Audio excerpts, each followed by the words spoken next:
Welcome, ladies and gentlemen, to the DPL Winter Losers Grand Finals here. It's going to be between two pretty important teams of the Gnomes versus Global Breakout. I'm joined here with my two commentators, both to actually my left over here. Well, actually, would be my right technically, but camera's being switched around. Makes it a little awkward. We've got Melvin and also Shark here today up in the booth. I'll start with Melvin here since he's the closest one to me. How you feeling today, man?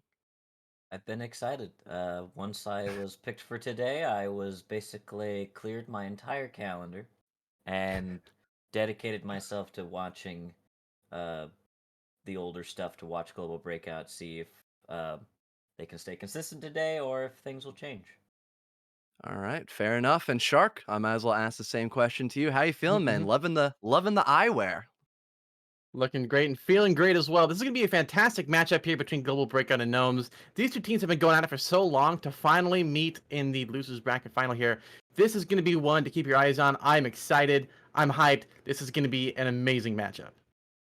Yeah, we've already talked about the two teams already here in the losers finals. Unfortunately, one of these two teams is going to have to go home empty-handed essentially in that third place seat once they lose.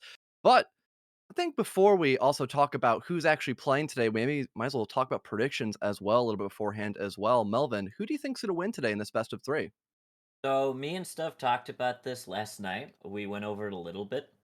We both think it's going to be a very close game. We don't think Yep. this is going to be a blow. We think this is no matter what happens, it's close. I think we're going to see one overtime round today, and I think Gnomes are going to barely edge out, barely. And Ooh. as I said, it's going to be close. All right. Hmm. All right. Shark, you agree with this? I'm a little bit split. I want to go overtime because that'd be amazing to see. But I think we're going to Of see Gnomes course. take the first game, 7-5. Game two is going to go to Global Breakout, 7-4. Game three, Global Breakout close at 7-2 pretty quickly. I think they need a little bit of time to warm Wow. up. Once they're ready to go, they just kind of go on a rampage and they just kind of stomp through the rest of the team. So I think once GB's warmed up, they'll be a force to be reckoned with. Yeah, honestly, that is a pretty good point, to be honest. I mean, me and Broxy made a bunch of jokes during the cast of, clearly we didn't have Scooge wake up at all for Gnomes. And then finally, once he finally got his morning coffee, started getting back in the groove of things, he actually started doing quite well for his team. And Gnomes really got an upper edge against Global Breakout to actually kick them down here in the losers division a few weeks ago. But a lot has changed in terms of rosters, at least for Global Breakout. Unfortunately, Ekazo, their main IGL for Global Breakout, has been experiencing some pretty bad power outages due to the storms kind of near the eastern slash lower western parts of, or lower eastern slash parts of the country here in the US. So he's not able to play, unfortunately. So they have explicit subbing for him. So that could potentially lead to some cracks in their armor, perhaps. But, they've been working hard. They've been trying to go in through as many scrims as possible, testing out what can work, despite the fact they don't have their main IGL on the board. And I think because of that, how hard they've been trying to work out, like you both mentioned, I think it'll still be a close game no matter who comes out on top. So I think we're in here for the long haul, fellas. Yeah. Yeah, I I got to think agree. oh, you if you Go, want to go, go. go, go ahead. Go Should have said ahead. a name. That's on I, me. I was gonna say, I think something I've always noticed when watching Global Breakout or even playing against them is they are aggressive, and with Akazo not there to kind of either be this voice of reason or back up the aggressiveness. So let's say Argo will rush Akazo's, they're kind of overlooking it, either covering him, picking up stragglers, or basically being like, "Hey, get the heck back! What are you doing?" Um, I want to see if gnomes are going to punish that, or if they're going to be as aggressive and basically we're going to fight fire with fire. If we're just more aggressive or if we're just louder, things will go our way. So, like, oh man, as I said, I want to say it's going to be one way. I think all of us want to say yes, global breakout will win or gnomes will win. It's going to be close, man. Yeah. Yeah. And I mean, even beforehand, we've had the two rivalries in the past. I mean, these two have faced against one another, and that game went to 4 matches, and it was incredible to witness for both myself and Boxy. So I'm thinking that, yeah, I'm just kind of in the same boat as you guys. I might think that we have a different victor. That could be some potential bias towards my Mhm. side. Of course, every commentator is biased. They just don't want to admit it. So maybe we'll get to see a different outcome from what you two think. But I'm sorry for cutting you off twice now, Shark. You may say what you had on mind. I I know have you the got a floor. lot in there in your noggin. You know, I got a lot of opinions on Global Breakout and Gnomes between these two teams. Global Breakout, as I kind of said before, they are very, very aggressive. They have a good overall map knowledge and really, really good teamwork and good cohesion all the way through. I think Gnomes are kind of a surprise factor. I think they're also going to be really, really strong. How they counter Global Breakout without Ekazo as their IGL is going to be interesting to see. I think a lot of it's going to be based on the map selection and the rotation as well, based on Mhm. who's going to be on attack, who's going to be on defense at the beginning set. I think it's going to say a lot about the first and second games. And I think a lot of it's going to tell really the first game will kind of tell game two, game three how they're going to play, not just in terms of game performance, but also mental performance as well, because the mind games are very, very strong with DP. Yeah, absolutely. And I think we have both the teams actually popped in the queue finally. So this is where we have to part ways until we go back into the intermission screen. So Melvin, Shark, best of luck in the cast. And I can't wait to talk to you guys after this first match is over and done with. Yeah, thanks for having us. I'll think about him every time we cast. I know, right? He's so good. Yeah. Just like Absolutely that, he's dreamy. gone. It's like oh, I miss him. Where did he go? The time has I flown. know, right? And All yet right, we are so here. we're here. We are. I am Mm-hmm, nervous. I am excited. mm-hmm, mm-hmm. Um, I'm gonna be honest. I don't know what's going to happen. Yeah, I mean, this is a lot. I think the first couple rounds here are going to be the big tell. If we see a big change or a big move up to where things are going to be big, I think it's going to be very, very telling. But for now, this first map, Grinding Shade, it's a big one. This is a very, very large map here. I kind of like it. Yeah. So I say we. I've casted this map twice already. The one thing, and if I like kill. First of all, for everyone to start hating me immediately, I love the Kill Dome tile set. I think it's one of my Yes. favorites. Um, there are now. Don't get me wrong. There are some really bad Kill Domes, but most of them are genuinely fun.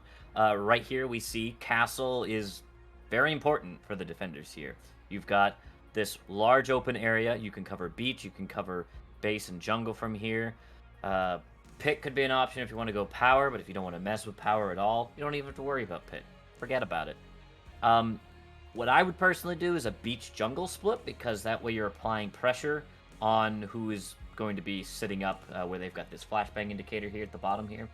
I would like to put pressure on that area specifically, and the beach people are usually putting pressure on castle. We do see that the attackers have kind of marked, or defenders have marked areas of interest where they want to be playing, and we see Gnomes also being like, make sure we have our flashbangs there, but we've got the standard setup. Saber on beach for nice overlook of the whole kill dome. We've got Plebdo holding what is true, the mop, and Argo playing pretty close to be aggressive, so standard setups on both sides so far. Yeah, kind of like the plan you have there with the beach jungle split. They got to watch out for the top sides, though. It looks like they are in castle. SaChi and Plebdo hauling a good angle alongside Argo on the rotation, looking for the windows to caught the position there. Mace sneaking up slowly and steadily there. They're going for the beach breach now. Dom's explicit are covering the angles there. Plebdo also holding the angle while SaChi hides out in castle. Making a lot of noise so far on the push and breach, but they've taken control of beach. Just waiting for the time to strike here. So far, just clearing out the angles, clearing out base. Argo holding out the angles well. And so far, it's a slow push up into the base here. There's Louis with the push. Oh, Plebdo, nice shot into Louis. Not enough for the kill.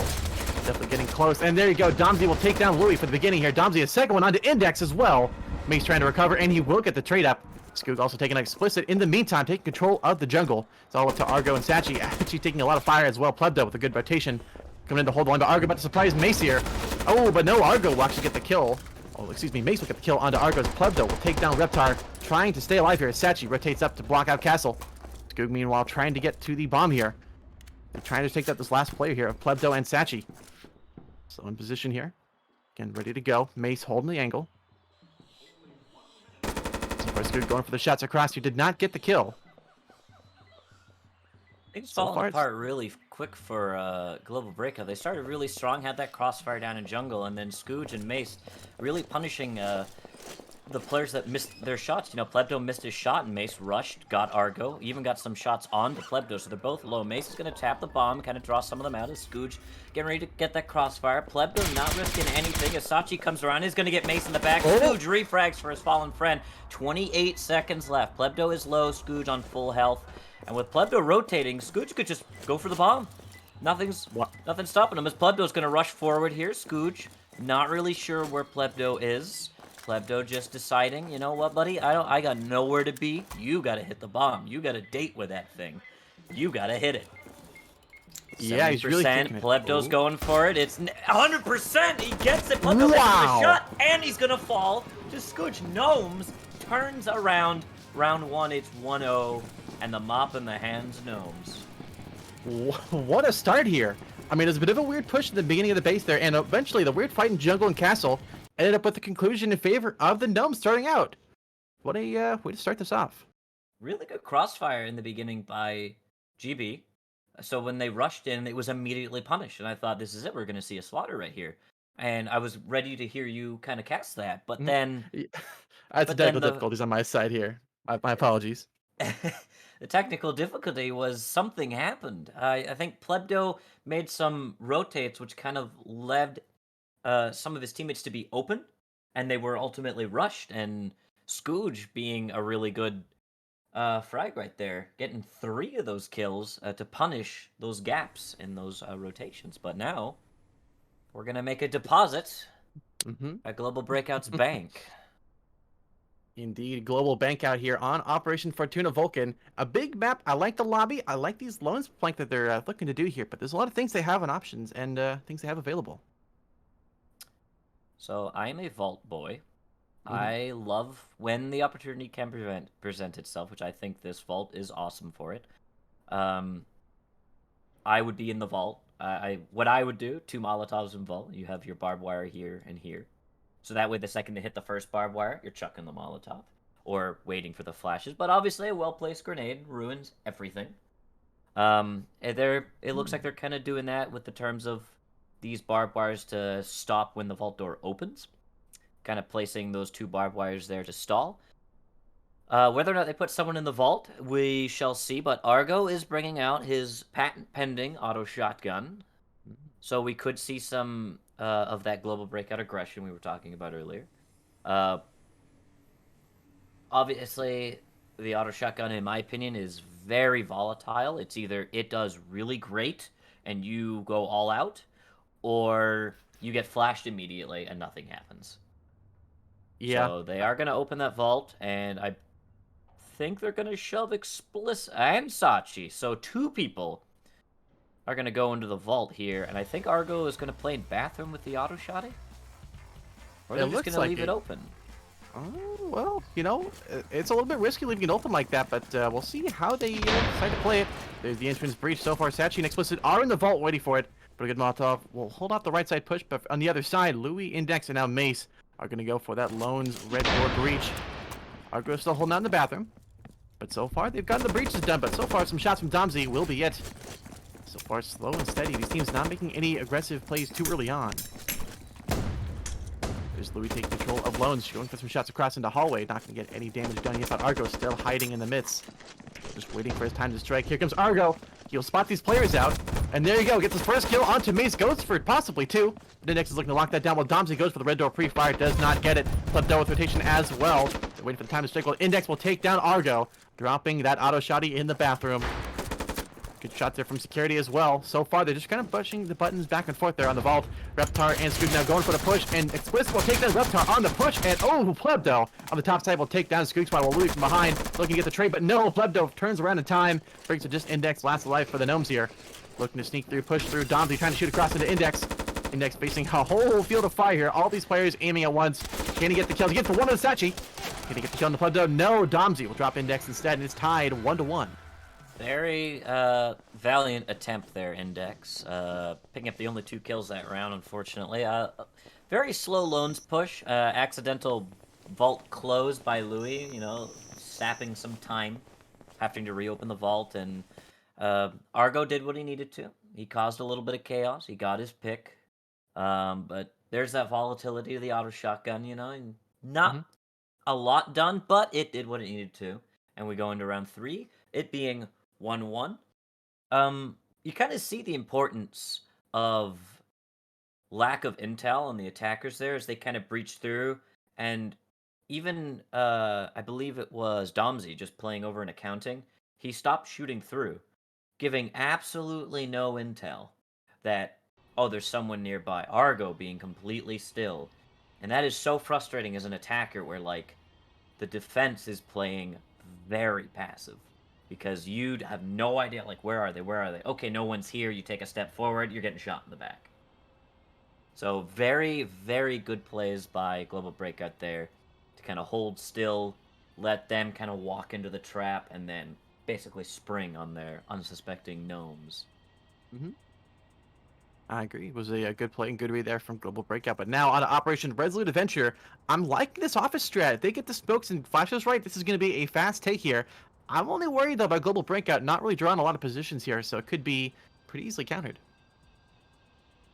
Yeah, the standard, once again, the standard factory. We've seen this one before. I think all of us have seen this one before. The toxic power, office, pipeworks being a really good oversee of everything. Um, Strange strategies we've seen. Global Breakup being one of them. Giving up office entirely and playing below. Just letting them have office and basically killing them as they come out of office. It's like, yeah, you can have office. It's a box, a tin box, but you have to come out of there, and we'll be ready for you when you do. So we'll see if that play stays true here, and it seems like it is. Everyone kind of basically playing back near Doc, and just looks like they're going to just kind of give up office. As I said, something that we've seen Global Breakout do before. Yeah, it makes sense for the overall play here, and it looks like the attackers are now making their way up to the red door, looking to breach it and looking to make a statement. Explicit is holding the position well. There goes the Molotov off to block the push. Meanwhile, the rest of the defenders are going to rotate up into positions expecting this red door breach, which means it's going to be a tough one. SaChi with another Molotov as well to hold off the push. But so far, it's just information and the waiting game as Plebdo rotates on the left side there, waiting for the time to strike. Explicit drops down for the stack up as well alongside Plebdo. On the other side, here comes the first grenade to get rid of the barbed wire. Here comes the push into office, and here comes the firefight. Index raining down some fire towards Plebdo, trying to escape an Index will eventually drop down Plebdo. Skoog takes down Explicit. Domsy gets the trade up on the Skoog squad, and so far, he's taking control of Pipeworks, but there's still a long way to go as Argo goes for the shot across towards Reptar, does not get the kill. Want to rotate back as Index battles against Domsy. Mason, Louis, about to go for the push towards the splashes, and ultimately Mace and Index will get the kills here. All down to SaChi, last alive, and is taken down by Louis. As the attackers win the round, 2-1, taking back the lead for the Gnomes. Gnomes coming out dominant again. It's gonna be close if we're gonna see a back and forth like that. You know? Yeah, I like the push there. I think defenders had a really good idea countering it in that way. They had good flexibility and had good overall control, but ultimately just lost it to the gun battles from the Gnomes. Fortunately for Plebdo, flashed, running, and just kind of Index looking at him like, "Hey, buddy, it's gonna be it's okay. Stop moving." Yeah, it was painful, but that's when you get full flash in the face, that is how it goes sometimes. But now my favorite part, the swap, Ooh. and we get to see if strategies have stayed the same, or if they switch it up. We saw the mop obviously get dropped in the first round, which could have been really useful on that factory. So with that factory map kind of in the knowledge of gnomes, are they going to take them up on this very first round and pray that, you know what, we are going to shut them down here? It's going to be good. Or are they going to be like, you know what, we're not really sure. Let's just take Ingmars and Legroses and save that mob for the factory. Or even bank. Linear teller. You know, I think they have reasons to do both. I think for this one, they're probably going to go for, well, I mean, they have reasons to it. With Plebdo, he's a really, really good sniper. I could see him using that saber potentially, but on the other side for Gnomes, you know, maybe I don't know if they really want to go for that one this early on, but this is a good map for it. Although the strat called out from the attackers, I'm liking that positioning. The fact that is creepily, like perfectly, like the circles are on the barbed wire and the grenade. That just shows you how much both teams know there is going to be a barbed wire there because we put a barbed wire there.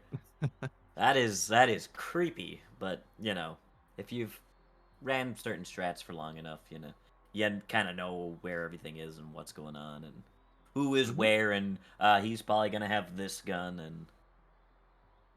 Yeah, I definitely got to agree. It's a bit of an easy call for that one for sure. I think some good spots they can also count as well. We can see a lot of same positions as we saw last time in the castle here. These spots here are going to be played for sure, so the attackers are aware of that one. Although the defense setup though is pretty widespread. Yeah, they kind of put that barbed wire down on that backside.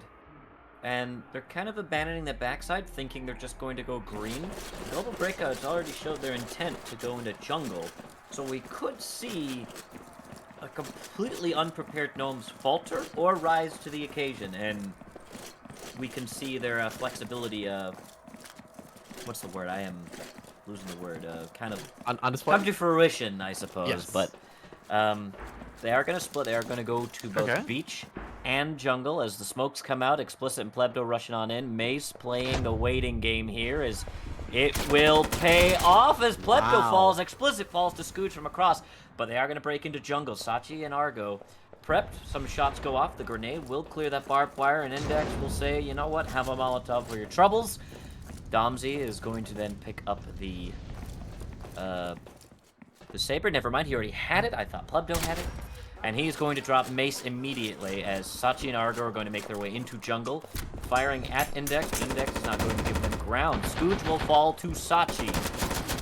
As Index is going to get some shots on and trying to get out of there as Argo will follow up with some shots. Flashbang. SaChi's going to drop to Reptar as he's going to cover his teammate here. Argo in the fight for his life here. Solo, he is going to drop Index. What a crazy round here. Yeah, this is an amazing play here from the attackers. Defenders with a good recovery, but ultimately attackers just had the good read and good execution so far. Argo and Domsey last alive in this 2v2. It is a battle of the ages here. Reptar and Louis in a good spot to counter. But you are seeing, looks like crossfire lines for Reptar's positioning there, drawn out by SaChi. So Argo and Domsey going to work together, trying to take down Reptar and Louis potentially. But so far, Argo is just ratting in the corner, looking to try and stay alive. They're going to have to go for the bomb here. They're running out of time, and oh, there goes Reptar taking on Argo. But Domsey is still in the fight, 1v2. Can he come up clutch with question? Louis with the position and the trade up there, going for the shots. There you go, going for the battle against Domsey. Does not get the kill, but Reptar going to peek out wide. Goes for a Molotov throw onto the bomb. That's perfect, and he gets him barbecued at just the right time there. It's going to be defenders taking the round. Reptar on that mop. He got the molly. He set his team up with a beautiful 3. He bought Index some time as SaChi confidently peeked, knowing I've got Index. But what you didn't got was Reptar. Very good mop coverage from Reptar there. He was in complete control of that round. Exactly. And a very strong two-sided push from GB falls to the scurrying Gnomes. Yeah, that was an interesting push there. Ultimately, GB had the good strat that had everything caught up, but really was that pit and castle performance there from ultimately Reptar doing a really, really good job blocking off shots. That's what they needed to do to win, and they got it done. So, fantastic recovery there from Gnomes. Oh, they're now on the bank here. This is going to be one to keep your eyes out for sure now. Now it is the Gnomes bank breaking through here. I'm liking the strat cut out. They're expecting it again on Vault. Alones and Accounting there are going to be places to watch out for, but really the bathroom, you know, I think they're not going to play this time with the auto shot. They might just go for a Hall stack up. They could still, we saw before, with the long angle that Vault creates.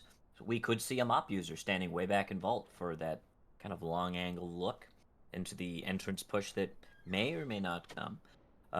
Or they may decide, let's put the mop back and get something else for, save the mop for factory, which would be what I would personally do, but Reptar still seems to be holding on to it, so they know something I don't. Yeah, you know, it makes sense to maybe save it for the factory now because it is so big. But, you know, they have their pros and cons. Reptar using it still, potentially at least on the setup. That's a little bit risky. There are some good sight lanes for it, but I don't think it's going to be ultimately effective. Mike is probably going to swap it out for a different weapon, but the setup here, the 2-3 split is not a bad idea for sure. It gives you time to, you know, push down to the map here, take control, go for sight lines across here. I do like it. It's a little bit risky, though, because you can get spread out a little bit quickly, too. So it's going to be up to defenders to hopefully try and stomp them out as you see them, but it's anyone's round. Bank splits, from my knowledge, especially here, you've got like 3 different vent coverages, so it's not a death sentence to go event, but you've got a really good angle from this back vent onto Teller, whoever, if someone was sitting there. But split pushes on bank is if one side fails, you have a high chance of the entire thing failing, like the round just giving way. So it's always very risky to do splits in bank. Yeah, it is definitely one to, it's definitely a loan for sure and an investment to try and do it. It looks like on the start there, we have the breach happening so far, but no real damage done yet. So far, some shots coming down range, but that is it for now. Here comes the push in the lobby. So far, the defenders are going to rotate back out of the way and hopefully guard the bomb here. Reptar and Skoog hiding back while the rest of them are going into the vents there, looking to clear things up. Don't Explicit on the rotation as well. Everybody's in a good spot there to guard the bottom, but so far, the rest of the attackers are just kind of hanging out in the lobby there. Looking to go and push through security now. SaChi with a good pre-fire on the angle there, but Louis is waiting with the auto shotty. Oh, this is going to be a bloodbath if he's in the right spot, but Explicit, looks like they're seeing him there. There is Louis trying to get the shots in there. Skoog comes in to save as well. There comes a bit of a push up. And here comes Louis. Gets 2 on the spray down there into SaChi and Pledza, but Explicit will trade. Skoog looking to trade up as well, but will not get the kill. There is the auto shotty recovered though by Skoog. No ammo though, so you gotta be careful on that one. Meanwhile, Domzy and Argo are pushing the top side of accounting. Looking to hold out Reptar with the mop. A very risky play, and ultimately Domzy will drop down Reptar, losing the mop for the defenders here on Gnomes. This is going to be a big play here. Here comes Skoog trying to push through, taking Explicit. No, Explicit will stay alive. It is 3-2 now in favor of Global Breakout. They have to get control of the button and then go for the... well, trying to face a 2v, however many are going to survive there, into the vault. The question is how they're going to stack up and how they're going to play this one. So far, Argo and Domzy have kind of stuck together. Explicit shooting into the bathroom to clear things up. It is already clear. I didn't know that, but he does now. Here is the vault being opened. That Molotov and vault. Oh, that's going to be bad. We're running out of time. They're going to have to go for the charge here. 5 seconds to try and defuse in time, but there is the Molotov. They can't get the bomb. It's going to be the round going to, ultimately, the Gnomes. Even if they push, they're going to die pretty quickly. Index trying to hold off the angles here. Very spicy. Domzy maybe looking for a lucky peek here. Nope, he's going to stay safe. Explicit has the clacker. Argo dropped by Index at the last second, and that will be it for the round. Louis setting his team up for success. Very nice auto shotty rush there. I was really scared when I saw the exchange of fire between him and them shooting through the door. I thought he's going to get, like, maybe unluckily picked off as he kind of shoots through the door, but no, he caught them. I think when one was reloading, was able to push in there, get both of them. Yeah, he got refragged, but at that point, auto shotty's done what he needed to do. Yeah, it was a good play, good read, and I do like the defenders going for that strategic call. The only thing is Global Breakout, I'm not sure what was going on with the push there. It kind of was a good idea in concept, but they were just a little bit slow in execution. The upper flank, though, took a little bit too long. If they were a little bit faster on that hold and kind of pushed through, and kind of spent less time hanging on the loans there and kind of pushed through to actually get the button, they could have had a chance to defuse, but I think it just took a little too long ultimately. I'm so happy you said that because I was literally going to say that like after you wrapped up, but then you led into that. So yes, that's actually beautiful. We also saw the difference on defense. We saw that Global Breakout prioritize the button, prioritize the vault rather more than the button. I was like, yeah, you can hit the button. We're in the vault. It's fine. We've got all this set up. And then you see the Gnomes being like, we're just going to put 2 in the vault, call it a day, and the rest of us are just going to hold the button. I think we can do that. And it worked. It worked very well. Even though Global Breakout didn't all die, they got out with the clacker. Gnomes won the round. It's 4-1. Yeah, and Domzy to pick up the mop as well for Operation Resolute Adventure. A large factory map that would have definitely favored the defenders having that mop. So it is a big play there and a good pickup there from the attackers. How many bullets does it have? That is the important question, and to see if they're actually going to play with it. I'm guessing we had at least 1 or 2 shots there from Domzy trying to shoot across into loans before. So my guess is if there's probably 6 or so in total, it's going to be not a lot. So something to keep in mind. So if I can click on him and find out. Yeah, we'll see in a second. He has 3 bullets. Okay, so that's well, there's 5 players and 3 shots. So hopefully he has some teammates who can hit stuff too. Yeah, that's 3 kills if he can hit him in the chest. It's easier said than done. Damage on 100 health attacker.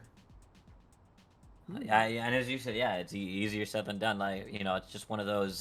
Just hit your headshots, forehead. Like, what do you like? Just win. Stop being bad. Just click bad. Yeah, just aim, forehead. Just turn your hand and you just click the button. It's that simple. If only it was. A lot of barbed wire in that office window. Yeah, they're definitely solidifying that coffin. Yeah, they're really. I think it's an easy call to expect the office play here. It wouldn't surprise me to see the server farm push, which Argo is now doing with Explicit here on the backside. They're not really waiting for the setup, but so far they have office totally micro-visioned in on. It's kind of distracting right now. But will Explicit and Argo get the push and flank it? But the question, Tubdo will take down one of Skoog Squad with a Cloud offense, but Reptar gets the trade up onto Argo on the backside. Explicit, the only one on the other side flank so far, not spot out yet, but Index will take down SaChi on that push in. And so far, Mace and the rest of the defenders here rotating. Oh, Louis, nice shot there in the Plebdo. Drop on the flank, it's down to Domzy and Explicit. Explicit still on the flank, not spotted yet. Oh, but Explicit is definitely going to be in some Explicit action. Here's Index, battles against Mace. Mace trying to get the shot. Oh, it's a triple shot there into Explicit. It's all down to Domzy on the top side with a mop. Drops one on the Mace. Nice shot. Will he escape? He will. Well, there's no reason to save it at this point. It is the last round of the set here, so they may as well just go for it. Trying to go for the clutch up here. Less than a minute remaining in about 2 seconds. Now it's less than a minute remaining. Domzy in a good spot here. Louis waiting with a good spot with that KR and Index with the Ingmar. This is going to be a tough one. It is Semi versus Bolt action here with Domzy. How many shots does he got? Can he hit the shot onto Index? And from there, can he ultimately push around for the kill here? He has one weapon to pick up by Mace if need be, but it's going to be a tough one. He gets the pick of the Index. It's 1v1. Domzy, and he gets the kill to Louis. Domzy comes to clutch to win the round for Global Breakout. Was Louis flashed? I didn't see a flash on him. I didn't see any utility on that push. He just ran in from behind. Louis just looked the wrong way, maybe. I'm not sure what happened there. He was looking at the ground, so unless he either lagged out or he was flashed, I don't know what was happening there. But yeah, holy crap, Domzy, good job. Well, it's not the normal weapon you'd expect to see someone push through with on an attacker around with the mop there. But you know what? He mopped them up, plain and simple. Yeah, I would like to say a joke that Echo is saying in chat. Janitor Domzy mopping up.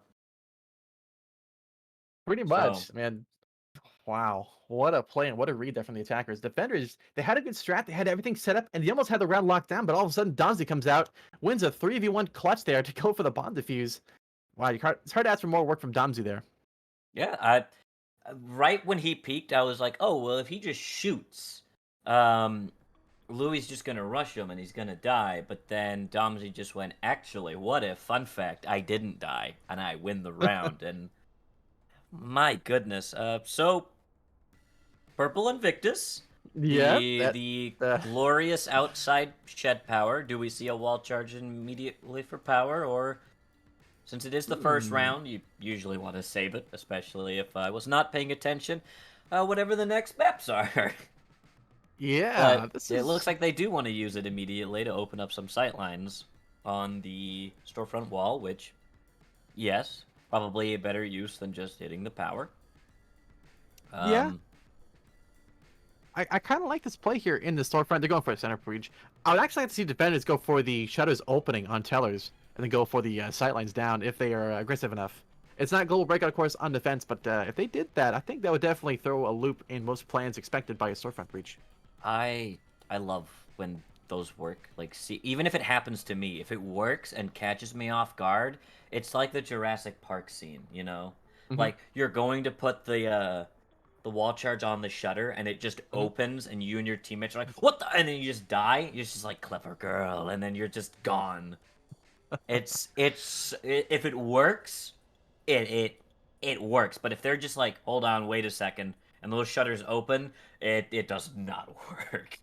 You'll get dropped by those suspecting attackers, but we'll see. Scooge is he going to stay in the teller? No, he's not. Nope. All right, well, he's going to do his own thing. Oh, no, maybe. He's thinking about it. Makes it a good spot as well.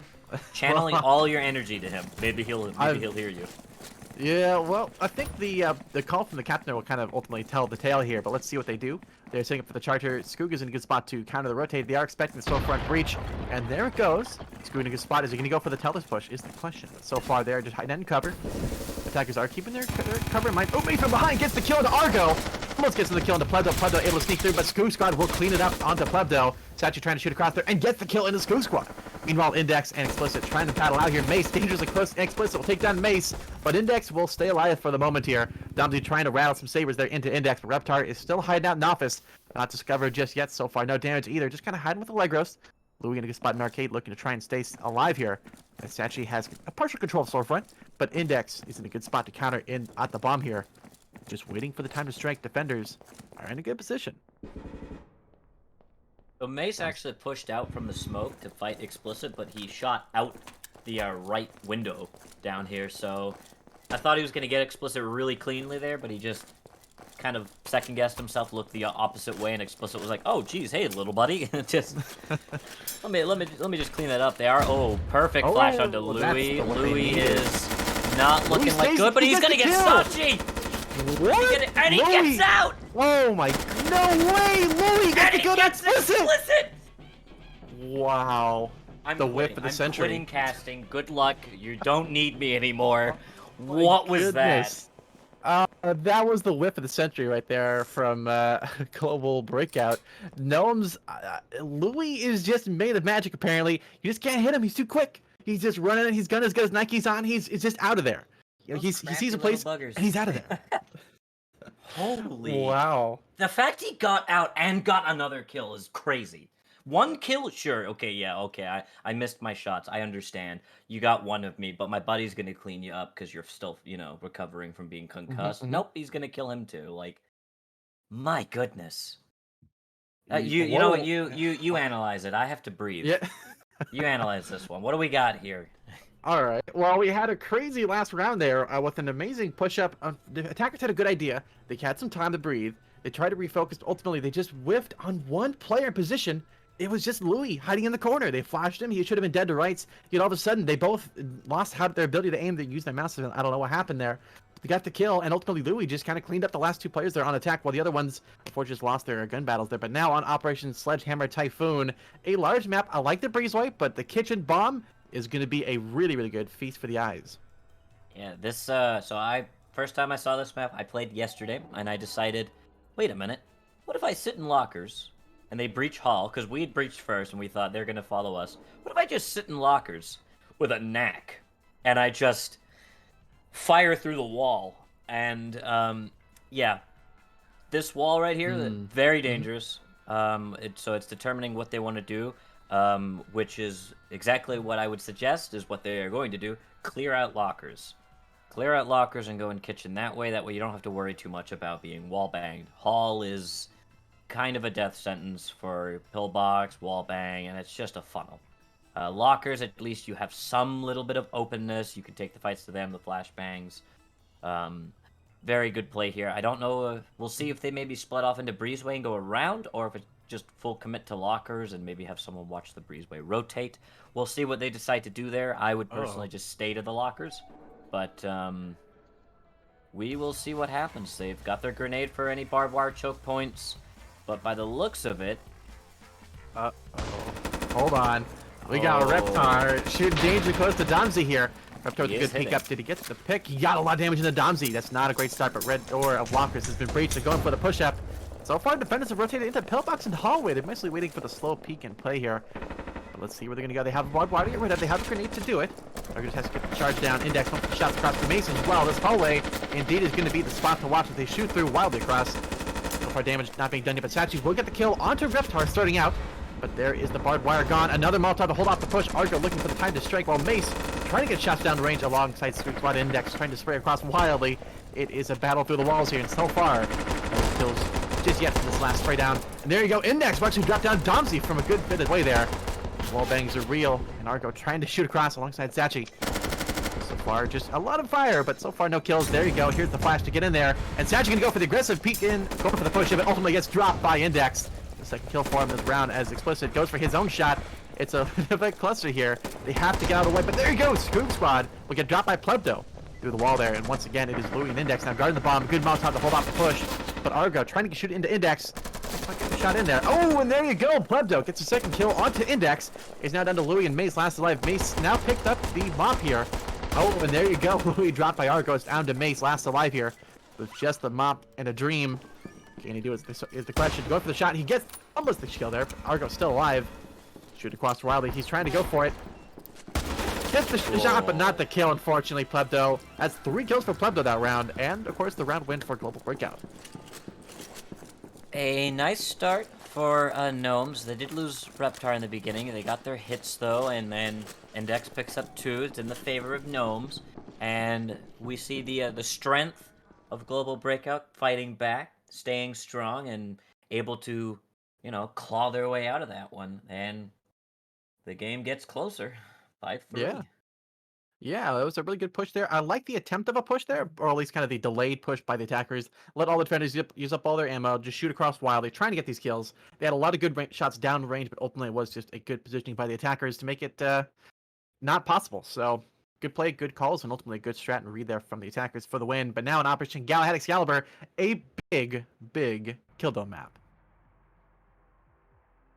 I'm liking the Oh, pit this positioning one. here. This one. Alrighty. So, once again, I think standard beach play is nice here. Uh, read my mind, SaChi. Uh, having that nice split on beach, most likely. I can't remember. I believe they still have the saber. I don't think they've used the Uh, saber. no, I didn't use the last round. So we should see the saber come out here onto beach. Maybe another tar user out there. And then the push into jungle, just because sitting up in that jungle area, it's such a strong area for a long range user. It doesn't have to be the mop. It could just even be a Legros or an Ingmar. Very nice look out onto beach base, jungle, getting that intel. But a very strong castle position and a very strong little hidey hole back here as well. Really, I'm not gonna say it's defender sided, but there's a lot of places defenders could be hiding. Mm. You've even got this little area back here for any unsuspecting people rushing through base that, maybe the jungle one fails, and it's just be careful, attackers. That's all I can say. But yeah, okay, the saber is down because it's in the hands of the Oh. defenders. Uh-oh, that's not good. Also, these are open windows here. They can spot out players if they are hiding up there, so they need to be a little bit careful. They're expecting a player who would be up here to actually be down in the bottom side here. That does make sense. Equally Yeah. in the corners here because they are safe from the exposure from the breach lines here. This is going to be a difficult one to breach, especially with Louis with the auto shotty here. That is going to be a dangerous factor. Louis is an absolute monster with that weapon. I'm eager to see if this aggressiveness pays off, because sometimes just rushing out is very unsuspecting for attackers. Mm-hmm. So we'll see if Oh, it pays off. Oh, Louis! He's going for it. It doesn't get the shot, but gets some information for sure on Domsey's and SaChi's position there. They're going to rotate out of the way, or is Argo and Explicit? They're going to commit to the beach breach. Klepto up there as well for the beach triple attack here. Skoog still holding on the red door breach. Good flash. Oh, and SaChi will drop down Louis, looking the wrong way as Index. We'll get some shots down range, but enough for the kill. Index trying to suppress these players. Meanwhile, on the other side, oh, Skoog Squad drops down Klepto, goes for two. But Argo will get the trade up. Explicit taking a lot of shots there from Index. Not enough for the kills. May still holds the angle there, trying to battle against Argo. Meanwhile, the Index getting double teamed by Domsey and SaChi. Domsey going for the spray down, and Domsey will get that kill. They're already on the bomb. They're already dropped earlier on, so now it's down to just ultimately Mace with the flank up, trying to stay alive, trying to get the diffuser kill here. Can he get it? No, Argo will get the kill onto Mace, and that's the round for Global Breakout. Really unlucky time to throw a Molotov by Index there, as he was put down by Domsey the second he threw it. Like, oh, wait a minute. You're supposed to be in my Molotov.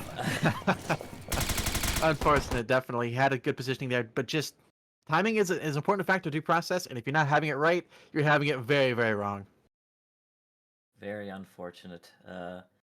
Very unfortunate as well that Louis couldn't get anything done with the auto shot. GB playing very safe on that. You saw that they basically exploded it and they got the hell back. So when the auto shot did come out, they were like, all right, get your happiness out, go back inside. All right. Throw the flashbang, our turn. So, all right, so back on Storefront. Let's see if GB can get some revenge, especially on Louis for what he did to them here. There's now going to be a plaque in Arcade.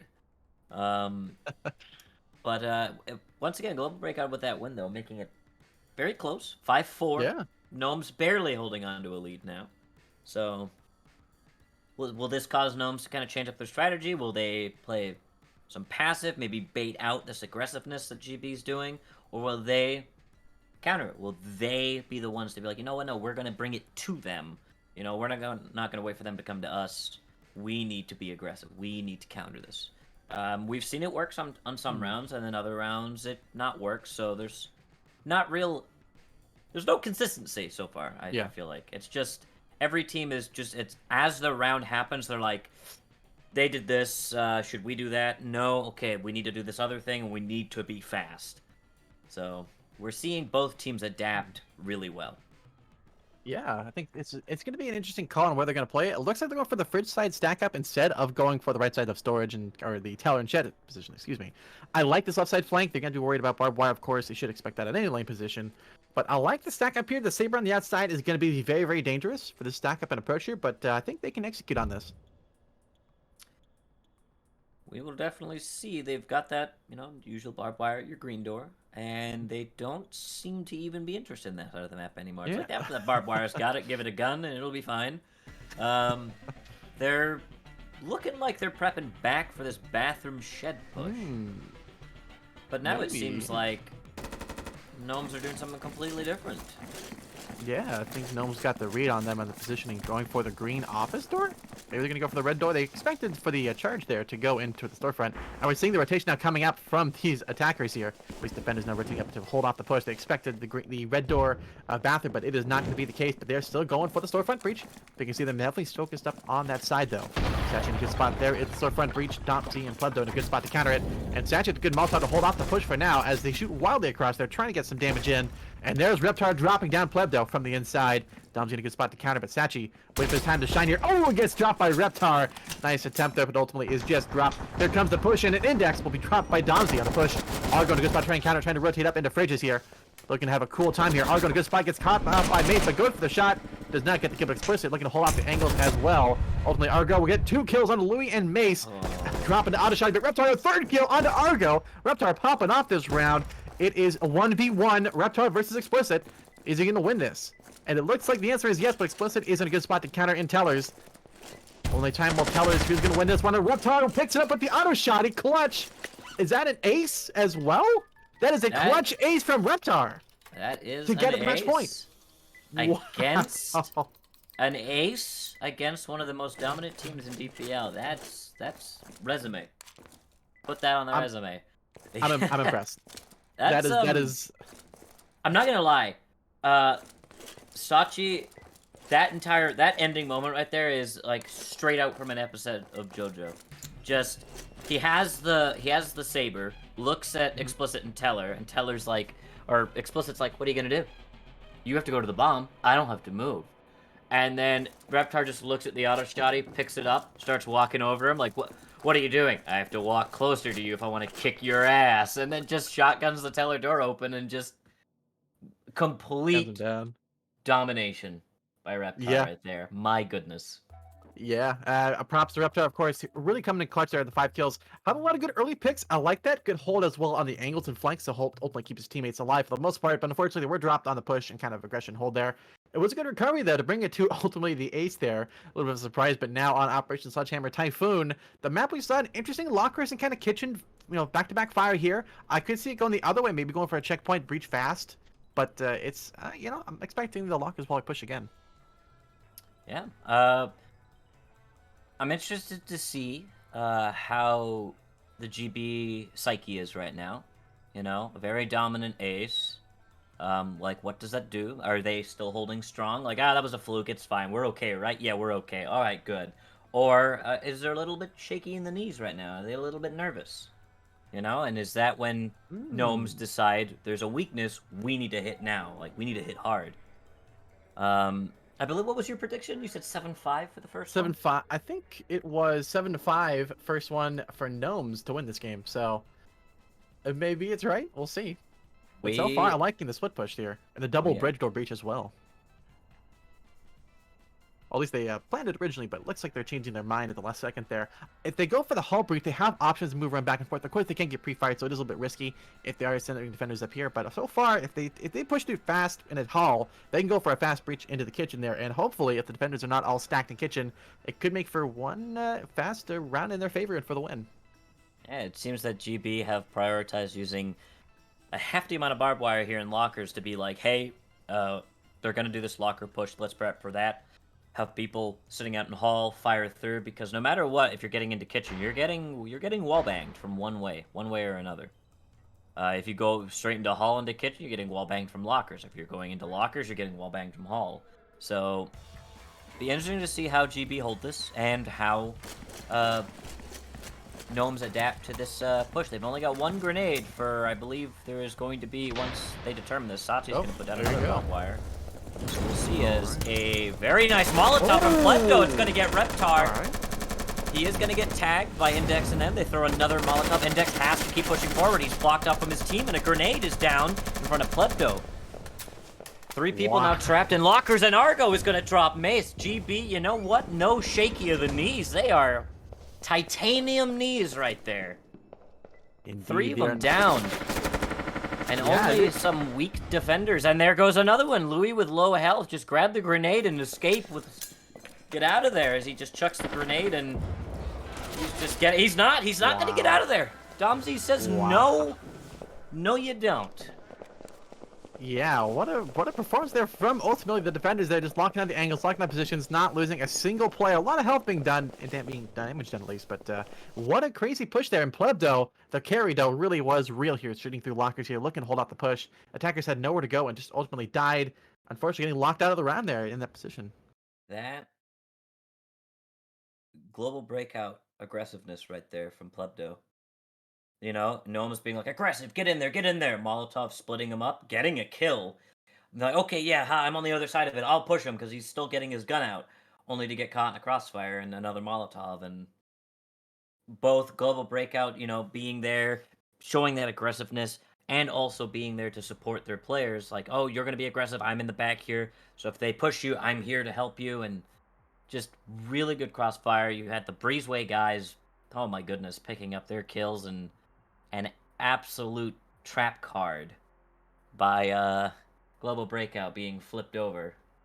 Like, oh, we're going to enter into lockers and kill you. Haha, that's our trap card. Prepare to be Molotov mopped and everything in between.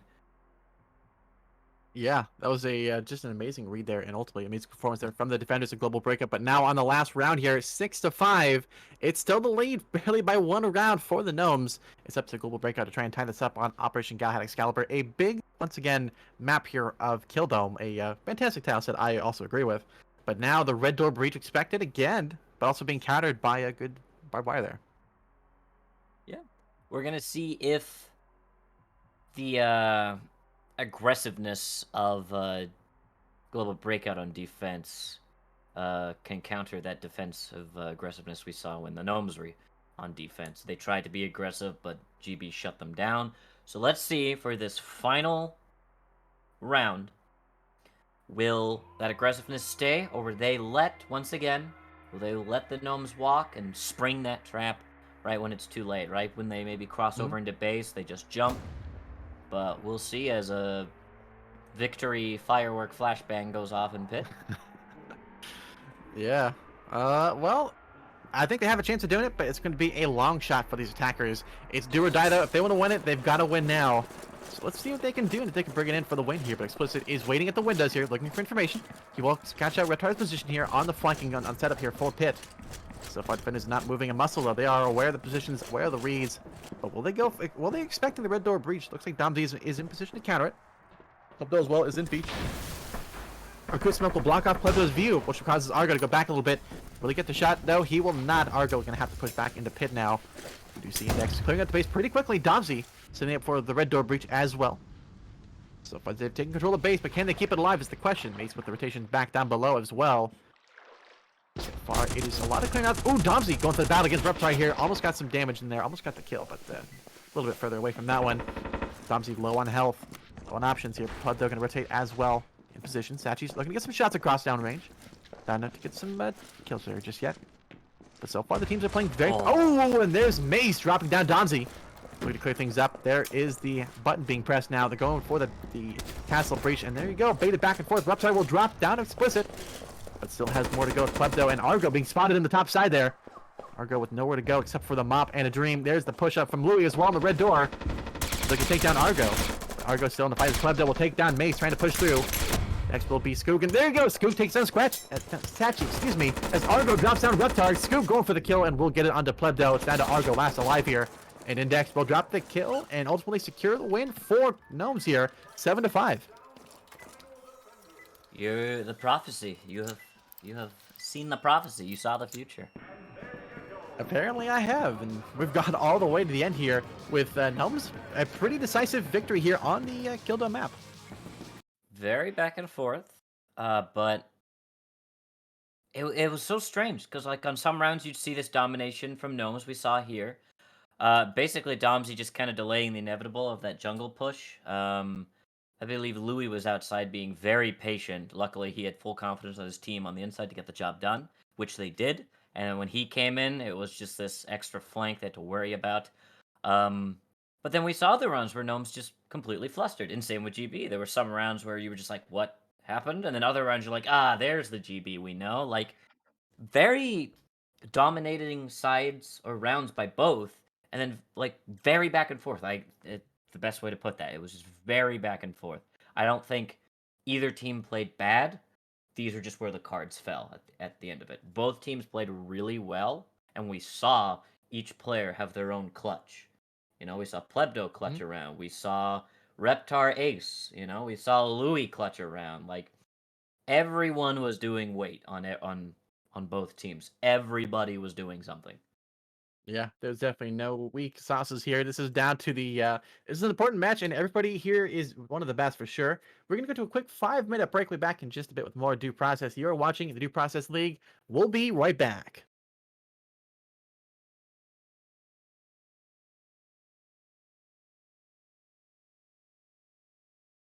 Welcome back, everyone, to the Winter Major. And man, what an exciting way to start off the best of three series. A nail biter, almost seeing a tie for the first matchup here between Gnomes and Global Breakout. And fellas, before I start picking at your brain, we've got some interesting news for all of you GB fans. Apparently, we've had EK do a little bit of black magic in the background and managed to actually get his setup running despite the weather issues that we've been experiencing. And we even have a live photo that he was actually so willing to send over to me. He ended up moving into a hotel just to play in this best of three series. That's how you know that That's GB, they're crazy. incredibly dedicated to wanting to win this matchup. And even though they didn't have their main IGL in that last series, they still put on a hell of a performance.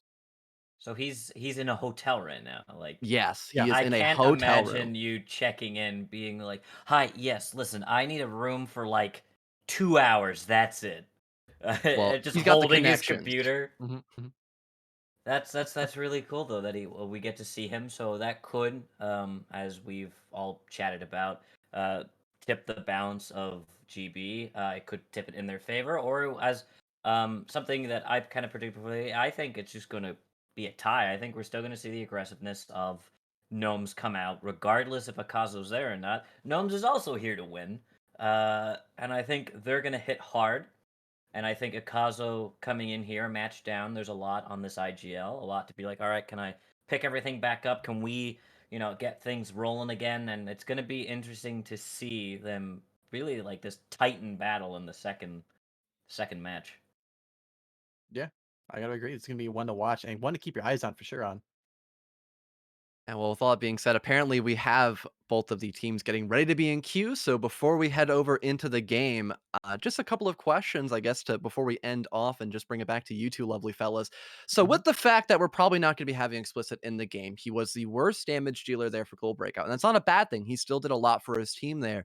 Do you think now that with having a Kazo in that role instead and getting rid of explicit, having the true roster of Global Breakout now playing against the Gnomes, do you think they'll be able to take their match win here? I know you guys are both talking about ties, but do you think it'll be more or less a higher chance of seeing a 7-5 or 7-4 victory like Stuff Shark had predicted? Or are you going to completely stick to your guns and just wrap it up as a tie here for this next match? So Melvin first. it could be both. I Yep. I like where Stuff's coming from, where he thinks believe Stuff you said 7.5 GB this one. It would be close to 7-4. them. 7.4. That could happen if Akazu just comes in and says we're taking names, or if it's a case of Akazu's a little rusty. I think it could be a tie. Yeah, I can definitely see that being the case. And, I think it's going to be a big impact having Ekazo as their full line roster ready to go in here. But it looks like we're already into the action here. They were pretty quick on the button there, getting queued up and getting things lined up there. A good step as well for Operation Shameful Exile here. Although I'm sure the performance will not be shameful by any means from these attackers and defenders here. Now that they're lined up, ready to rock and roll here, it is going to be one to keep your eyes on. I'm liking the reception push here. going slow and steady. So far, locking things down. Scooch Squad in a good spot to counter it. If they do go for it, but Mason Louis as well, going for the wall bank potentially. So far, they've made some noise, but Scooch Squad is in a good spot to counter it once they go for it. And there is the shot. Scooch Squad taking out Plebdo and gets a second onto Ekazo. But so far, gets traded by SaChi, and Louis trying to recover it. Will not get it, but SaChi does take a little bit of fire there. Not a whole lot, but Argo is low on health. We do still have Domsy on the other side, though, sneaking through. Put some shots across there. Did not get the damage, but at least getting some information down there for sure. Argo and SaChi now working together to take out lockers. As Reptart, Louis, and May stack up there in the backstage. Looking to make one heck of a performance here with the push. Domsy now stacked up there with his teammates. Index in a good spot as well, but Louis pulling out some shots. So far, slow and steady here. Team's not looking to make any major plays. Argo with a good grenade to get rid of actually a smoke to go in there. Interesting. Seeing a lot of fire from the defenders here, looking to hold off that green door push. They still have Kitchen as an option, but I don't think they're going to go for it. They are stacked up for club, and there is Argo dropping down Louis, trying to go for the shots and kills here. Reptar in a good spot. Index and Mace rotating back in position there at the bomb. But Argo and Domsy in a good spot. Do they have to get rid of the barbed wire or push through? And Domsy's going to go, I'm going in. He's not going to be stopped by any means. Reptar will get taken down by Domsy. And there is the breach actually on the club side. Good Malto to hold off the push for now, but Domsy in a good spot to counter, trying to shoot across back and forth. Domsy trying to get the read on a second wall top to hold off the push. They're going to have to go for the other side flank here. Domsy going to go for the green door breach. Index spraying down, gets the kill into Domsy. It's all down to SaChi, low on health, low on options, no utility. Going to have to go for the AP push or hopefully escape. No clacker on SaChi either. Have to try and find that clacker, but Mason's trying to hold off that player as well. Baiting the flank out, it looks like. He's going to go for the push here. It's going to be too late to get the defuse down, of course. We'll get the kill to Index. Can he get the kill to Mason is the question, but so far, baiting the defuse. Will he get any much more? I don't think so. That's the round first one. He's going to Gnomes 1-0. Saving that grenade, Mr. Mace. Saving that grenade. Very good start. Scooge setting his team up for success right there. Not getting baited in, being like, oh, they're at the door. Like, I know, wait. Wait until they finally started firing for him to realize they're not paying attention. I will strike. And Ekazo's first game back, it's going to be an L for GB as Scooge with that nice little patience, dropping the great Ekazo. Almost immediately. And of course, we had, I believe it was Domsy doing a very long rotate. Basically kind of seeing if you get any picks from rotating people in the breezeway. And him kind of not being there at that long range backup kind of hindered that beginning push. But we'll see if they can hold that going forward. I think so. And now on Operation Wolverine Blood, I like the lobby on this map. It's an interesting vault as well, with a kind of a weird block shape there. I kind of like that one. Looks like the defenders are heavily focused on the red door loans. Is one to keep in mind to not loan out of your plans, of course. But the button in a weird spot in the lobby, I kind of like it. But will defenders guard it is the question, or just go for a straight up vault hold? Yeah, I kind of would like the vault hold here. I think that makes that you could maybe have someone lurk and Teller get some shots in. Kind of be this sacrificial lamb, or just get shots rotate. You could put your barbed wire in security, manager, heck, even in bathroom, and have someone sit, be hiding in there, waiting to get a flank in. Very CQC on that right side of the map. Excuse me, hiccups. On that right side of the map, left side pretty open, but if the defenders can keep them on that right side, it's it should work in the favor of Gnomes here, especially if they're going to have these 3 push into vents. We talked about that earlier, how split pushing on bank is dangerous. If it works, you're good. I mean, naturally. If it works, it works. But, yeah, sure, you can get into accounting, but, you need to be doing more than that. But if they get stalled in the vents, or, Lord and behold, let's say all 3 of them just immediately die, you've got a problem. The other 2 people at lobby basically have to make a decision. Do we keep going or do we save? Yeah, there's definitely a lot of risks to going for the split push. I like the concept, but this is going to be one coming down to purely execution. But Louis is in such a power spot here, rocking the Floggle-style flank on entrance. That is going to be very dangerous. He is not one to be trifled with the auto shotty. This is going to be one to watch. On the other side, though, Plebdo, Domsy, and Argo are waiting for the time to strike and counting. Index is countering that angle, but as Mace can as well in security. At least on the entrance there. There is the breach on the right side. Meanwhile, the left side holding off for time. Index getting some shots down range.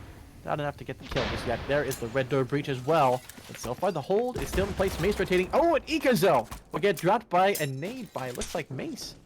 If That I was read that correctly. the proest toss I've ever seen. It landed Wow. directly onto Ekazo. Plebdo is going to get a Wow. revenge for his fallen IGL there. Yeah, he tossed it from where he was standing through the window, landed exactly at Ekazo's feet, Wow. killing him.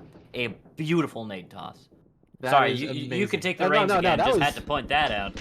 award-winning throw by that means. Plebdo, they're going for the push-up index. Should have gotten the kill and will eventually take down Plebdo. On the spin of Red Tar. Nice shot to Argo. Nice angle there. That's a tough one to do with the mop, but he can do it. SaChi gonna have to escape with just the Saber. Low health, but does pick up the Clacker. Able to recover it, and the Saber, that is all he can do, and will just try to escape with his life right now. Right now, the Gnomes are on fire, and they will not be stopped. They're not afraid of Ekazo. They saw the Ekazo switch and they went, okay, well, we've beaten him before. We can do that again. Don't scare us with him. And they're, yeah, very dominant start. But you just, I'm sure we did an instant replay of it. I hope we did. But an absolute killer toss from Mace as he was standing right here behind this pillar. Throws it through the window. It bounces and then lands right on the feet of Ekazo, and it was just absolutely like as you were casting it, you're like, oh yeah, Ekazo's lining up. I watched that grenade hit his feet, and I'm like, there's only one way this is going for him. Wow. Well, what a way to end Ikazo's life, of course. But now it is up 2-0 for the Gnomes as they detonate the bomb. And ultimately, I like the SaChi recovered the Saber and Clacker, but they still have at least one more round in the set here. I don't think they lost the previous one on the Killhouse map, right? I don't believe so. Okay, so at least they have one Clack. They still have a charge they can potentially use. They only used the one wall charge on the previous Killhouse map, so they still have one charge at least to go for a red door here on the next map in the setup. But it's going to be interesting to see if Global Breakout are going to be aggressive or be passive. It seems like they've been a lot more aggressive, but hopefully, well, as what we've seen, Gnomes have just kind of countered it pretty well. Although it sounds like we're hearing on a Killdome map next up in the set here. And indeed it is. Our favorite tile set. Oh, yeah. The And an Operation... interesting castle. Yeah, I kind of like this castle position here. A lot of options, a lot of cover. Pit, interesting cover here. I like these boxes here. Different sight lines you can, of course, push if they do go for the red door breach. But really, base and jungle, this is prime real estate for Mops and Sabers. This is going to be a battle of the big guns. Yep. And I've played on this one a couple times. I usually like, depending on our util, putting some barbed wire here to slow any rush through base. Where I mop on here can vary. Sometimes I'll sit in the castle. Sometimes, yeah, I've sat back where you've called. I've even sat over here if we just kind of give castle, especially if we have to get out of castle. Or even you could just sit way back here and use the rock and this back jungle area for cover. Really good long range for the defenders here. The fact that they saved the Saber could be beneficial for Global Breakout here. This could be what they needed. And they're doing exactly what I kind of said that I like to do. They are just barbed wiring. Oh, well, maybe. Maybe it was a prank. Oh, I don't maybe. know. Maybe they're maybe into the barbed wire, the trenches almost on this side. I do like to put at least a couple here just to slow down any rush that does come through base. We are going to see... I doubt we're going to see them all commit to the red door. It seems that they've got 3 going to that red door and maybe 2 to beach. We'll obviously get final confirmation as we all see it together. But let's, first, our final round of the first quarter. And we'll see what is brought to the table by both teams. Yeah, I'm excited to see how they're going to play this one and how they're going to ultimately go for the battle here. The expected looks like a big call here for the bottom side jungle, which Plebdo is on the other side of the beach. Looking to clear out the angle just in case anybody's going in a tough spot there. The other team is so focused on that beach breach. They're in for a treat here on the red door. This should be a fast push and a fast breach here from the attackers. There is the breach. Mace in a good rotation just flicks over the side. They're not worried about it. They're still focused on the beach. Ekazo and Plebdo working together to try and take down the base and try to go into the push here. Mason goes about to counter. There is the smoke, and here is the push from these attackers. Argo going to push index.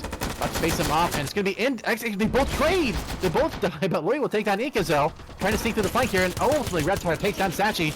Domsy and Plebdo clean up on the Skook and Louis. It's out down to just Mace, who gets the kill alongside Reptar, but Reptar is down by Plebdo. It is down to Mace. It's a 1v1 for the finish here. Plebdo versus Mace. Who's winning it? It's Plebdo. 3 kills for him. What a play there from Plebdo. I was about to sing the demise of GB on that round, and Mr. Clutch Dough decided that, Melvin, you've been a traitor for long enough. Your reign ends here. But Ekazo, all this hype, he is 0-3 right now. Well, you know, he might just need some 10 to warm up. You know, he hasn't played in a while. He's been out of power for the last couple of days, so he might just need some rounds to get back to the swing of things, learn how to break them, you know, learn how to get in there. I think he can do it. It's just going to take a little bit of some warm up, perhaps, as we saw last round and especially in the last game. It took a little bit for Global Breakout to kind of put in their stuff, but once they had it, they were good to go. But now with the new swap in there, things are still kind of evolving. Things are changing. So maybe Gnomes can lock it down, but so far we saw a good recovery from the Global Breakout on that last round. Yeah. As you said, I don't think they were expecting the red door. They were really focused on that being like a two push, and like, oh yeah, that's the fake push. The real thing's about to hit and beach, but the real thing hit on the red door, and it ultimately saw Plebdo deciding that I'm going to win this round. You know, only one of us is walking out of here, and it ain't you. Exactly. It was a I like the positioning, I like the call, and ultimately it was just a good performance there from Plebdo, but his teammates as well, getting the kills to bring it to a 1v1, brought it in for the win there. So good work all the way around, but now in Operation Shameful Exile, this is risky. I kind of like the strat to call from Ekazo to go for like a peek outside when they're trying to run out from this side here. It's a little bit risky, but if he can hit it, it's amazing. It's going to be a bit of a bold play though, but I like the position because there as well you can also counter and go back in reception potentially. But equally in office, I like the positions here from the Molotov and barbed wire. I'm trying to think of the words to call this play from Ekazo. I'm confused that he's wanting to be this risky while being down, which just shows you the aggressiveness of Global Breakout. And if it works, hey, it works, but if it does not work, you are handing the mop to the enemy. If you miss and get UAV zapped because you trip up on something, if you just get, they prepare for you and you just die, you're handing the mop over. But Plebdo is there, maybe to pick up the mop, but then you're handing an AK over to them, so we'll see. We'll see. And we're about to see.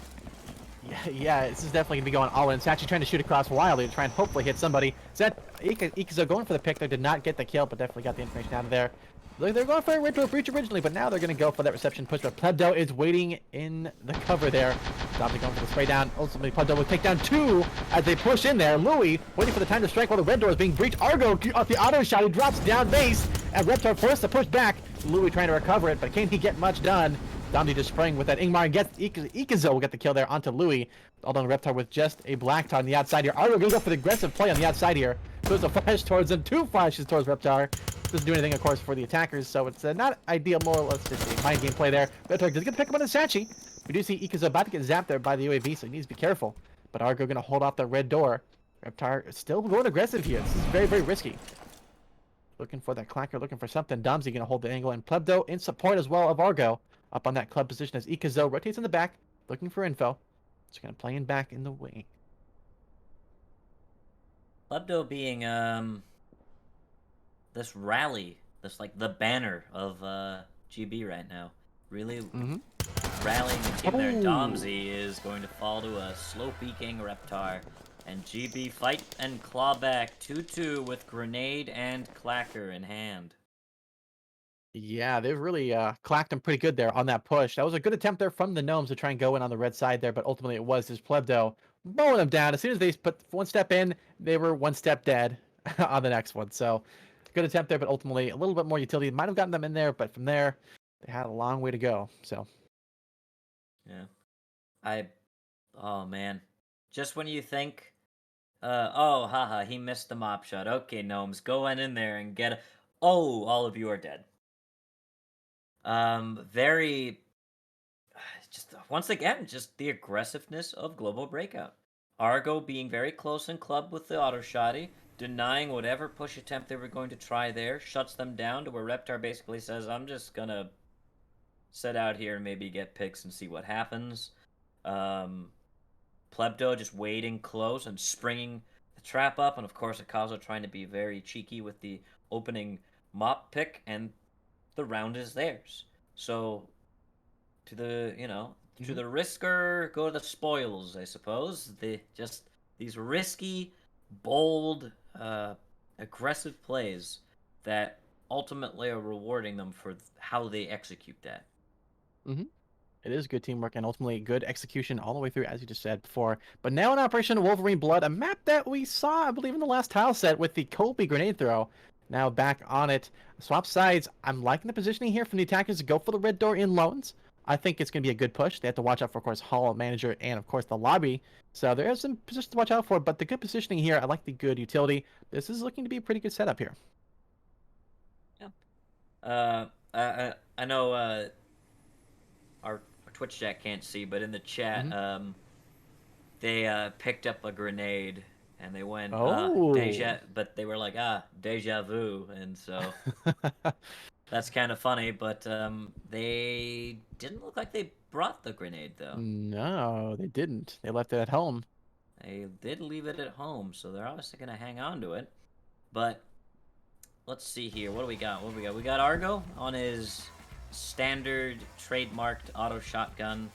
Kazo picking up the mop from Plebdo's hands. So Mm-hmm. we're seeing pretty much a standard global breakout hold here. Once again, Gnomes kind of wanting to go for this loans push, kind of go from the back and really take them by surprise. They're not even going to commit to loans, just going to kind of be like, hey, we're kind of going in here. Just kidding, we're all going to hit loans. It looks like Plebdo and Ekazo are going to be ready for that as the Molotov comes out. Just buying Pleb some time to truly get into the right position. Ekazo backing up slowly, and they're Mm-hmm. going to watch as Plebdo rotates into lobby. As the attackers wait outside, get a flash in, There but it is. Yeah, it's very really slow going in. start. Yeah, they're really taking the time to get into the round here. They have good control of loans now. I noticed this actually had a clacker as well on the defensive side. Didn't ultimately end up using it, not reading the play there, but that is how it goes sometimes. But so far, it's been a good push and hold of hallway, but they have a long way to go before they can actually get the button there on Ekazo's position currently. Plebdo and SaChi holding up the pushes for now. Louis trying to get the shots across there, but Reptar is holding off that hall side flank. Domsey could push it, but would get dropped, of course, by Reptar if they tried it.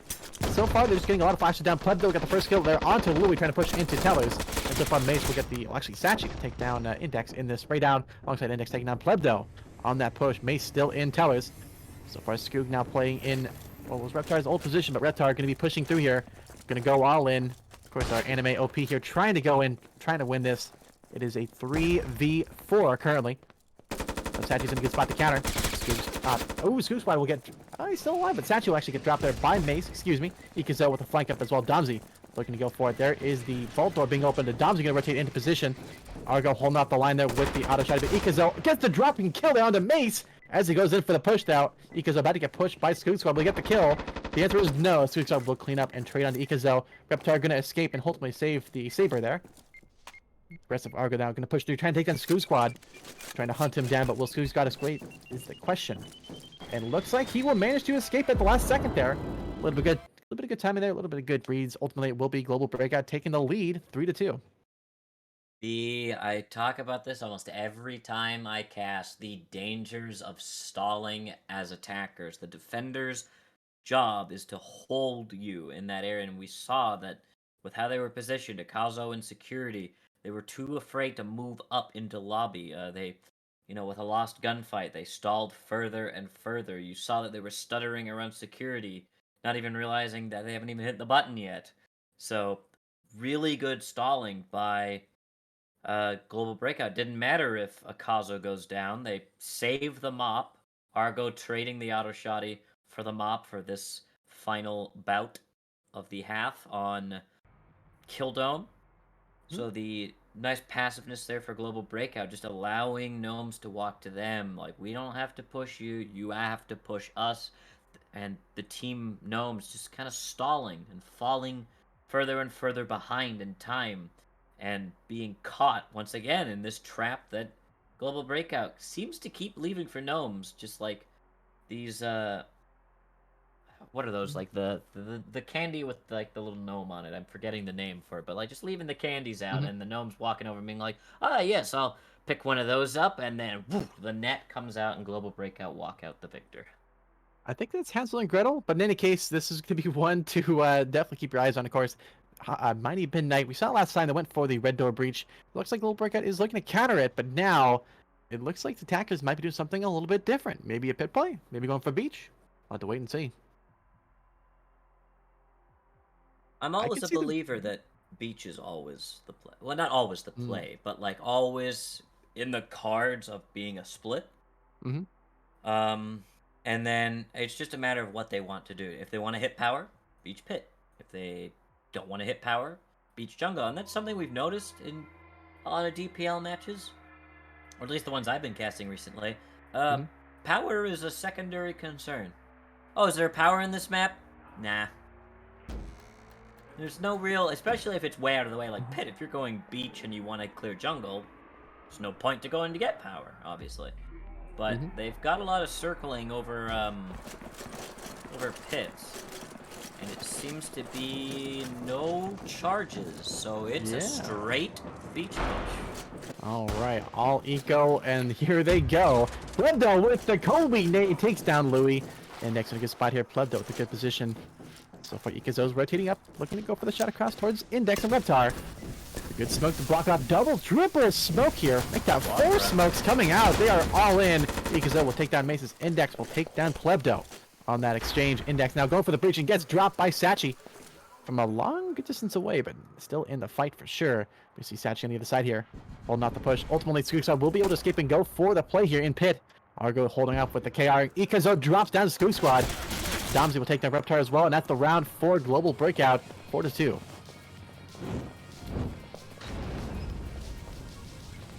What a I round! can't. What performance!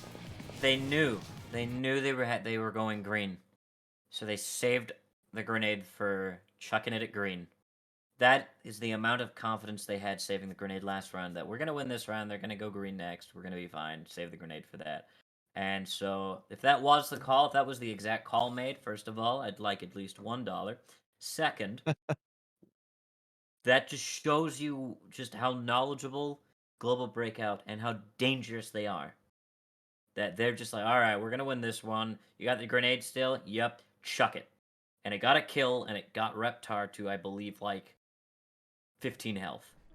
So, absolutely disgusting grenade toss. Basically returning the favor, like, hey, remember when you killed Ekazo? This is gonna kill and hurt like all of you. So good luck, toss.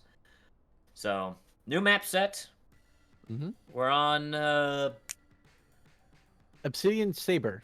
Thank you. My cat also said it. You know, she meowed very loudly. I don't know if that came through. She beat me to it, but Mm-hmm. we're on after the first half. What started as dominance for Gnomes, Global Breakout's coming back. It's 4-2, and let's see if the domination continues, or if that was the wake-up call Gnomes needed to be like, okay, we were underestimating them. Let's not be weak in the knees. Let's reinforce those kneecaps, and let's stand strong. Yeah, let's see if they can capitalize on this one, or need capitalize perhaps. I'm liking the push here in Storefront. This is an interesting position here to try and hold off and push. You have Freezer and Bathroom as a flankable position, and Delhi. This is a new addition to the system map. I don't think I've seen before in Delhi. I'm wondering how the cover is in that position, if they can push through, flank through, or just kind of ultimately have it as an option to blank off positions here.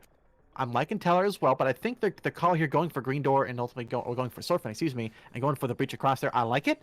I'm curious about the right and left side kind of push up there. It's going to be tough to hold because I imagine there's going to be two Knacks already on Plebdo and Domsy. It's going to be tough to stop the push, but it's definitely possible.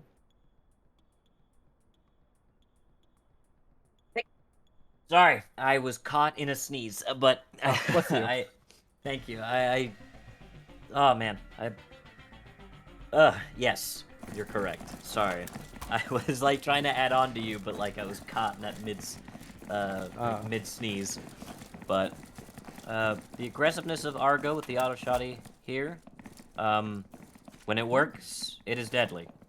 So we'll see if Gnomes allow for Argo to do what he's allowed to do. Yeah, this The is going storefront is wide open. Shots going through. Just pistol shots, trying to maybe bait out aggressive Argo. But Argo is like, you know what? No, I know your gnome tricks. I understand what's happening here. I'm just gonna wait.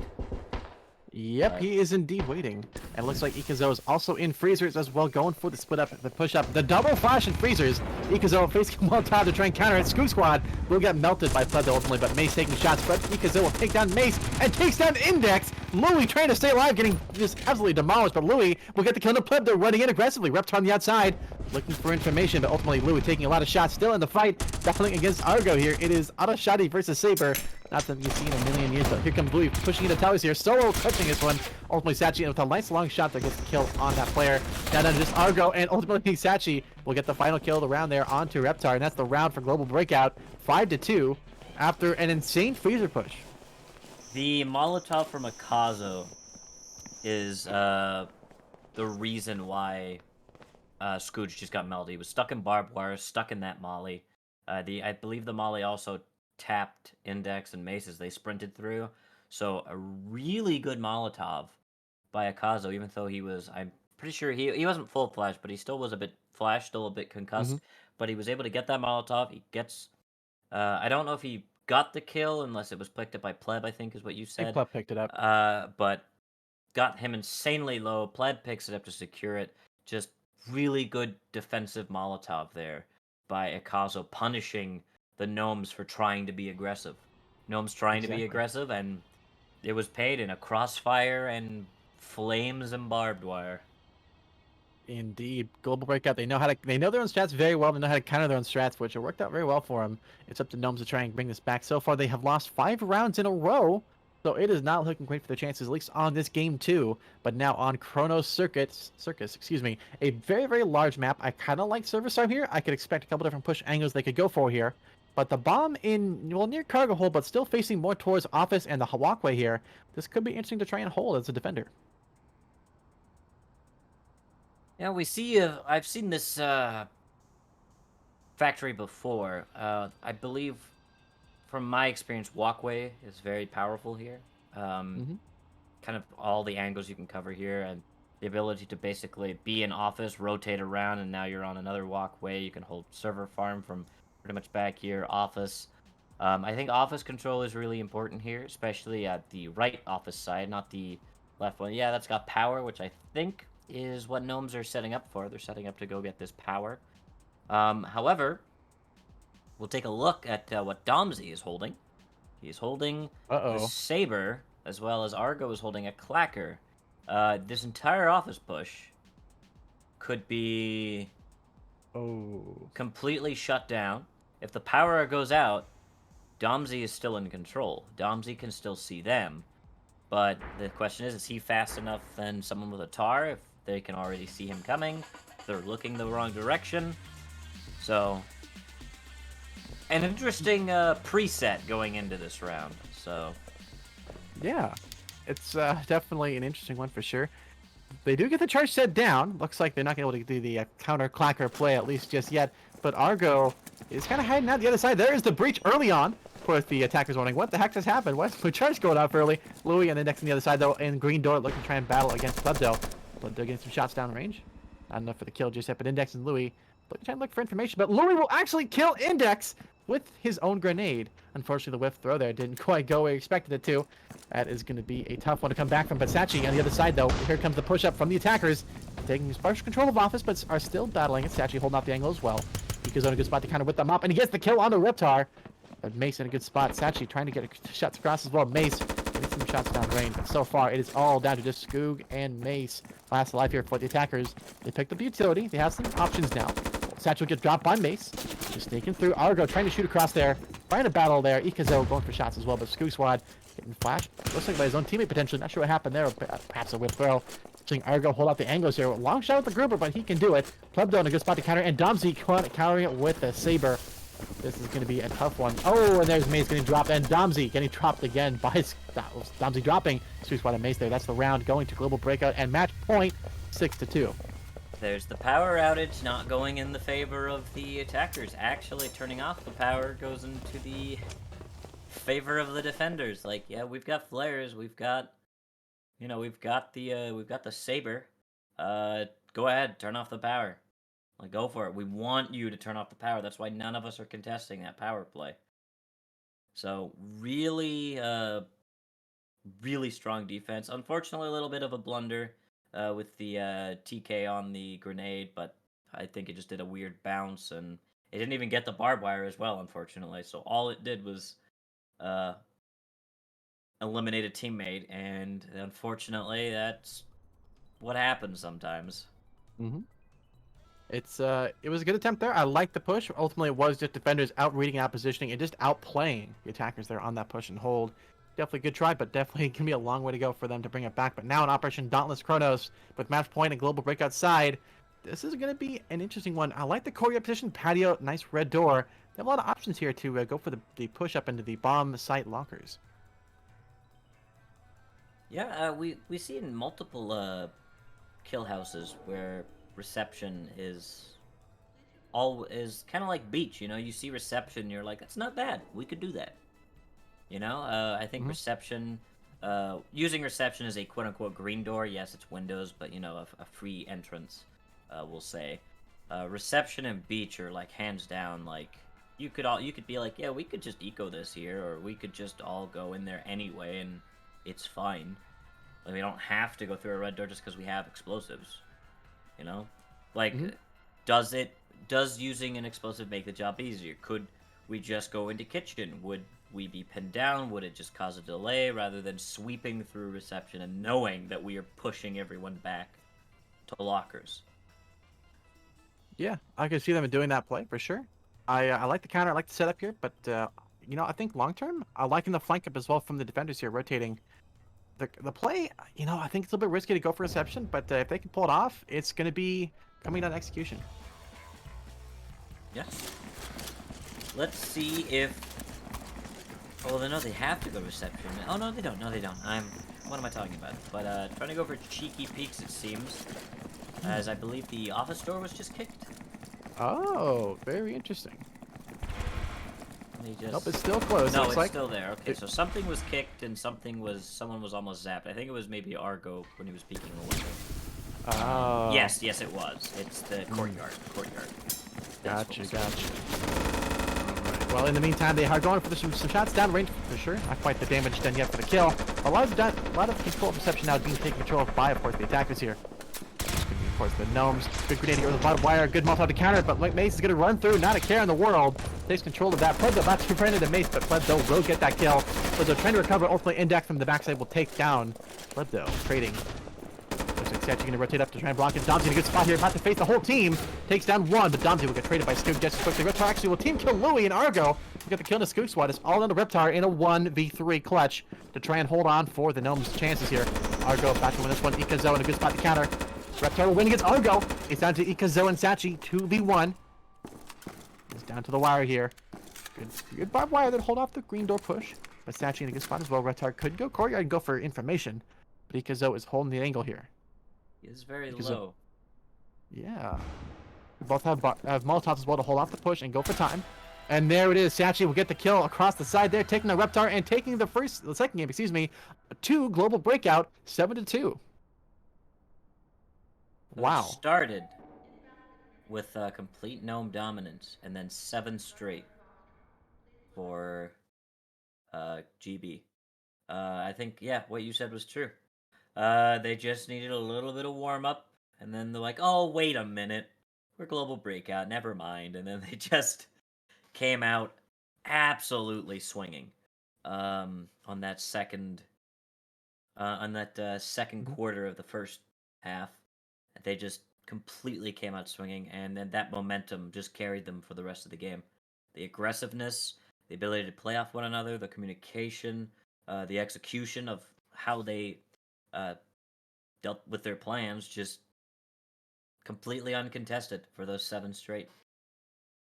Definitely. It was, I'm not sure where the Gnomes went, but after round 2 there, they kind of disappeared from the server, and they were there in theory, but not in practice. I think they had a lot of things good called out, but performance-wise, they dropped the ball on that one, unfortunately. So maybe they can bring it back to game 3. But until then, we're going to take a quick 5-minute break. Once again, you're watching the Due Process League. This is, of course, the Losers Bracket Grand Finals of sorts. It is a best of 3 between Global Breakout and now the Gnomes. Both teams have won game 1.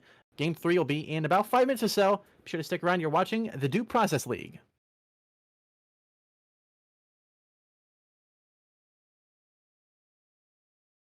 Welcome back, everyone, to the losers finals between GB and the Gnomes. And man, that last matchup, that was an impressive clawback by Global Breakout. I mean, they only lost 2 rounds throughout that entire matchup. And if you look back at the stat record, they won all 7 of their rounds in a row without little to no congestion. And I mean, that's just a statement to show, to be honest. That was such a good performance by them. And moving into this potential last matchup here for the best of 3, for all you Gnomes fans, I would be quite concerned because the overall play style and it just looked like the general communication by the Gnomes was definitely lacking there in that last match. It Yeah, definitely I gotta showed agree. on some of those. Oh, okay. No, Well, go ahead, go This is why I need to do names. This is like every Uh-huh. time I forget, I'm like, yeah, I need to say a name, but I just kind well, of, because we always have No, that awkward little yeah. pause, so we both think, "Oh, he's not gonna talk. I'll talk." yeah, Um, yeah. I'll be quick though. We saw that in one of the kill house things where Plebdo kind of just sat cautiously, and it's like a common corner you would think to check or even flash just as an entrance, and then yeah, it just falls apart for the Gnomes, and GB get really easy picks that like even in the first round we saw Gnomes prepping for and being aware of, and then in the second game just because Ekazo's there and they won the first 2 rounds, I think they were like, yeah, yeah, okay, we got this, and Ekazo was like, okay, by the way, I'm actually good, and then we saw 7 uncontested, and the Gnomes were just making mistakes they haven't usually made. So maybe this was just a small slip up, you know? You know, it could be. I could see that being the case with Gnomes coming back for game 3, but I just don't think it's going to happen. I think Gnomes are they're on the ropes before. 7 in a row is a huge loss to the mental. I think Global Breakout is going to be. I predicted 7-2 for game 3. I think now that it's going to be the case here, maybe they can get 7-4 for game 3. But I think Global Breakout, they're going to win this one. I mean, it's definitely looking like that. They were a dominating force last matchup. And I mean, to go back to the stats of last game as well, we had 600 damage between both brothers, Mace and Scooge. And fun fact, almost all that damage was done for Scooge on round number 1. 400 damage in round number 1, and then was basically silent throughout the rest of the game. I mean, some of your top contenders in that last matchup just not doing a single thing. It was quite obvious for one of the main reasons as to why GB were doing so well. It's there was no bite back at all by the Gnomes. And I mentioned the mental game even off and on the broadcast. And you even said it as well, Shark. Do the both of you think that's going to be a huge influence? I know I got your answer already, Shark. So I'll bring it over to Melvin for that question. I know I kind of touched on it mid round. Me and Shark kind of touched on it, where Hmm. I even brought up the question of, do we see this shaking momentum? Are they going to realize, no, we need just, hey, blah, blah, blah, blah, blah, we're going to be fine.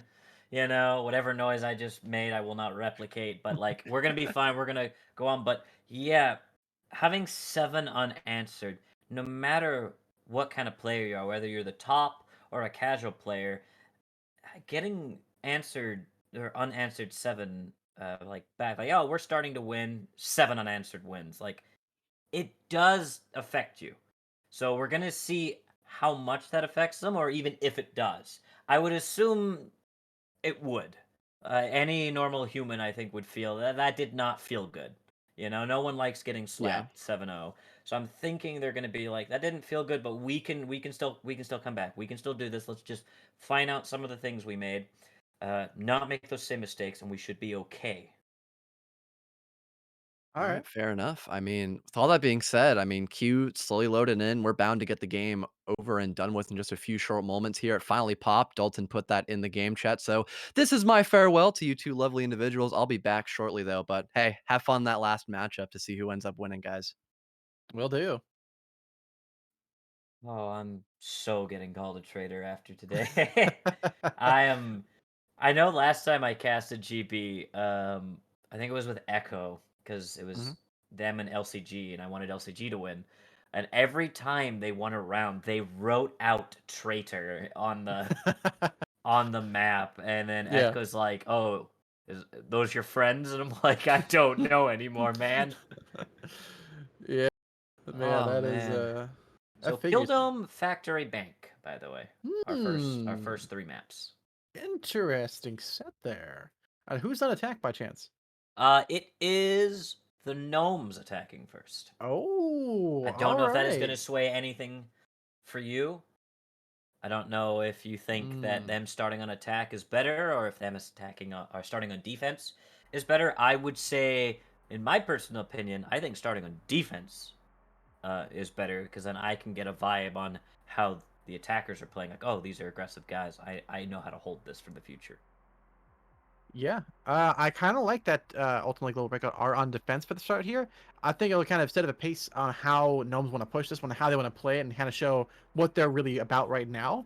Being on defense is a little bit tougher on this map. I think this is Hammer Bishop, of course, a map that's kind of big. I like the flanking positions and angles here, but we saw a big focus on Castle last time. We saw a red door push here before on a previous game or two ago. They kind of got hung up here to where they couldn't actually get through there and go for the charge and break down there to where they had to rotate back all the way through Beach. So I think this one's going to come down to just execution and good strategy calls. And so far, Global Breakout looks like they're making the right calls. Yeah, we need to see if the gnomes can pick up those calls. As we talked about, there was maybe some shakiness in communication. Have they refined it? Have they hammered it out? They've gotten rid of the nerves. Like, okay, yeah, this is the global breakout we were expecting to face. So let's prepare for that. Refine those nerves and see what happens. Like, this castle is very strong. If they decide not to do anything with it, this could be uh, very dicey. But we're gonna see how they handle it as Mhm. Kildome is underway, Yeah. and it looks like they are. It's a solid beach push, I believe. No, yeah, Yep. straight eco, all All right. APs Well, and a saber. yeah, they are definitely going for the ecology play here. So far, Louis, though, is going to take a shot in the face with that mop. We'll stay alive, at least for now, but it's definitely be low on health. They're going to go for the pit play here. Eagles are going to rotate back partially, but Domsey going to rotate up to block that push. Index will get the kill, though, onto Domsey despite that. Eagles are holding the angle well, but it's going to rotate back at the last second. Good call. Scoot Squad going for the pick, and ultimately will get the kill on the Ekazo. Good attempt from Ekazo, but not enough for the kill. Does get a lot of damage done for sure, but not enough to get the kill, at least. But SaChi is in a good spot here. Still guarding the bomb. Good button, at least for the guarding off the castle, not the bomb. Excuse me. SaChi, though, will get the kill on the Reptar. Trying to go for the button play there to go into castle. But Plebdo is waiting at top. He's trying to battle SaChi. Will not get the kill. SaChi is low on health now. Mindex and Louis taking control of the jungle. Slow and steadily there. Argo will drop down Scoo Squad in the top side of the jungle. And Index trying to battle against Plebdo here. Ultimately will get the kill. SaChi just kind of stuck up there, not sure where to go. Mace holding off the angle though, so he cannot push out. So it's the bottom access point he could go for. But SaChi is just kind of waiting for the time to strike. Louis in a good spot as well, holding off position. SaChi going to have to go for the play here. He gets flashed in the face. Somehow the boy's getting dying, but unfortunately Index will get that kill. It's his third kill. Argo will get the kill on the Mace in the meantime, and now it is all down to Argo in a 1v2 scenario. Louis on the bomb. Argo has to go for it. Oh, he whiffs his Molotov throw. He has nowhere to go. He can unfortunately just kind of hide out in the castle for now. Nope, there goes the breach. He's going for the charge.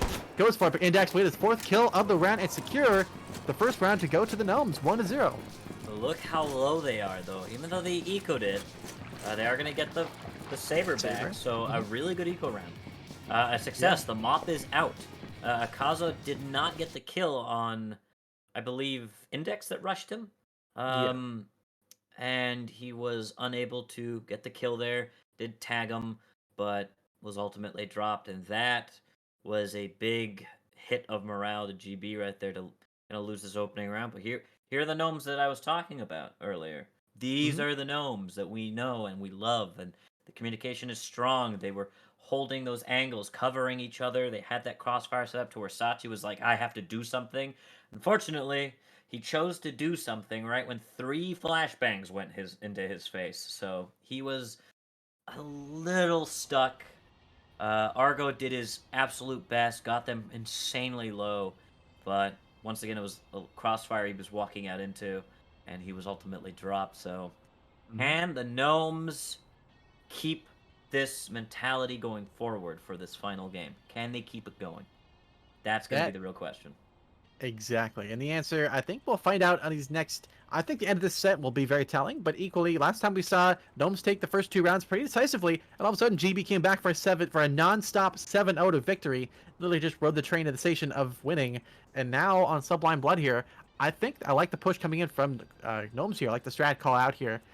You know, I think the setup here from Global Breakout isn't bad, but they're going to have to be adaptable, I think. Absolutely. We talk about it before. I'm gonna bring it up again. The dangers of stalling, really bad. And this is a map. You've got this big, dangerous, toxic area, and these Mhm. walkways where if they're in office and you get your opening pick, especially if you've got that mop player in use, but he's not there anymore. You can really hold them into office. I've been on my fair share of fighting a lovely mopper by the name of Boxy, Mm. who him and his team had perfect long range setup on the walkway to basically hold my team in office. You can hold that server farm, like very dangerous walkway. And considering, we're casting this for the league players, they know the importance of this walkway, these long angles. They know the importance of if they go server farm, can we hold them in server farm? You know? So Mhm. let's see what happens. Indeed, we'll see if this walkway will be the talkway to the round win here for the Gnomes. Domsy's in a good spot here at the server farm position, but a smoke pulled off that walkway positioning at least. Good Molotov for the entrance, but ultimately Index will push through despite that. Index going for the clutch here. It will get the kill on the Domsy. Labdo and Ekazo in a good spot to counter as well. Argo pushing up and SaChi also rotating there, expecting to play here. Ekazo going to hold off the line here. There is the door being breached. Power has now been, looks like, played. Good flare there on the left side, but ultimately we get rid of the barbed wire on the top side there. So far, Labdo and Ekazo looking to hold off this right side push. It is a lot of fire coming down from Ekazo there, but they are still battling. So far, no damage being done yet for kills, but Index is very, very low on health here. Looking for the time to strike. Plebdo going to face a flash, face two flashes. Louis and Index are going to run right into the bomb, but SaChi will get the kill on the Index, but Louis made it to the bomb site. Argo's going to have to shoot across the scope for the kill, but did not get it. But oh, it's a trade back and forth. Hopefully Mace is going to escape and go for the shot here towards SaChi and Argo. Get the kill to one, but SaChi does not get the trade up in time, but already on the bomb is Louis. Oh, and Mace will come up big, getting the kill on SaChi, and the round will go to Gnomes. In the exact same start from literally the last match. A very dominant 2 rounds from Gnomes. So, deja vu, however the rest of the song goes. Mace kind of not really baiting Index, maybe Index kind of realizing that, or sorry, Reptar, sorry, like, oh hey, I made it over here. I'm gonna go for the, not Reptar, jeez, he was sabering. Louis, who was in there, like, yeah. hey, I'm gonna be defusing, ha ha ha. Mace killing SaChi, going back for the defuse, and then Mace being able to pick up the third kill as well. So really good kind of back and forth there. Really good communication. What we were saying, like, where was this last round or last match for Gnomes? We're seeing it. Perfect execution, really good teamwork. We're now going into the third round. This is the all or nothing round. I think we've all said, those first 2 rounds. Does it carry on? Especially since they've eliminated this util, but we are in bank. I believe the auto shotty is in play, and Argo is a human being on the other team with this auto shotty. This is a really good vault, really close. Actually, no, a really wide accounting. Yeah. So the question is, do Gnomes keep going, or does Global Breakout go for the knees and try to cripple them here? Like, we're gonna see something. We are going Oh. to see interesting plays as a wall charge being used to just bypass them to Hall. I don't think that'll actually work though. I think there's some stuff here in the way that'll prevent them to actually go through that. So it'd be a great idea in concept, but unfortunately, I think in execution, it will just kind of lead to nowhere. It will lead to an open sight line, yes, but you're not going to be able to push through that, I think. But they could still end up doing that one. But in any case, the call here to go for entrance makes sense. They have a lot of long weapons here, a lot of long access as well, with the Ingmar picked up by Mace as well. Louis picking up the knack on attack is really, really interesting.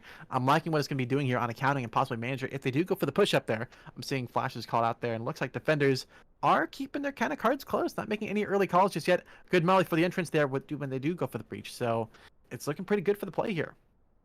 Would you consider moving that wall charge over to that right side? So even because we know that when the vault door opens, it's going to block that light blue door, which is basically an exploded wall.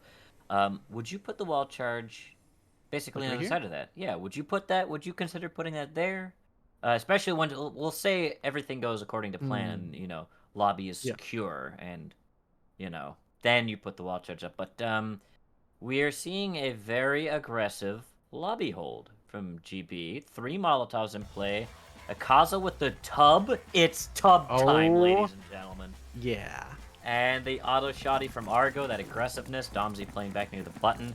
And we've got our Uh-oh. long AKs, or short AK and long AK covering from long. But let's see. Let me There see we it. go.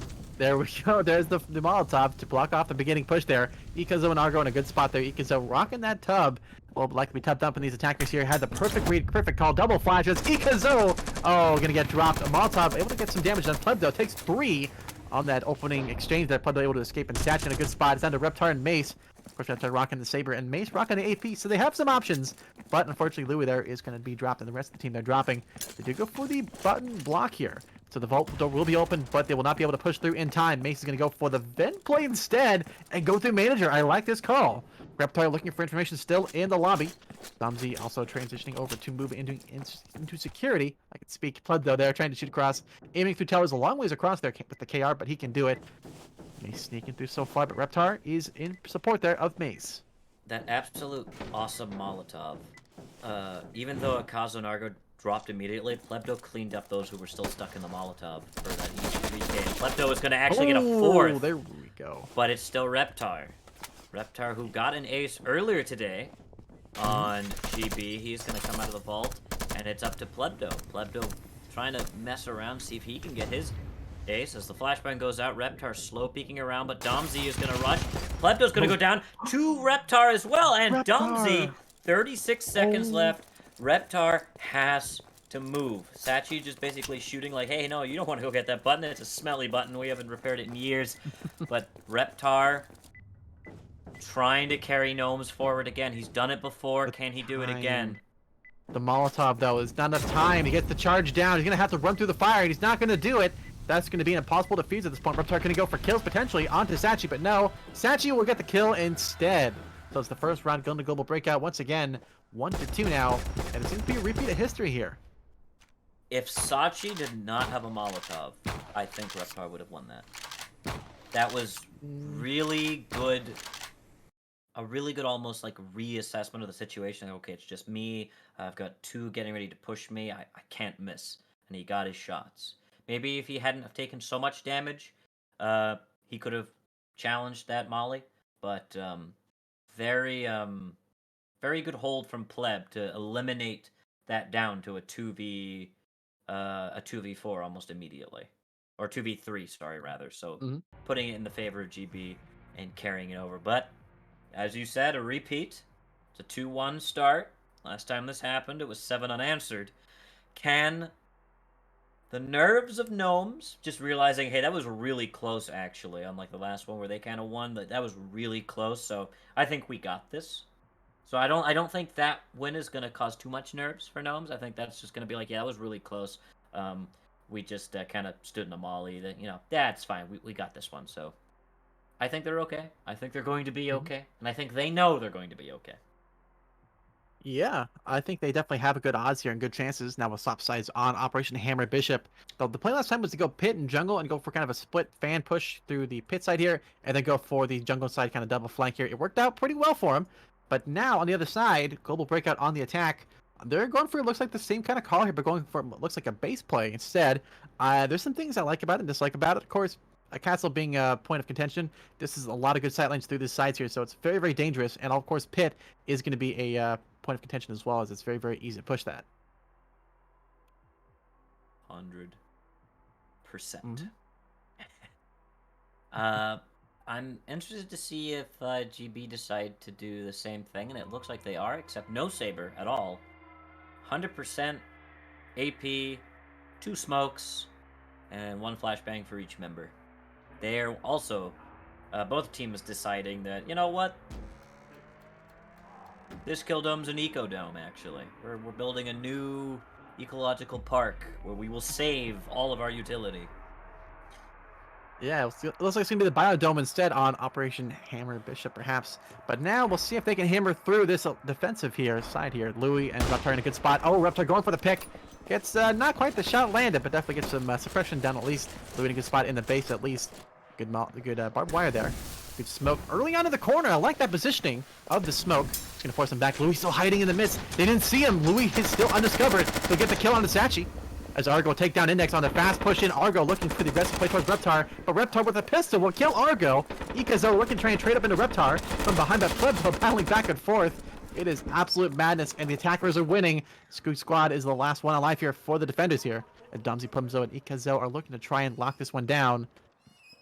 Plumzo sneaking through here. Ekazo holding off the angle with the mop. That's the last play you want to have with any kind of big weapon. And there you go. Ekazo deletes Scoot Squad from the round, and is Plebdo last alive? Well, Plebdo winning at least, tying it 2-2.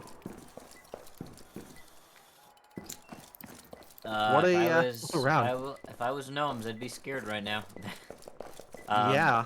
The fact that Reptar was retreating with the mop right there, there was a lot going on, but he was retreating into Castle, unaware that Argo was literally right on his heels the entire time. And so when Reptar turned, Index was immediately put down by Argo, and Index was put down by Argo, and Reptar was able to get at least the Gat kill on him. But because Ekazo was following up, he was unable to switch back and get a hit. But he did. I think he legged or armed Ekazo with the mop, because I did see that his body kind of flashed when the mop shot went off. But obviously not the full damage, as it's a leg and arm shot, not the body shot.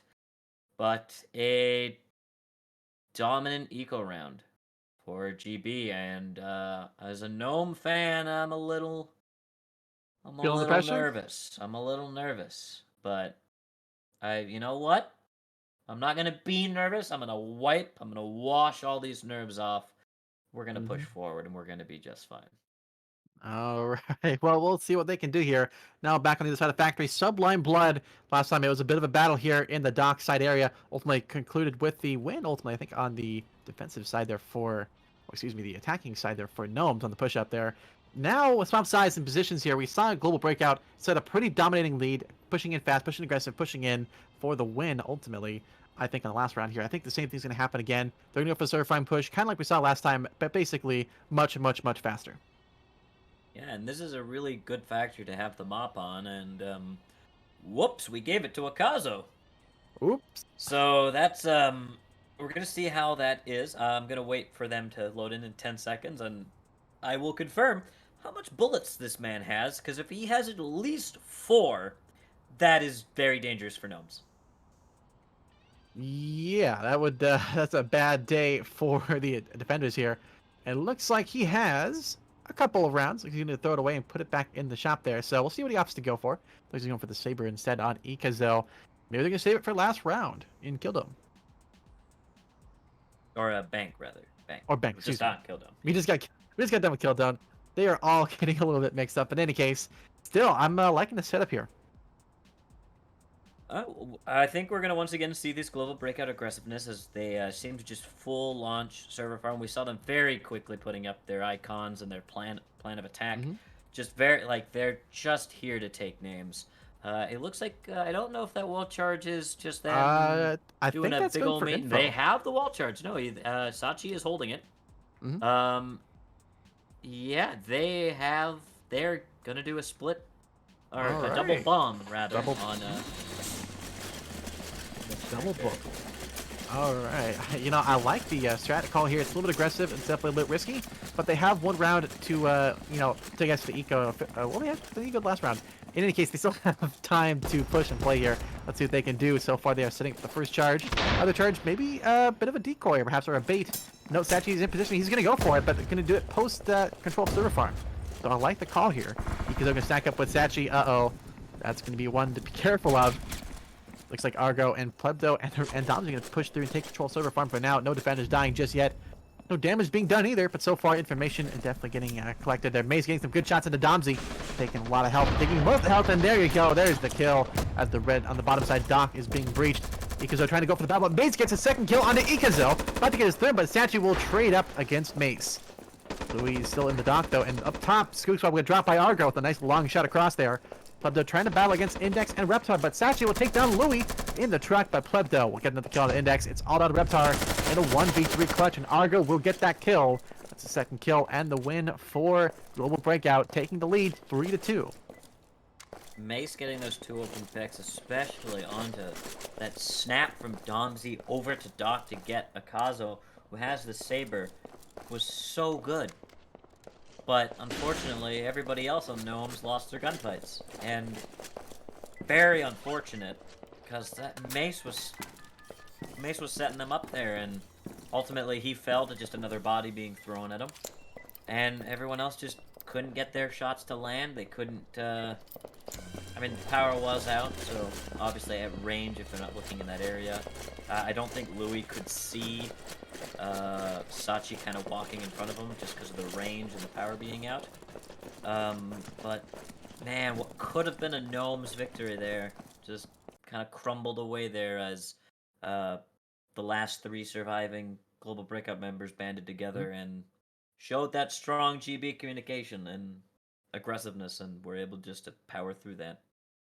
Yeah, I like the execution. Ultimately, Gnomes had a good idea in mind. They had a good counter to it, but unfortunately, Mace had a really, really good push there and just kind of was almost had it locked down, but unfortunately for him, Global Breakout came in strong and came in for the win there. But now on, once again, Copper Hurricane, the bank map that's got a lot to tell, except for its tellers, of course.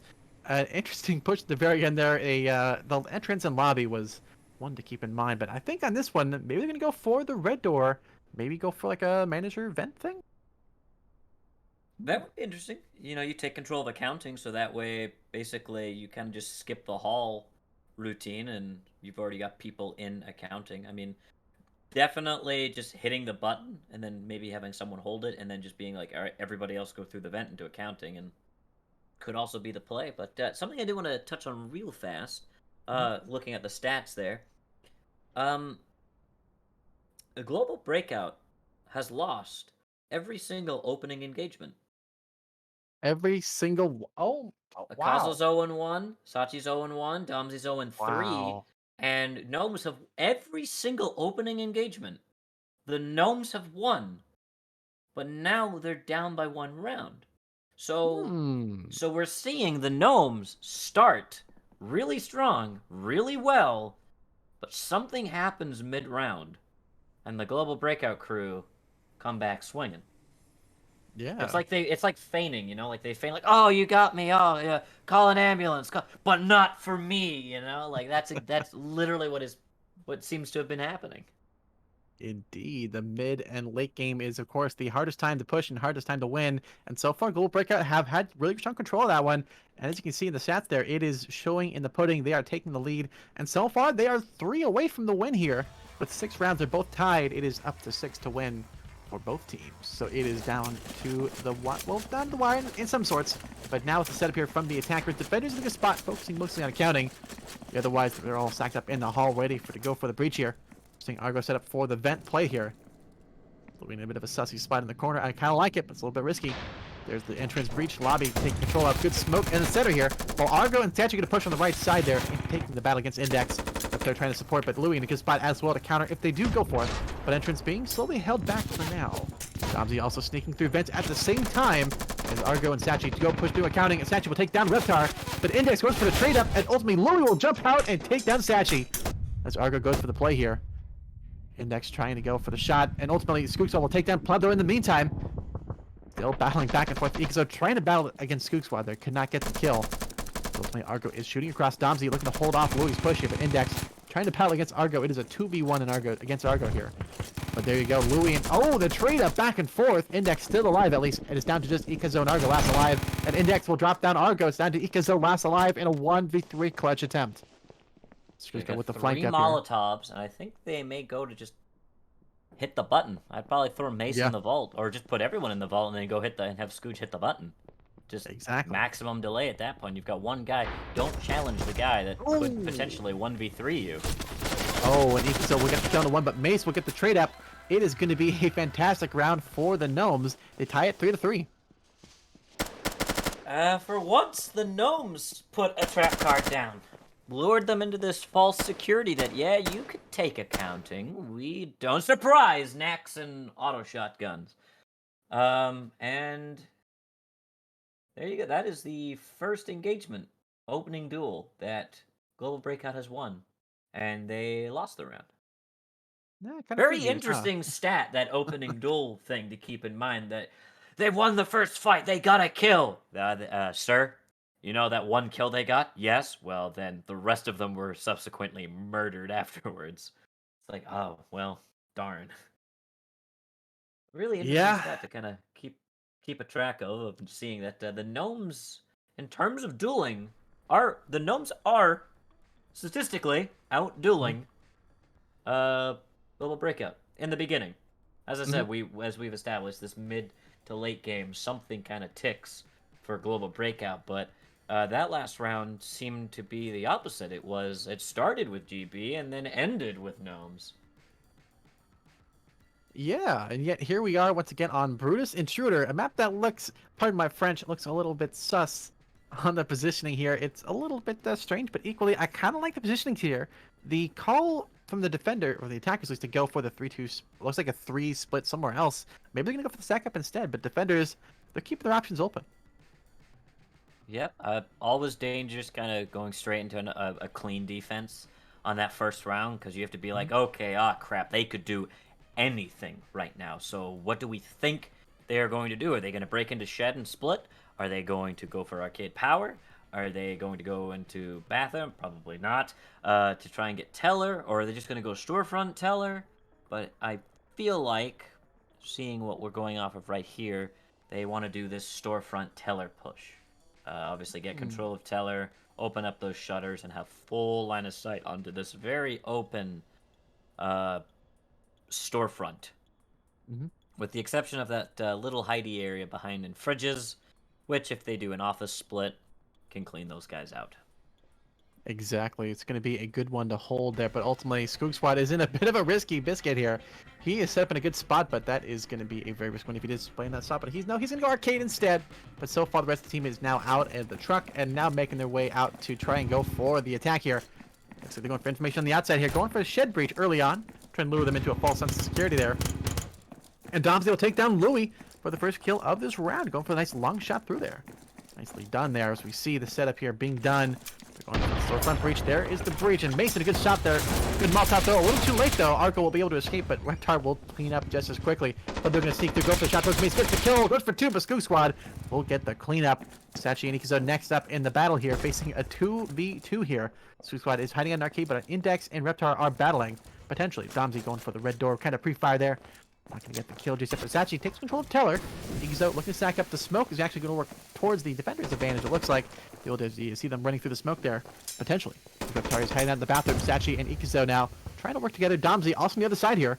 It will breach through and go through. As they take partial control here, they got the shutters open.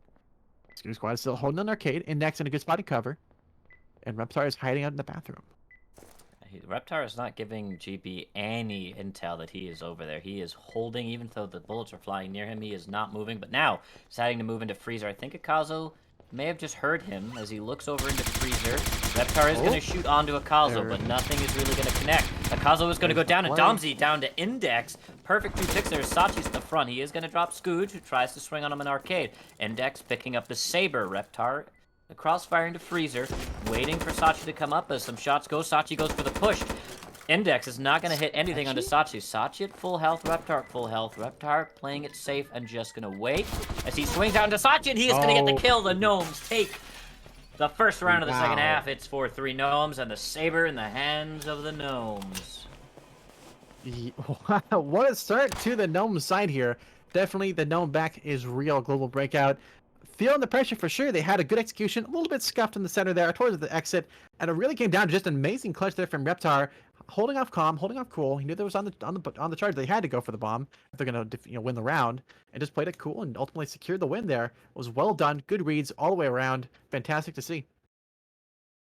And here we are. We have a looking over. We got a replay Oh, going there we on. The go. final moments of SaChi trying to rush that, which he does successfully. He does rush the saber, and he does get him down, but running low on time, tries to bait the Bomb thinks he's got some cover, but is ultimately pushed, clipped in the shoulder, and put down for his sins.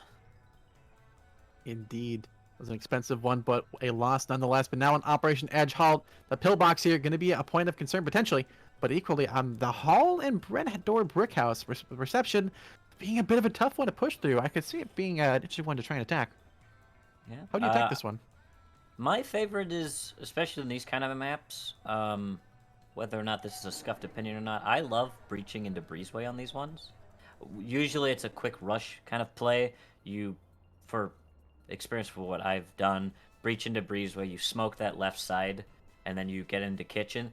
The only issue with that play is if you are stalled by the people who are holding kitchen, it gives enough time for people to brick house to rotate, either around to kitchen or stay in brick house to fire out, and the stalling in breezeway is very deadly. So it is a really good rush play, but if you are stalled, you do not win.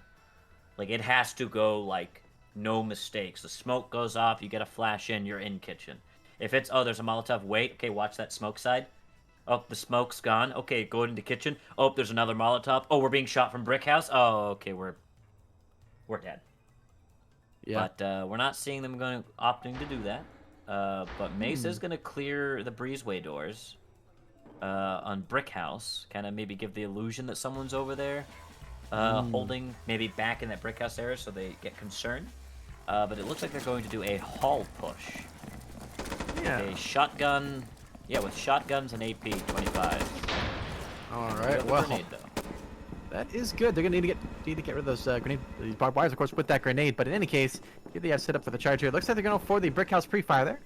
Not getting anything done just yet. Argo and Ekazo are going to go for the eco push on the other side. While Domsey, Plebdo, and SaChi are the main three going for the charge up into Hall. Of course, Hall being a bit of a dangerous spot there. They know not to push it just openly because obviously Louis and the rest of the defense here are going to drop them down if they do go for it. But there is the stack up. They're actually going for the push in reception through the brick house here. About to counter Louis pretty quickly here. It's a good counter spot. Skook Squad as well, and a good spot to shoot through. Setting up for the charge, setting up for the breach here. See what they can do. Plebdo in a good spot here. Let's see what they're setting up for. So Ekazo in the back, holding up the angles here for the flanks. I like it. There's the Molotov to hold off the push. The grenade to get rid of any barbed wire. There's anything just there, but good information at least. They're going to Mace down against Domsey here. Will be able to escape. We see Index getting the kill onto SaChi, trying to drop down. As Argo holds in position alongside Plebdo. Looking for information, and it looks like a SaChi squad will take down Domsey through the side there. Oh, but Plebdo gets the trade onto Index, rotating a little too far out there near the bomb, while Mace still holds at the objective. Waiting for the time to strike. They're both set up with the charger. Molotov, a little bit of a scuff landing, but does get in position. Ekazo now rotating up on the top side here to stack up for the triple push here to go into control of kitchen. The entire team is stacked up on the other side in pillbox and Poison hallway for the stack up and push up. They take partial control, but Reptar trying to go for the shot there. Doesn't quite get the kill, but Plebdo low on health. Mace will take down Ekazo, and Reptar takes down Plebdo. It is all down to Argo. He gets dropped by SaChi squad. That's the round for the Gnomes, 5-3. Well, Breakout fell apart that round. A lot of what we saw Gnomes last game. A lot of a strong start, but then all of a sudden it ends with just kind of confusion. It looked like maybe a lack of communication, of falling out of communication, just not the GB we saw last round or last game on these last couple of rounds. A lot of it just being we've got a plan. And I don't think it was really stalling. There was, I think, 3 Molotovs, or 2 at the very least, at that kitchen entrance, which did cause a hefty amount of stalling. But GP still looked like, okay, that's fine, Flash, get in there. And Gnomes were like, oh, well, welcome to our kitchen. Get out. And quickly clean them up. And this is scary. If I were GB, I would be like, hey, remember that time that we were, that we were good at the video game? Oh, yeah, like a couple rounds ago? Yeah, let's do that. I don't know if nerves are setting in, or it's just a case of a plan that kind of, like it starts off really well, but then the Gnomes do something that they weren't expecting. And it's like, oh, we thought, because a lot of ammo, I'm sure you saw at the beginning, wasted by Global Breakout, just kind of shooting through like, oh, we think someone's over here. Okay, well, that's like a mag gone. Okay, we think someone's here. There goes another one. You guys are pretty low. You've wasted like 2 mags of pistols and shooting at places where obviously you think people are, and there's no way to really know someone is there, but really good by Gnomes for just letting GB fire and be like, yeah, go ahead. Keep going. We got time. You gotta come to us. Waste your ammo. Go for it. Yeah, it's right now Global Breakout are kind of they're breaking out of their containment. I'm not sure what's happened to the team there, but they have a long way to go here. It is, I believe, 1 round to win for now the Gnomes actually, because it is tied 2-2 here, unless they are playing for the last run for the win. Actually, no, it's playing for 7. Excuse me, I'm getting my rounds mixed up. But in any case, defensive wise, I'm liking the strat call out here from the Gnomes.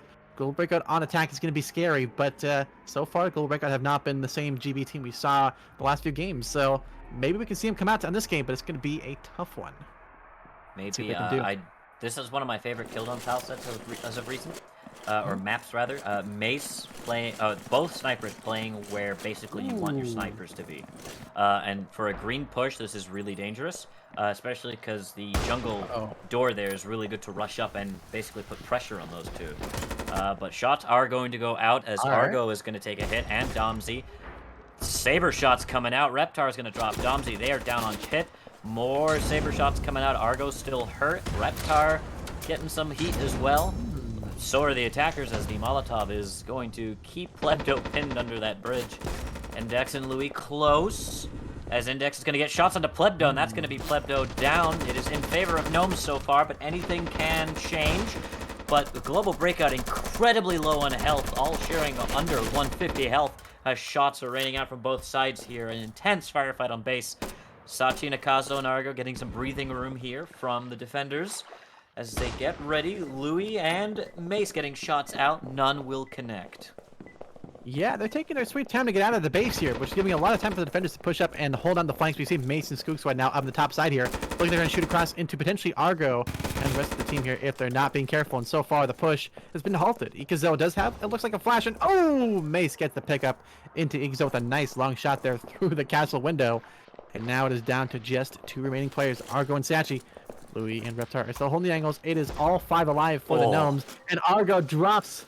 Gets dropped by Reptar there. It's all down to SaChi. No utility, just an AP and a dream. What can he do? Low on health, low on options, getting pushed by Index and Louis. And Louis will get that last kill. It is match point, series point for the Gnomes. The fact that, once again, for any newer players here, the dangers of either giving your util to the enemy or letting them understand that they don't have a clacker. They have to go green. Set up for that. You're causing them to just go from the second they step into the map, it is funnel. It is choke points after choke point after choke point. And we just saw there that the Gnomes literally took no prisoners. That wasn't even fair. You have 2 snipers on a very long angle. It's not even fair of what the Gnomes just did to Global Breakout. It is. And I'm supposedly the top team in DPL just got absolutely backhanded by the Gnomes.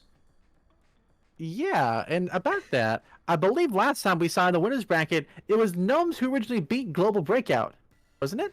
Weren't they the team that knocked down Global Breakout? In a double OT, I believe, yes. Yeah, so, and here we go again. Now it's Gnomes and the comeback here, or at least the rematch with Global Breakout and Gnomes. And look at it again. Here's Gnomes coming in to hopefully stomp out Global Breakout here for the win on Brutus Intruder, or it's going to be the keeping alive and going to overtime here for Global Breakout. At this point, anybody could win this one, but I like the setup here on Arcade. I like the positioning here. This is really strong position here. I like to play Arcade. You push out with a grenade. A little risky, but you know what? If they can execute on this one and work together, I think they can do it and secure the win. It would be nice. I know if I was Gnomes, especially when you have a double OT and you lose, or you end up having a tie when you're up 6-0 and then GB tying at 6-6. To win like this is to basically say, we beat GB once. It was not a fluke. We can do it again. And if they can beat GB again, that is some cause for concern for GB. Not to make like a roster change or anything. I'm not like suggesting that at all. But to basically be like, hey, our strats aren't working, or they're catching on, and they're able to counter this. How do we get around this? You know, how can we be strong and holding these angles without being predictable? But we're gonna see. We have Ekazo on mop. We have Argo being the aggressive auto shotty. Let's see if they can bounce back this round with this. Everyone's on their favorite guns. They're on their comfort picks. Let's see what happens. Exactly. This is all the set they're looking for. Domsy going for the spray down towards Index. There's not kick of a Plebdo coming in as well, making a bit of a firefight here up on the green door side of office. While on the other side here, Mace and Reptar setting up for position are going in a very dangerous spot here if they do go for the breach.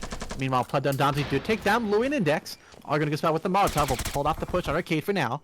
But Domsy still holding off the push. We see Mace taking down SaChi with a good start, but still a long way to go. Are going in a good spot here. Looking to get a nice barbed wire charge there. Plebdo trying to shoot across and will not get the kill on the Mace, but definitely getting some damage done. While on the other side, Domsy versus Skook Squad here, both looking for information, looking for kills. They have to try and get rid of the barbed wire here and have no grenade to do it. They have to try and run through here. All positions they like to push are now been barbed wired. And there we go. The trade up. Plebdo will get the kill ultimately on the Skook Squad, trying to go in there. Takes down Domsy, but will die just as quickly. Here's the flash into office, trying to take control. We see Reptar and Mace trying to hold this on for dear life, but Plebdo is still battling it. Global Breakout are still in this fight, and here comes the push. Oh, and Plebdo gets the kill onto Mace, and it's 3 kills from this round. Reptar last alive here for the Gnomes. Argo spraying through, going through, and guns them down. It's still alive for Global Breakout, 4-6. If we see a tie and we go to OT, we're going to be in for a treat. And also, that just means that me and you kind of predicted pretty spot on, almost, how today was going to play out, which is interesting. Yeah, I think your call's a little more accurate than mine, but you know, I kind of thought it would be Global Breakout with the 7-4 instead of Gnomes, but we'll see how this next round goes. It could be the win for Gnomes, and it's on to the finals potentially against Kitura. Either way, Gnomes have at least secured a tie, so there will be an OT round. So if GB brings this back, it's an OT. It's an OT match. If Gnomes just gets, and that's the thing. If I was Gnomes, it's like, hey guys, we just need one. Get a pick, and we make a play. We don't need to commit to one thing. Let's just kind of scope around, get a pick, go off that. But of course, then it's up to GB to be like, don't let them get picks. Stay back, play safe. We can claw back. This could go either way depending on what team ramps up what strat. If Gnomes can get a pick and then just go for it, they got it. All theirs. If GB can play passive and or even get successful with the aggressiveness, but that's the dangerous part of it being down and being aggressive, is if it fails, you throw the round or you throw the game. So it's very like Argo has to be very smart about when he is aggressive, because it could hurt his team or it could be the reason we get to an OT round. But we need to see how each team plays, and this, once again, we're still on match point. This could be the deciding map right here, or GB could claw it out for another round, which would mean the next round, if they win, we go into OT. We are right at the brink of the potentially the end of the game here, as you kind of said before. But now with the setup here on Operation Edge Halt, so far it's a bit of a halt of strategy here. It looks like going for the same approach for the Hull Breach. Ekazo in a good spot to counter it, and Domsy as well in the kitchen. SaChi on the bit of a flex spot. Plebdo in a good position to counter, and Argo, of course, running his tried and true auto shotty, does what he does best here. The attackers making their way out of the truck. They're a little slow, still figuring out what they want to do. Only one, looks like no grenade being picked up. Just going for flashes, a bit of an eco play perhaps. Going for the breezeway kind of bait. There is the breach there in Hall. Ekazo holding the angle of the still, which means they do have an open sight line potentially, which means they have to be careful. There is the stack up.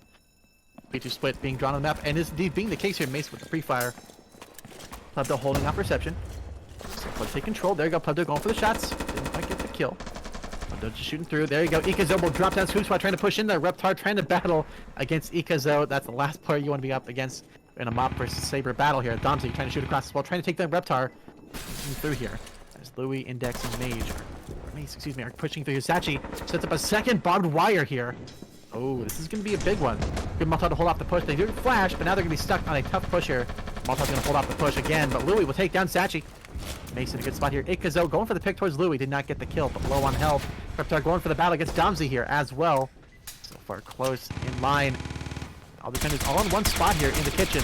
But Ekazo will drop that index as Reptar takes down Plebdo on that right side. Seeing a second Molotov on the button, or on the bomb, excuse me, as Argo will take down Mace. It is all down to a 2v3 clutch here. Louis will take down Domsey. But Ekazo trying to stay alive here, battling against Louis. Gets the kill on the 2! Oh my. Ekazo clutches with the pistol. The Gat-9 is going to be the win that wins the round. The Gat Respecter has logged on. 4K by Ekazo. The fact that they lined up for that Gat play. Ekazo had shot, he had missed. It was the perfect time for Gnomes to rush him. But I think we see now the lack of communication. They both rushed, and they lined up. They lined up for him, and the Gat cleans up. People forget, the Gat does the same amount of damage as the AP-25. It does 20 damage. And it's got 20 rounds in that thing. The Gat should not be disrespected.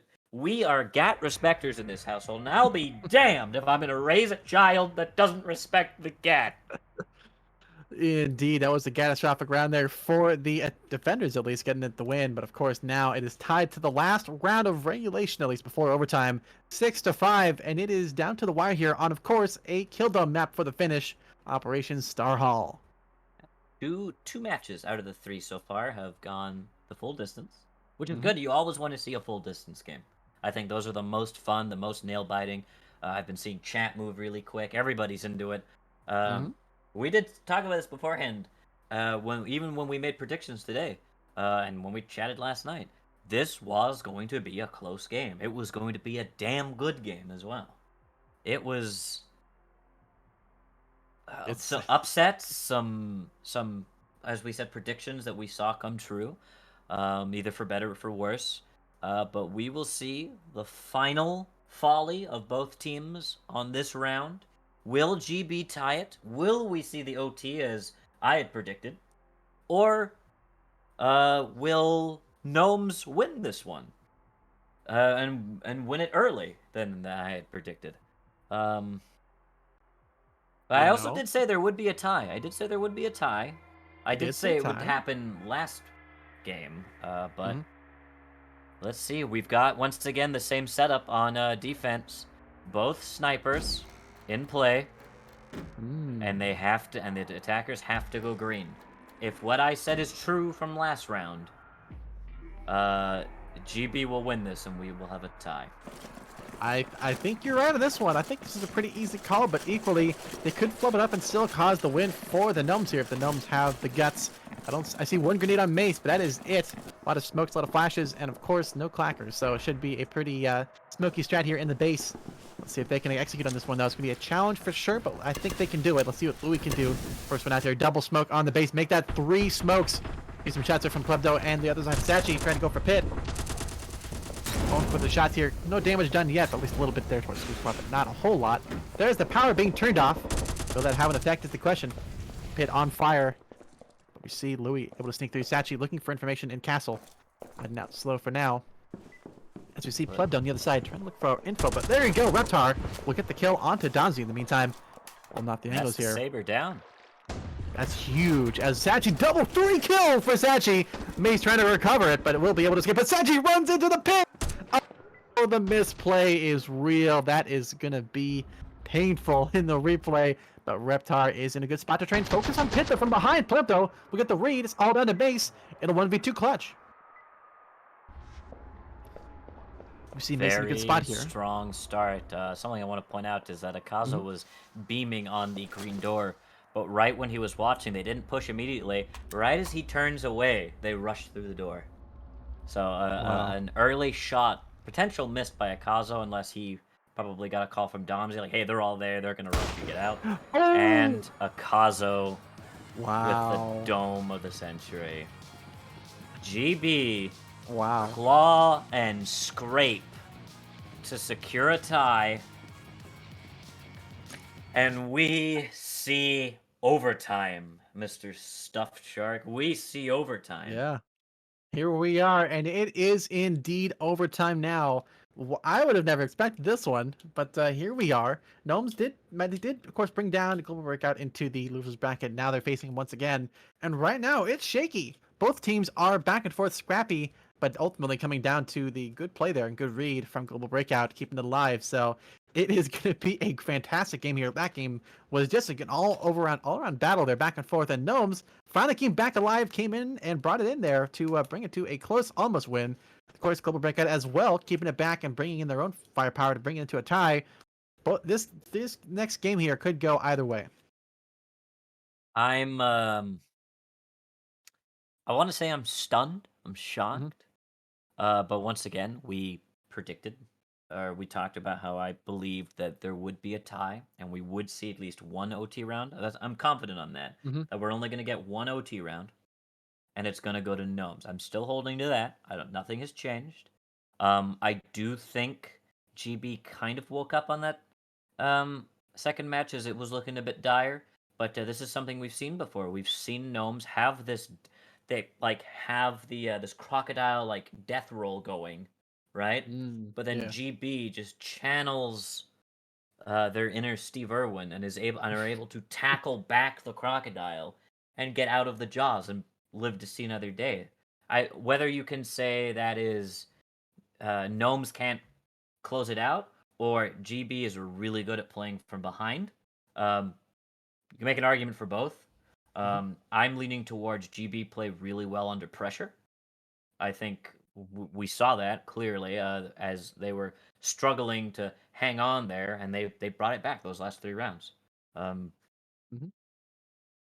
but I we'll agree. find out what happens in the OT.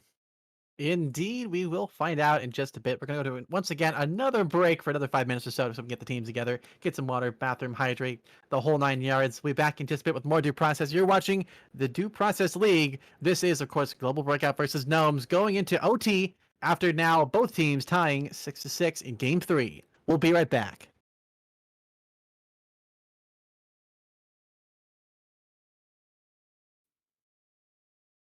Well, gentlemen, it looks like you guys were pretty on the money here with predictions. A tie game was bound to happen as it has in previous times between these two teams when they matched up earlier in the major. And now we're getting to see it yet again, beholding through our own eyes. It's going to be another rank setup as well. No casual match for this overtime. So potentially, Melvin, we are in here for the long haul still.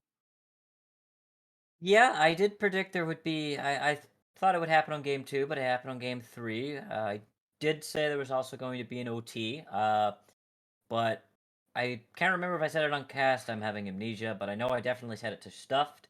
Um, I think we're only going to see one OT match, and I think Gnomes is going to edge out. All right. Shark. All right, you know what? I'm gonna root for Global Breakout. I know they've been kind of back and forth here the Okay. last couple rounds, but you know what? I think this is the time to shine. If they're gonna make it, they're gonna make it here and now on this first overtime. If it goes to second overtime, it's gonna be Gnomes taking it. This is my call. Fair enough. That's a good point. I mean, what I loved by Gnomes is that they were not that shocked about getting basically 7-0 essentially. They adapted to how EK was playing in that match altogether. And I don't think the stats were fully correct because it seemed like there were way less deaths for both teams and also not a lot of damage. I think they just got bugged at some point, unfortunately. So we can't really harp too much about statistics for that last match. But really both teams were able to notice the mistakes they were making throughout that game and were, like I said, just able to adapt. They weren't too upset mentally, and we still had a really good game overall, hence the tie in that 12-round distance. So obviously, we've talked about this beforehand. I'll bring it up again. It's most definitely going to be a close game between these two teams, but I think having GB try to bring this one back, it definitely makes more sense. It just depends on how well that momentum can be crossed over into match number 4 by the Gnomes instead of just GB. Yeah, I agree. It's gonna be a one for the record books for sure, and I think it's gonna tell a lot about the grand final here as they come into this matchup here. Kitura was fantastic this entire set. Have been nearly undefeated, well, completely undefeated at this point. Now with these two teams here, I am. This is gonna be a. This is really gonna be telling. Gonna be a good open or a good ending to like the first Oh major yeah. of the new year. Like this, if this is how we're kicking off the new year with GB being dethroned, an undefeated Kitura, maybe whoever wins this one, whether it be GB or it be Gnomes, that they then take Kitura their first loss. It's an explosive start to DPL for 2020. Regardless of what happens today or tomorrow, this has been a fantastic DPL major start. Yeah, Exactly. I think we're all in the same boat here. Even Chad as well probably is agreeing that this has been a matchup to live through, especially on the main channel. Even like the 4 game match that Boxy and I went over, that was just in an off scuff stream with like 20 people watching at the beginning. This has been a storyline that we've been able to conversate over quite well throughout the entire afternoon. And I think we're just about ready to go into the matchup as well. The cues are still waiting to get popped up here. I mean, we've already talked about predictions, but in general, star player for both teams, Melvin, who do you think that's going to go to at least right now after these 3 matches? I Oh know I threw a boy. curveball at you, but I mean, I got to know, at least in your mind Thank here. God you asked. My jimmies are rustled. Okay, so I think for GB it's been Plebdo. Even though Ekazo has showed up, Yep, his mops have been crucial. I think Plebdo is the reason a lot of rounds were won. Even with Ekazo there, that's fair. Ekazo set it up, but then Plebdo went, "Thank you, I got the rest," and he cleaned it up. For the other team, I mean, for me, I think it's a no-brainer. Scooge is very close to being it, but it has to go to Reptar. He had that ace in the first game True. against Global Breakout, and it wasn't like oh, they were all low and he got a one-shot. He dominantly got that ace. He swapped guns. He knew what he was doing, and he got that ace on his own. But I think both of those two are not single-handedly carrying their teams, but they're single-handedly like shining. They're you can look into the crowd and be like, oh, Plebdo or oh, Reptar. Like you can see them confidently standing on their own. All right, well, before we have Mm. Shark answer, this is where I have to part ways. Both teams have now queued, and I guess Shark can lead us in with All the right. same question I asked Melvin. So, you two fine gentlemen, enjoy the matchup, and I'll be seeing you guys hopefully for the interview later on. Sounds good. We'll see you around. Alrighty, so MVPs of both teams here. I'm gonna have to say I'm giving it to Argo on the side of course Global Breakout there. I think on the other side, of course, is going to be, in my opinion, I think Mace has been really, really good. Both players have not Mhm. been the ones that have not had a super lot of kills and deaths, but they've been essential players on rotations, on angles, and holding things for other people to actually move in there, go in there, and get the kills in there. They've been essential, and those are my two MVPs. See, So in any case, I think you're right. mhm, On the Argo, on Mace, yeah, but I think while that's been crucial for Mace, I don't think it's been like defining. But mm, it has been really good. He has held those flanks. He has picked up a couple on those. But I would also, yeah, I'd say if you weren't going to give it to Plebdo, I'd say yeah, Argo. We always see him playing close range, get chipping away at damage to help his team, being that aggressive. I will forever say this. I think Argo is one of the better close range players in the DPL. I think his aggressiveness, his handling of both the knack and the auto shotty are almost unchallenged. I think he is really good at those close range matchups. So indeed, I it's worked agree out. with you on that one. Yeah, it's worked out well from the entire time here. Through all 3 games, they've really been fantastic all the way through. And now on, it looks like the map Operation Obsidian Fang, excuse me, a bank map with a big lobby. I like the loans accounting, pretty standard, but manager. It's all looking like a pretty standard map to me. Yeah, I think all of us have seen this before. I think we all now see this in our screens, and we're all doing an eye roll of really again. Um, you have this usual place where they hide back here in accounting. Once they get the lobby hold, and just it, it's pretty standard. I think we're all, as I said, just kind of this one again. Okay, all right. Well, we know what pretty much everyone's gonna do, where people are gonna play. Yeah, I mean, look, you've got grenades, mollies, and flashes pretty much all prepped for basically each other. It's like they know. All right, I know what's going where. Exactly, and I like the setup here. Defender's in a good spot as well, countering it. I like the call here. It's a little flash heavy, but for the first round, they're going all in for the win here. Kind of like the call as well for the Saber on the outside there from Reptar with the long angles there. It makes sense. Yeah. Looks If I'm correct, this is a I I have not casted an OT game. Mhm. This is we're doing a full game 4, correct? It is a first to four. You swap rounds at 3, of course, to swap sides. So it'll be first to 4 wins. And it looks like we are having some technical difficulties. Granted, has paused. I guess someone crashed. Hopefully, they can Yeah, reconnect in Louis has time. crashed. That is unfortunate. So that was before the round started, so we can actually restart the game potentially. Won't be like a previous situation we saw with Global Breakout and Yakuza, where it was game round 2. They couldn't restart the game, of course. But Heartbreaking. now, it truly was heartbreaking at the time, and even to this day, it's still a little sad it happened. But it's how it goes, you know. You I can't lost always my predict the trigger future. points. All right. Well, while we Yeah. get things figured out in the meantime here, strat-wise on that map and in general, from what you saw in the set there, do you think we're going to see any one team kind of take an early dominance? Um, I'm noticing real fast. I know we swapped back to our Mm-hmm. beautiful faces. I'm looking over. I'm Mm-hmm. seeing Mm-hmm. the auto shotty being played in a very aggressive angle, and it worries me because that's either going to be one or two things. The aggressor of the auto shotty will completely curb stomp whoever enters, or B, he will be flashed and rendered absolutely useless. So I think Mm. before we've kind of seen, oh, if this team wins the open engagement, that doesn't mean they win the round. Whoever wins this open engagement wins the round. Yeah, I definitely gotta agree. It's gonna come down to the straight up. It's the early game is gonna kind of tell. I think the rest of the tail. But equally, I think defenders if they position themselves in teller and accounting on the side flanks, they could lock down the round too. So I think it could go either way if they do come back in. We may end up having to reset the map though, so you're not actually play this one just yet. But I think if they're going to win this one, it's going to come down to just purely map knowledge and ultimately execution. And indeed, early round, I think, as you said before, it's going to be essential for the win there.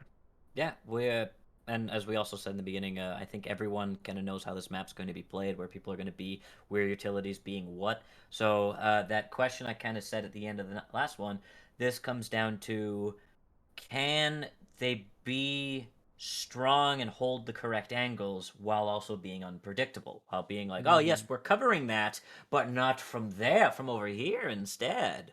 So I'd like to see how GB are going to fully hold this. Once again, if this game goes through, if it doesn't, we'll be seeing a new map, obviously. Uh, but in terms of how the defense is set up, this seems standard GB hold with that sprinkle of aggressiveness that we have also seen that can either A, bring them absolute dominance, or B, can falter and can go to the hands of the gnomes. It's a good question. I think it'll work out. They've been back and forth, hot and cold. They've kind of had it and then they lost it. I think with this setup, if it's they have to hold the line there. At this point, I think they can't join back, so they're probably going to reset the map here and reset the game. But that's okay. I'm seeing You know, restarts. Yep. Yeah, I think unfortunately gonna have to restart the game, which is okay. So that map will most likely not be played. We could get the same map pool, same map set as well. So not entirely out of the range of possibilities there. But I think if they did play this one, I think Global Breakout had a good strat call kind of minded. We didn't see a whole lot of positioning called out from them, so it's not going to be super clear on who would have won that one. But I think ultimately it would have been a good match there. I think we would see Global Breakout potentially win it, but it would have been I think Gnomes could have gotten it too, though. So I'm kind of 50-50 on it. Yeah, one team was definitely winning, that's for sure, Tad. Yeah. Yes. Yes, um, indeed. oh man. So I'm sorry, fill me in again. It is Hmm. the first to four. First to four, yes. They play 3 rounds. Load up the next set. First to four will win. So it's casual rules. Yes. Gotcha. In a ranked. And a rank setting, okay. So if it's 3-3, do we just stop and it's a new one? Another overtime. Yep. That's the case. So Okay. they'll probably just All play right. on with how that set is going. So Yeah. could be See, many overtimes in the future. I didn't, because I saw it when I saw one time it was like, it was like, oh yeah, they won 4-2, and I'm like, but it's ranked setting. How did they get a casual game? Like, did they just keep like queuing up until? But it all makes sense now. I now understand. Hmm. But It's yeah. I mean, we're it still does. waiting on them to queue up. So I guess Yeah, yeah, yeah. Any questions? man, I was gonna see if we have time for. I wanted to hear Fellow's prediction on or in his MVP picks. Hmm. I wanted to I hear wonder. him. I don't know if we have time. If we have time, fellow, you may speak.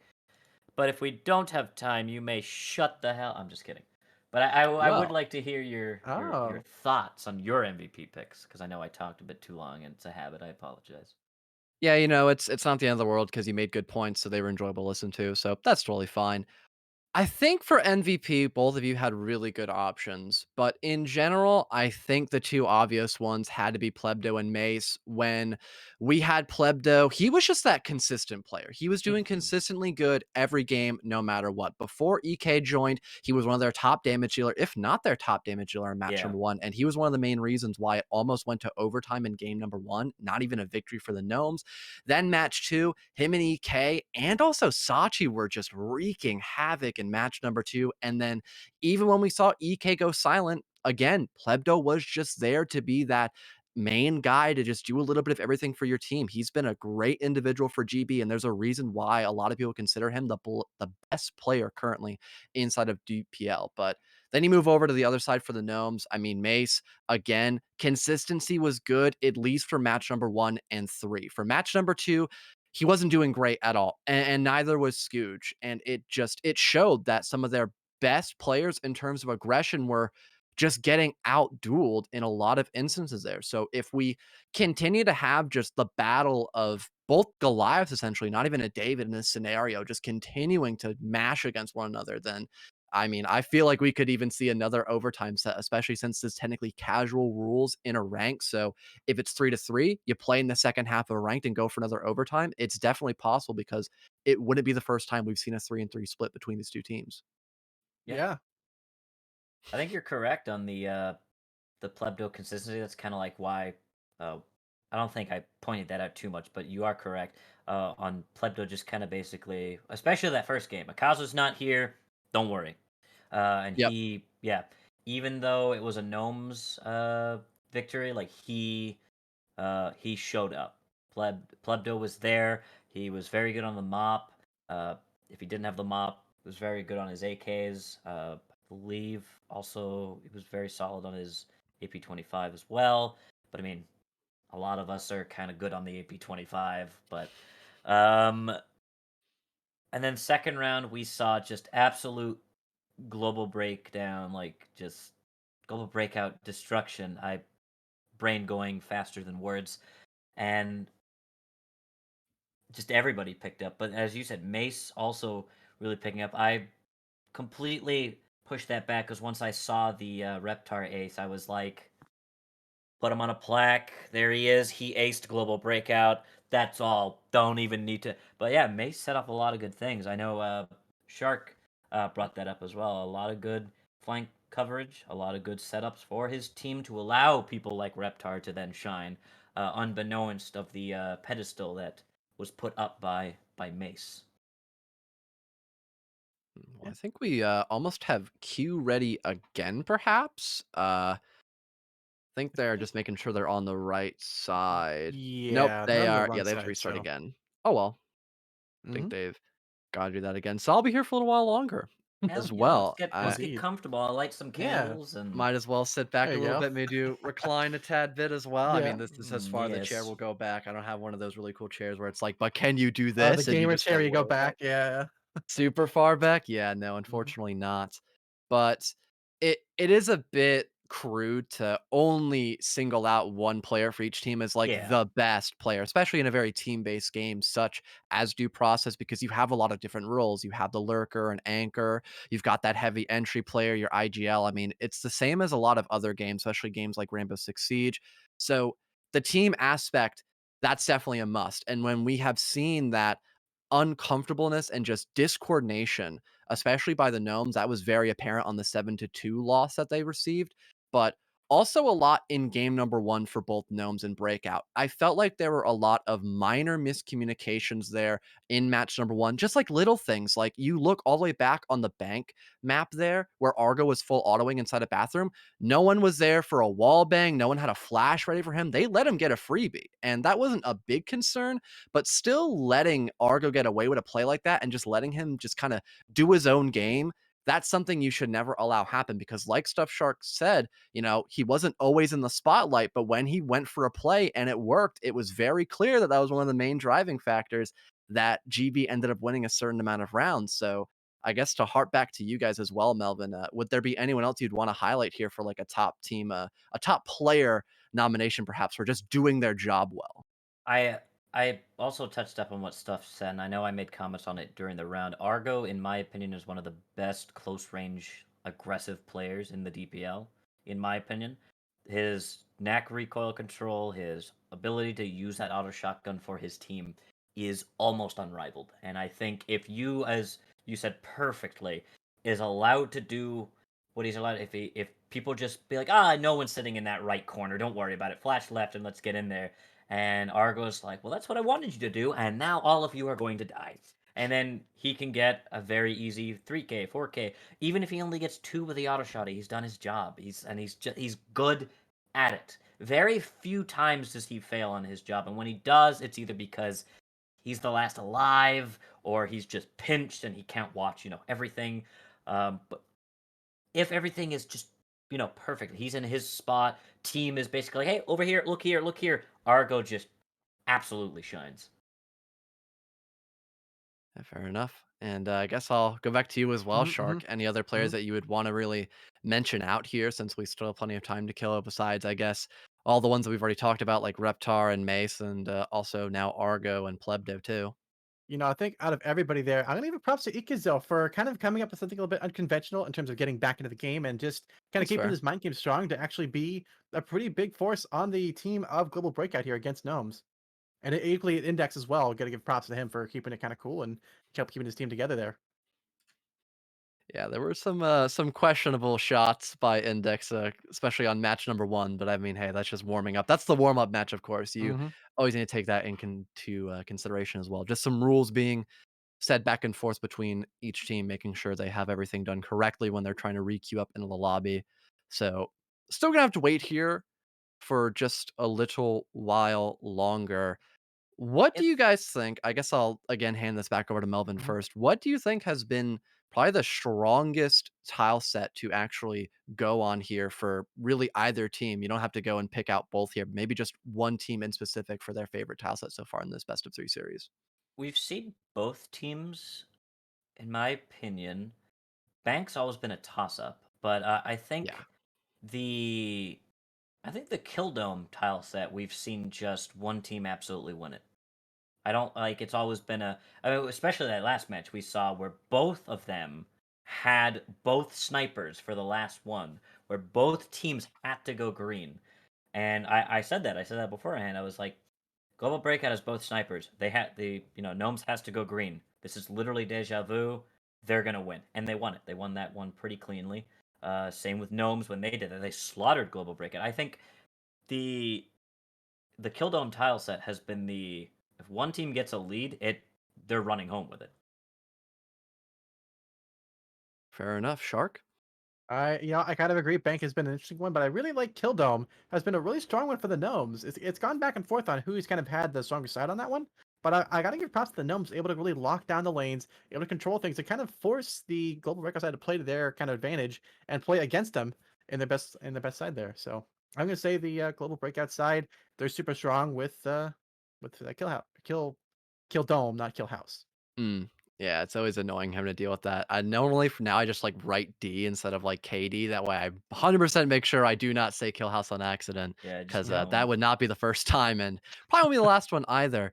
I think in terms of just general intuition, I think C Store has been probably a really sleeping dog here for both Hmm. teams. I mean, we saw EK on one round in particular for C Store. He opened up the shutters and had a sightline through the teller's kill slit to actually try to shoot somebody with the mop. Now, no one pushed through shutters, so it didn't work, but just thinking of something like that on the spot, it's always impressive to see that, especially on C Store. You can get a lot of nice shutter sight lines for either the defense or the attack. It just depends on how willing you are to sit down in the planning phase and think, huh, these guys are going to be pushing in from this direction.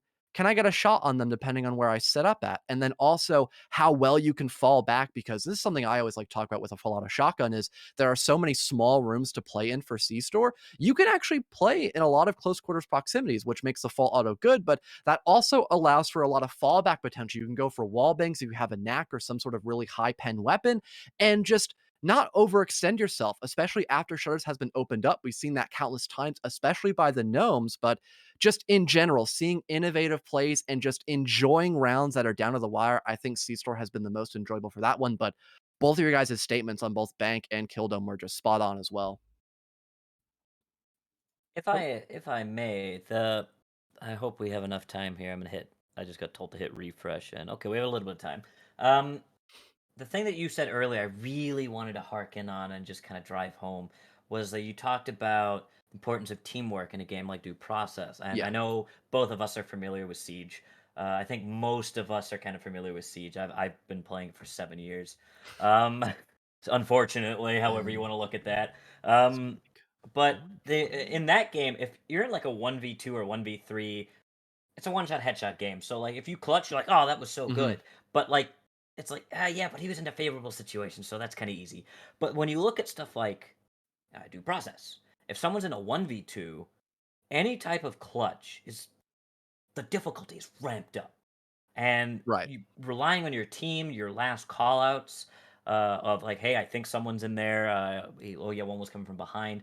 Uh, in my opinion, clutches in Due Process are way more heart pumping and just adrenaline filled than I think Siege. And that's with 7 years of watching clutches, being part of clutches, doing them, having them happen to me. Like watching clutches happen on Due Process, no matter the level, is like dopamine straight into the blood vein. I think it's just the clutches are way more difficult to do on Due Process because of that teamwork element. Having your plan set out. If one of the cog in that machine of the plan falls through, as we saw in these pro league teams, it crumbles. One cog, whether it be a case of, oh, I thought you said throw the grenade there. Oh, my bad. Or, oh, that flash just kind of barely bounced off the top. Or someone in a casual game straight up being like, I know better than you. I'm not going to go that way. Obviously, we won't see that in the league. But, you know, not seeing the plan stuck to, whether it be accidental or intentional, it's crazy to see like how catastrophically different the outcome is because one little thing didn't go the way that you either intended it to or wanted it to. All right. Well, all that being said, it was a pretty good way to wrap up this little intermission here while we're just about ready to get the game back underway. So, Melvin, Shark, my two buddies up here in the booth with me again. Feel free to take it away and bring us back into this fourth match overtime between Global Breakout and the Gnomes. Will do. All right, it looks like we have Operation Intruder Warrior on display here, and it's going to be a map that is on display for sure. Intruder Warrior, an interesting map. I like the cover and storefront. I'm liking the fridges as well and freezer kind of actions here, so you have options to kind of move around and flank for cover. A lot of plays they can do here. I'm I like the storefront breach too. still loading. Okay, there we go. Yeah, No I was worries. There you still go. loading in there, but Mhm. yeah, and I have not seen this one yet. Actually, a very interesting storefront, very open with the fridges giving some really good cover. For once, freezers not actually being like his key contender. Yeah, you have a little bit of a sightline, but it's not like a yeah we have to clear freezer. I think in this one, you got to get rid of storefront. But Bloodbill's gonna get some shots Mhm. out, hitting Index and Reptar are also starting out very low on this opening engagement. Indeed, they are. They've got a bit of a good opening there. They go for the breach up early on. Defenders are playing passive in the back so far. Attackers are getting...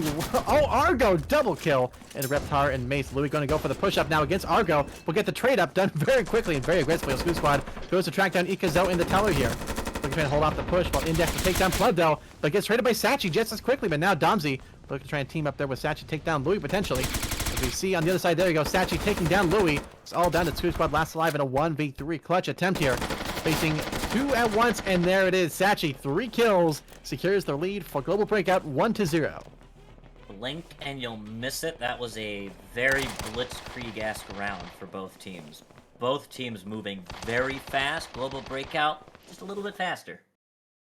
Yeah, They had a really good position, good call there. Defenders, I like the good flexibility in that strat. They had a good call, they expected it, and it just went their way. Yeah, Argo with a really good open, 2 kills to set the tone, and then SaChi deciding, I'll sweep up. You take a break. Yeah. That was a fantastic read. And Ekazo, it was fantastic positioning, as you said before, and really just good overall team cohesion and working together now in Operation Liberty Poseidon, the one we Ooh. almost saw, but now coming back to it. I like the reception little tilde mark here. I'm not sure what that's going on with, but it looks interesting nonetheless to play around and play against. I like the Locker's bomb, but I'm curious to see if they're going to go. Yep, they're going to go for a fast hull breach. Should be interesting. I have a love-hate with this one. I Mhm. like it, but if you've got someone that knows what they're doing, i.e., let's just say a really good mop user in Brick House, good luck trying to defuse it. Yeah. This just comes down to how the rest of the defenders do. I mean, sometimes you don't even mess with Brick House. Sometimes you just say, you know what, that's just an extension. We don't worry about it. Let's just play in the office lockers, kind of this back hall area. So we will see if the attacking gnomes were like, hey, we kind of tripped there, but we good. We good. They can steamroll in here, or if with the way this map is, if they can get stalled long enough by Global Breakout to quickly go up 2-0. You know, I think they can do it, but equally, I like the gnome strat here of going for some extra smokes and reception and go for that play there. But equally, I think it's being countered by the defenders pretty quickly. So my guess is this is going to be a tough one for the gnomes to push through and bring in the tie at least. I keep forgetting that like the rank setup, you get way longer setup times, which makes sense. You want to be perfect. So we sometimes just finish our thoughts and we're like, yeah, that's good. Crap, we have 15 seconds still. It's like Yeah. awkwardly having that conversation with a stranger, like, see you later, and then you both walk the same direction, and you're like, oh, crap. Uh, that does indeed happen. It looks like Argo, though, is going to hold off the push. Ekazo, good shot there into Louis, taking a lot of damage. And here comes the train of attackers here. But they will take out one of Reptile, but Index will take down Argo in that push and hold. Plundo will be able to escape, but Louis is a good shot to counter it, as well as Skoog Squad. Getting danger close to Ekazo, going for the fast shot towards Louis. Not enough for the kill, but Louis will take down Ekazo on that push. Domsy, the next one up to stop the train. Puts up a barbed wire here. Nice to see. There is a grenade, though. They can't get rid of the barbed wire. Good Molotov as well, which will clear the barbed wire. There it goes, but Skoog Squad will unfortunately die to his own grenade. That is unfortunate. And the barbed wire, and now at least Molotov out of the way. They can push through and continue on the train, but there's a second Molotov thrown by Domsy there. We'll hold off the pushes. Pleb, though, supports in the back. It is a 3v3, and right now the Molotov. Domsy will take the kill onto Louis. All down to Mason, the next last alive here. Mace with an auto shotty. 2 flashbangs, 1 to clear the entrance. Here comes the push. Here comes the play from Mace, going in for the kill. Index will take down one of Domsy. Mace takes out Pleb, though. SaChi last alive. All down to Index, and SaChi will be dropped by Index. The clutch goes to the Gnomes, 1-1. That flash that landed right on Domsy, that flash, I'm afraid I unfortunately did blink as that happened. That flash won them that entire round. That Exactly. flash blinded Domsy. SaChi had to push back. They rushed on. They won the gunfight with Domsy, and I think Pleb was not fully flashed. Domsy was, but Pleb was trying to stay up, but was dropped by the untimely auto shotty, and Index wins the final fight onto SaChi. That flash won Gnomes this victory of this first round. It's 1-1. Oh my God, Shark, we are. Yeah, we're here. What is happening? Where am I? That is a great question. And Liberty Poseidon is certainly something, and it is a map and match to watch. Keep your eyes out for. Index came in clutch, does pick up the Chaos post round, so they will have that as an option. They're going to leave the mop in place. But wow, what a crazy train there of attackers running in through, defenders like one by one trying to kind of like piecemeal fight off the team. I mean, if they were more together and doing more pre-shots, that could have worked better, but still a long ways off, but still a fantastic execution by the attackers there. It was weird that they countered the aggressiveness of Ekazo with more aggressiveness. Like Louis being low, you thought, okay, well maybe Ekazo will have his pistol out and maybe get him and ultimately fall there. He still had the mop out, confidently peeking, only to get absolutely slammed by 3 attackers. 3 Argus members, 1 Ekazo. Don't Google that. But you have a very aggressive Gnomes play. Something that, even though we've seen Gnomes be aggressive, that was global breakout levels of aggressiveness that Yeah. we saw come out from Gnomes. Um, that's terrifying. Not just for GB, but for any team watching that, like, the capability of the Gnomes to do that, to equal GB. So it's like, oh, great, we have to worry about GB. Now we got to worry about another team that, we got two evils.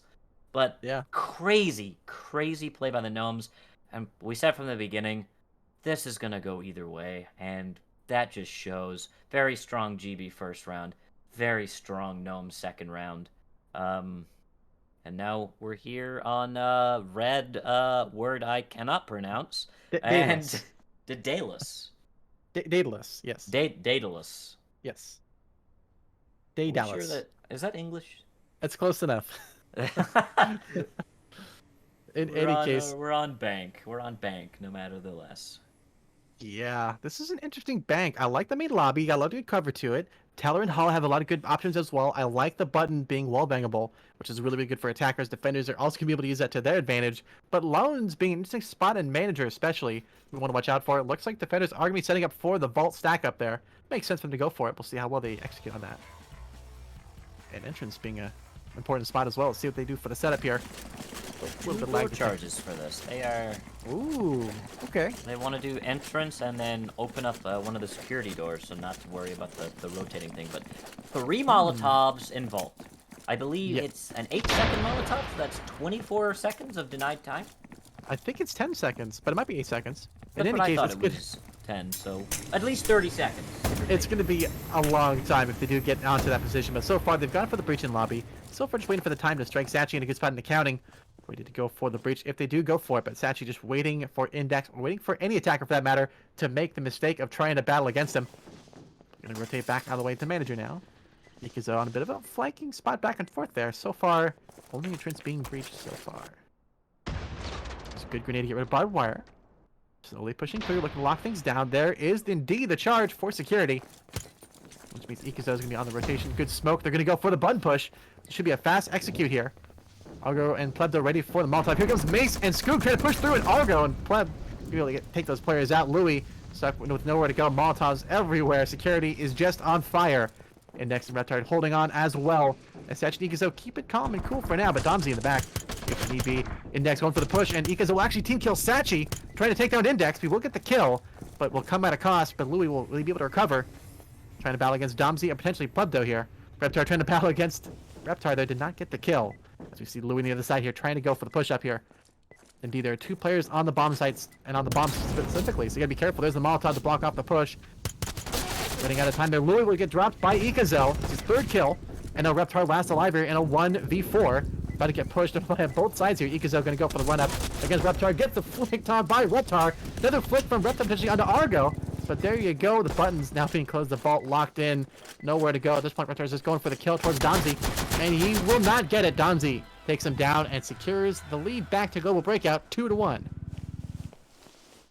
What a mess in security right there. That it was. What, like 5 Molotovs thrown? 4 Molotovs thrown? I think 5, but like... It was spicy. Security was just on fire. It literally was just a big old hot pot of just fire and barbed wire and death and destruction, and it was the end of the Gnomes' reign of terror. Yeah, they tried to rush in there, but were met with barbed, fiery, knacky destruction as they walked through and were just completely cut down. But now we see the Gnomes on defense. We're going to see if, basically, as reiterated, to my knowledge, we only play essentially 1/2, a casual game, first to 4. We could see a 3-3, but for right now, it's looking pretty good for GB. They pull ahead by 1, 2-1 as we come into the swap. And I'm nervous. I'm nervous as a Gnomes fan. I'm nervous as a caster. I'm nervous. I'm excited. I don't know, man. I don't know. Yeah. That is honestly the same. I mean, I'm a little Breakout fan, and I think it could go to Gnomes. They could bring it back in for the clutch in this first overtime here. It's anybody's game to win and lose. And on Operation Intruder Warrior, this is a map with a lot of flexibility, a lot of different strat calls. We saw the pretty crazy run and gun in there previously from, I believe it was Global Breakout. So now on the other side, well, actually it was Gnomes, excuse me. Now Global Breakout on attack. They're gonna do a similar strat, but I think going for the split push on Freezer, I like this call. They have flexibility. They can pincer around as need be. They can take the storefront, go for the teller push, at least hold a position off from the inside there, and then go for the arcade flank in here. I like that call.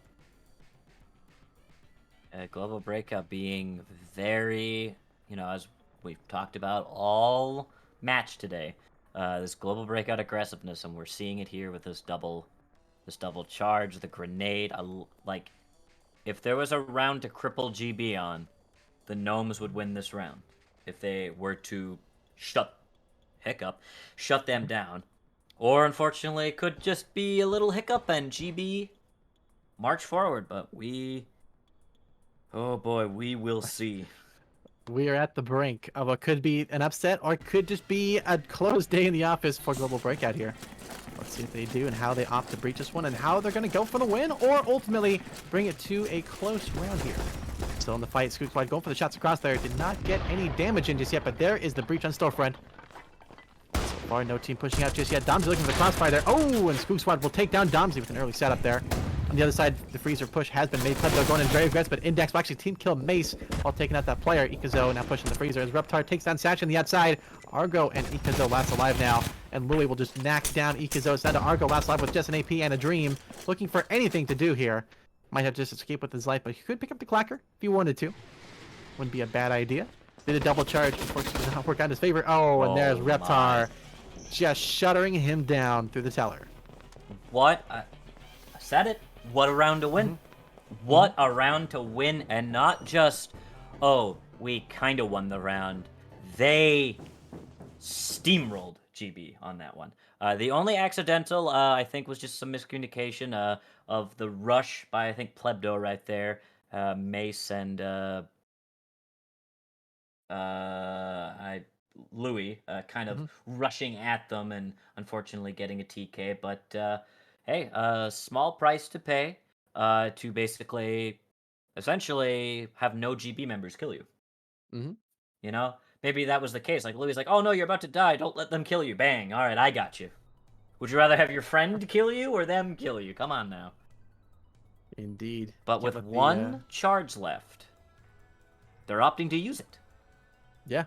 So, I'm just here for the ride, man. I'm on the roller coaster of this game, and I'm not even gonna predict. I just want to experience this.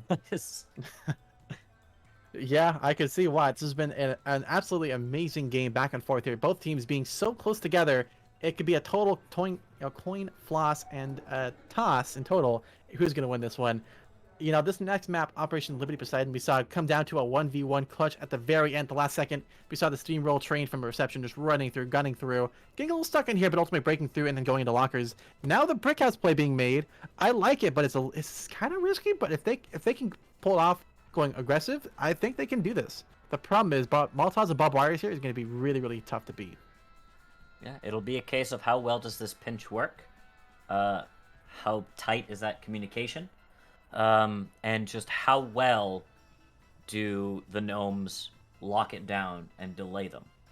Because if they can delay this front push and then focus on the brick house push, or vice versa, they can definitely whittle down GB, and then they can take the lead 3-2. But as I said, man, we're just here. Anything could happen. We could sit here and say, well, this could happen, but both teams have also done their own spin on some things that we predict, and we see Reptar, 3 Gnomes getting ready in Breezeway for a cheeky peek here, so. Yeah, we'll see if they can peek it up and win it, potentially, but so far, double smoke coming out. Oh, the huge stack up there. It's a total firing squad on the left side of the Scoop Squad. Team kill Mace, unfortunately, again. But Scoop Squad does kill SaChi, at least on that push. Take control reception, but so far, barbed wire cleared now. It's up to Argo and Plebdo to push through Domsy as support as well. So the defenders now at the lockers and at that bomb site, ready to go to hold off that charge. So trying to wallbang through. Plebdo and Argo gives some shots as well across. So far, nice barbed wire placement by Louis. Will stop that push, then distracts unless they get rid of it. Has no utility to do that, though, so they have to commit and go all the way. Well, playing passive, just waiting for the time to strike here.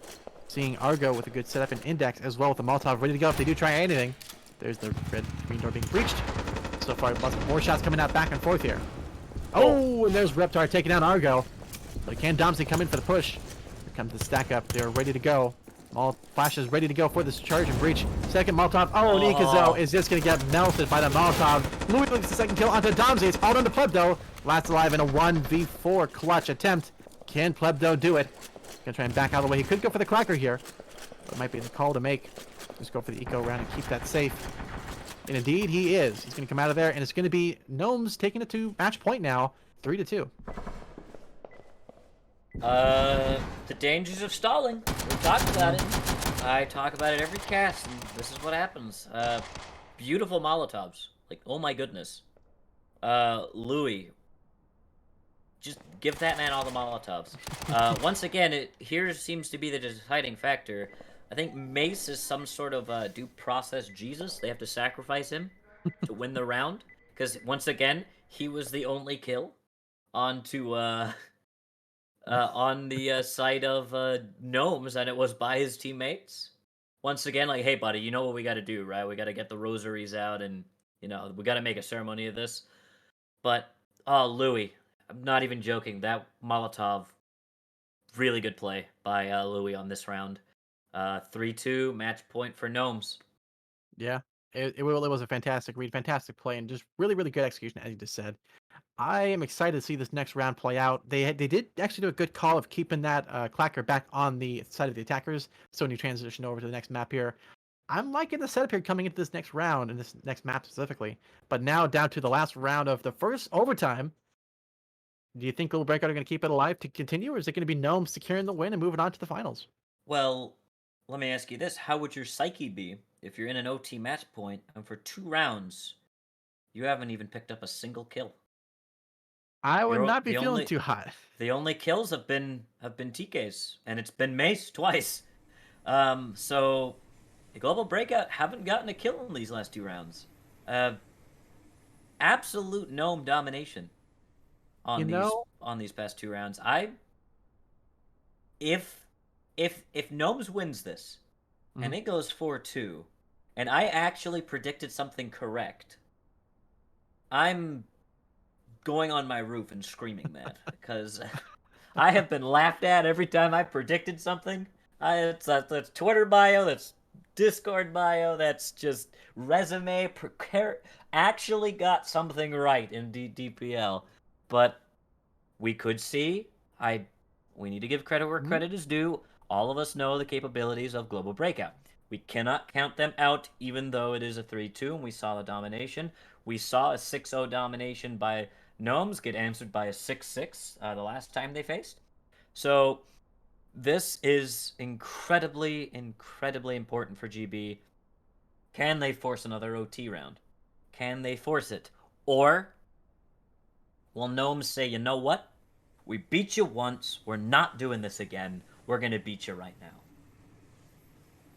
So, I agree, but equally, something that I noticed in the last 2 games in a row here, in Game 2 and in Game 3, previously we had the Gnomes take the first 2 rounds, or, back and forth now, take 2 rounds in a row, and all of a sudden, we had Global Breakout come back in and bring it in after what we thought was impossible odds here. We thought, oh, Global Breakout's going to be over, they lost, the mind games are not going to be there, yet they come back hitting just twice as hard. I think we're going to see that again on Operation Red Daylist from swap sides. I'm liking the strat call here to go for it. Looks like an attacker setup here, and mostly focus on accounting. I think this is going to be one to keep your eyes on and one for the record books, as defenders are focused heavily on tellers. So far, not telling a whole lot, but Louis in the side here with that auto shotty is going to be potentially a hazard, but for now, it's going to be the vent play and the manager. And creeping in is SaChi and Ekazo on the entrance. They're walking up there, not giving any intel that they're there. Yeah, they've done a really good job. Manager. Yeah, they really are taking a slow time, making their way through. Flashes and accounting, so far they've taken control of that area, but Mace is going to counter it with the Mop's positioning here. This is a very, very close shot here, so Mace has earned his cred for sure. There's the red door breach. Louis on the other side here looking to push through, block off security. Ultimately, we're gonna with the buttons there. Going for the shots across. Good molly and security gonna force them back, but Mace will drop down to Ekazo. But so far there is making more to drop down. In the meantime, SaChi will take down Louis as Reptar has the saber equipped, and it's definitely doing a lot of work with it. On the other side, we still have the attackers in lobby. Oh, and there's the trade up, but Reptar gets traded by Argo just as quickly. Mace is still at the button though, and is ready to go for the breach here. Plebdo battling against Skook Squad, but Skook drops down Plebdo, and Argo and Domsey are last alive for Global Breakout as Argo drops down Skook Squad. It is all down to just Index last alive on the bomb. Argo's brought him back in for the clutch here, but Domsey in a good position. They have a Molotov and a Mop, with Domsey with an AP and Flash. This is an interesting call to do here. Now, time is running out. You still have about 40 seconds now. A good Molotov early on, so about 30 seconds to try and hold this bomb site before if they get the bomb off, they win. It is down to the wire here, but Domsey does have a Flash to use with indexing for the push, and Argo gets his 4 kills to secure another overtime. Wow. What a play, what a read, and what a fantastic execution there by Global Breakout. Argo and Domsey single-handedly hanging on to, or basically just being like, hey, get in our backpacks, we got this round, don't worry about it. We will force another round, or another half, so I believe we just keep going in the right game? Yes. Yep, continue in the same game, so. Yep, it's going to be a continuation of this back and forth battle here. No sides coming out early just yet, but I like the setup there, and indeed, they had it in the bag. Gnomes, higher percentage on winning their opening duels. Interesting. Once again, kind of that awkward situation where we see Global Breakout win a round, but Gnomes start the round, essentially. Like, they start that, and then we see, as what you brought up in the past game, this mid to late game Global Breakout just kind of be like, okay, give them, like, you know, like it's a MOBA, you know, give them the early game, we scale, and like they just go in and they get their cleanups. They know, like, oh, they're quickly focusing over there because they saw our other buddies over there, they think we joined them. Nope, we're gonna hit them from this side, and they don't expect it. Yeah, I gotta agree, it was a really good call and read there. And now we are on Operation Certain Athena. And for certain, this is going to be one to keep your eyes on and keep your ears on for sure. I'm liking the strats here. It's a big map here for Factory. A lot of good angles, a lot of good cover positions here. The call to go for looks like maybe Green Door Server Farm. Or actually, this fan is interesting. There's no pipes underneath it. So as soon as you go through that, you're onto the floor. Yeah, and if someone's kind of waiting in office for you to go in, then peek, then, you know, you're fighting an uphill fight, literally. As you're just kind of looking up at your killer, as he should be able to put you down pretty quickly. But you know, stranger things have happened. We can see, you know, they could all pop out a fan and win the game, but it seems they're gonna blow into storage back here. It looks like they want to contest for power, so we could see a power play come out from GB early, take control of Pipeworks and really kind of get a lay of the land. But we could see maybe these players playing back on dock, that whatever happens on that north side, well, they're waiting for them to cross into their territory to take bomb, because they're not going to be able to see over where Mace is. They have to, like, fully walk up onto there and really reveal themselves to whoever's on this side. And with long-range weapons in hand, all of them, the Legros, Mop, Short AK, Long AK, and Ingmar, they want those long-range fights. Indeed, they're setting up for it really, really well. I like Index's and Luke's positions as well. Reptar holding a good spot. Mace rocking the KR in a nice spot there. I like the angle. We do have attackers now making their breach into the red side there of storage. Going for the access points here. Domsey on the server farm. Green door access push-up. We see some shots coming down range, but not quite hitting their kills just yet. No damage being done, but they have a couple different options. Getting rid of the barbed wire here with a good grenade. Doing a good rotation here. He's sneaking through. So far, defenders are still holding the bomb site. No aggressive plays in the outset. We better go for the shots towards Argo. Oh, and Mace just gets annihilated by Plebdo and the rest of the team there. A huge focus of fire here. Louis about to get them some shots as well, but Skook Squad taking some hits, but still in the fight. Louis taking a lot of shots and gets drilled by Argo as Domsey takes down Skook Squad. Index and Reptar last alive here. And Index dropped by SaChi. It's all down to Reptar with just the mop, and Argo gets his second kill on the Reptar, securing the round for Global Breakout. Very slow push around from server farm that I was watching the entire time. I'm like, no one is looking over there. And Domsey could literally kill everybody if he wanted to. And sure enough, he peeks up and he gets the mop user without really much of a fight. And Global Breakout come out in the second half, or second OT, absolutely swinging. Like, they may have been knocked down, but they got back up right as the timer hit 8, you know, and they got back up, and now they're swinging at Gnomes again. Very close. If this was a boxing match, like, both of them, both contenders are, like, you know, bloodied, pouring with sweat, bruised, but they're still swinging, and it's... what a crazy match. It's a slugfest for sure. It has been back and forth with these teams, but I really got to give props to Global Breakout, the good map read and good just overall knowledge of the map and countering of the strategy there from Gnomes. Gnomes had a good setup, that good overall kind of hold and kind of clasp on the map there, but it really was Global Breakout getting the read in and getting a really, really good counter. Got to give props. Yeah. I'm But hoping Gnomes can hit back, you know? I hope that they're not getting knocked down, but once again, I think we've all seen this familiar kill dome before. The castle being like this weird, it's important for both teams to have. It's got a really good lay of the land on either side, but these jungle areas, both back and pit, over here and over here, being very also very crucial. You could have the mop users pretty much almost anywhere here. You can have the mop sitting castle, then rotate out if they need to. If castle gets pushed, you can have them up in the jungle, rotate back and pit, back here. Like, it's very good to have that mop. But as I'm saying that, I remembered they don't have the mop. No. It's in hands of GP. Probably with at least, if I can click on them to double check, with at least... oh, he dropped it, but I believe it had things.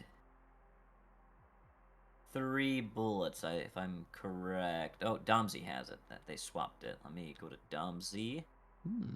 He's holding it, but unfortunately he's holding the flashbang, so I can't see how much rounds he has. But we'll see when he pulls it out. I'll stay on him and update that when it happens. But Gotcha. what do you think we're gonna see then? You know what? I think we're gonna see a firefight in the castle here, and hopefully some castle crashing into the jungle. I like to set up in position from Index to drop down that left side charge for the drop. They're gonna drop both now in castle. Interesting call. I like the play there. Defenders are definitely spread up pretty far across the map, so they're not expecting anything, like more than probably a breach here, which is kind of standard to play. So far, only Scoot Code is the only one in castle to go for the breach here, so this is going to be a tough one for the defenders on the outset here, but I like the sight lines here. Being opened up here gives some flexibility for Lewis and for Reptar. On the flank, there's the red door breach. Reptar with a good flash. Here comes the play here. Good Molotov to hold off the push. Good barbed wire. Just 3 bullets is not a lot, but it can get the job done. Ekazo and Domsey, double sniper breach here. This is a interesting counter. I actually like this one. Mason's a good spot, though, to counter the counter. If they do go for it. Good Molotov to hold off the push. Here's another flash. Here comes the push here. Suicide in Index battling against Argo, but Suicide will get the kill onto Argo. SaChi next up in this 2v1 battle. Plebdo trying to provide support and get the kill into Luli from a long ways away. Plebdo trying to counter, but will be too late. The SaChi will drop down. Suicide, but Index gets the trade up just as quickly, but Plebdo trades once again. Reptar in a good spot here, facing a 2v3 here. Ultimately, Ekazo drops down Reptar on the flank, trying to escape, but Mace battling against it, but no, Ekazo will get the kill instead. Domsey providing good, good coverage there, but in any case, that is the round, and it's going to be ultimately the attacker is securing the win there with more than a minute to spare. It's looting time. Mm-hmm. What looked like could go into the Gnomes' favor. There's a little bit of a delay in castle, but I believe SaChi getting up on the castle wall, Scooge and Index, I don't think knew where he was. I think they thought he was still back, because Index started pre-firing the below, but then when he dropped, gets SaChi, but is ultimately refragged by Pleb, who then kind of taps at Reptar, who was hiding behind the rocks, to kind of spook him out, and Reptar is then dropped by Ekazo, and Mace jumping the gun. Unfortunately, Hafting 2 is the last one left, and his hidey hole is ultimately pulled out and put down. Indeed, it was a interesting firefight there, and ultimately an interesting execution as well in Castle. But that's how the cookie has crumbled, and so far, Global Breakout are looking pretty strong for the second overtime. But still, C-Store for the last one of this map and of this, well, at least of the maps we're going to see today for potentially second overtime here. Yankee Display, a map that's got a lot of good cover on, a lot of good flanking opportunities, and a shed to red door. I kind of like this position here, but equally office and green door office is going to be interesting. So they're expecting a pre-fire there in shed, which is a good call to make. It's easy to do, and it costs a little economy, but I'm liking the breach into Teller here. That's going to be a very, very fast, aggressive play here. Could work out well for him. Good. The long hallway shed. At first, I always thought, especially when I first started playing this game years ago, like, oh, that's an easy place to door charge. Now I know that the second you kick that green door, whoever is in freezer, your life is forfeit, because you start walking down to place the door charge. Whoever's in freezer, they're just unloading into that door, and if they don't kill you, they've gotten you very low. So usually, you're not going to see people worry about that too much. They're going to be concerned about freezer. They're still going to be like, hey, that's kind of an important place, but not really open into freezer, especially, with that kind of red door. But it looks like they're going to go straight through the front door in global breakout fashion. Yeah, a bit of change of plans there at the last second, but it is an easy call to make. But it looks like defenders are expecting it, though. Could be tough with Screw Squad on auto shotty, which is kind of unusual. I'd expect Mace to have that maybe. Yeah, but Mace is opting out with the long AK, so complete swap of roles. Yeah, it's interesting. Oh, okay. Scooch So they have accidentally one. drops the auto shotty. Oh, he drops the mag, I believe. Yeah. He's hiding them. Interesting. Smart. I have learned Yeah. something. Yeah. That's actually a good call. So if they do pick it up, they don't know where the ammo for it is unless they find it. Yeah, interesting. Yeah, this is actually a good idea. Seeing some pre-shot there from Ekazo, going for some interesting wallbang angles there. Didn't quite get the damage in, but definitely getting some shots in there. Meanwhile, Argo about to face off against Louis, but Argo will just destroy Louis from the round there. This is our front breach on the other side. Mace doing a bit of a 180, trying to go over back and forth on multiple angles at once. Getting a lot of pressure, a lot of stress on that side there. Seeing some shots from Domsey and Mace running through, but Ekazo will get the kill on the suicidal. Domsey takes down Mace. Seeing a lot of action back and forth. So for taking control of most of the area here, down to Reptar and Index. But nice Molotovs to hold off the push. Good smoke for them to push around and ultimately work against the attacker's advantage here. Index still hiding amongst the smoke here. Who's going to win this one? Lots of good shots in the Index there, but but Index will get the kill in the Pleb though, but SaChi trades just as quickly. It's down to Reptar last alive, and F1 Legros. Can he get the kill is the question. He's going to go for the backside flank up. It is 3v1 already on the bomb site. Reptar has to go for the shot here. Trying to get the pick across, going for the bit of a sneaky defuse. Can he get it? Molotov. Oh, Argo actually will barbecue Reptar on the flank. Wow. What a play there from GB. Absolutely disgusting. Using a Molotov against defender. Absolutely disgusting. What a crazy start. Yeah, this is an interesting one to see how it concludes, but we still have one more round to play, of course, if they are going to win this. So now what I'm curious about is who's going to take this next round here. Do you think it's going to be Global Breakout to secure the win after a pretty strong dominating set there? I mean, we did the thing that I said. They challenged Argo close range. And Argo said nay. And absolutely got a very good entry into arcade there, and they just stormed right on through. Gnomes have to answer, obviously. We're at this match point.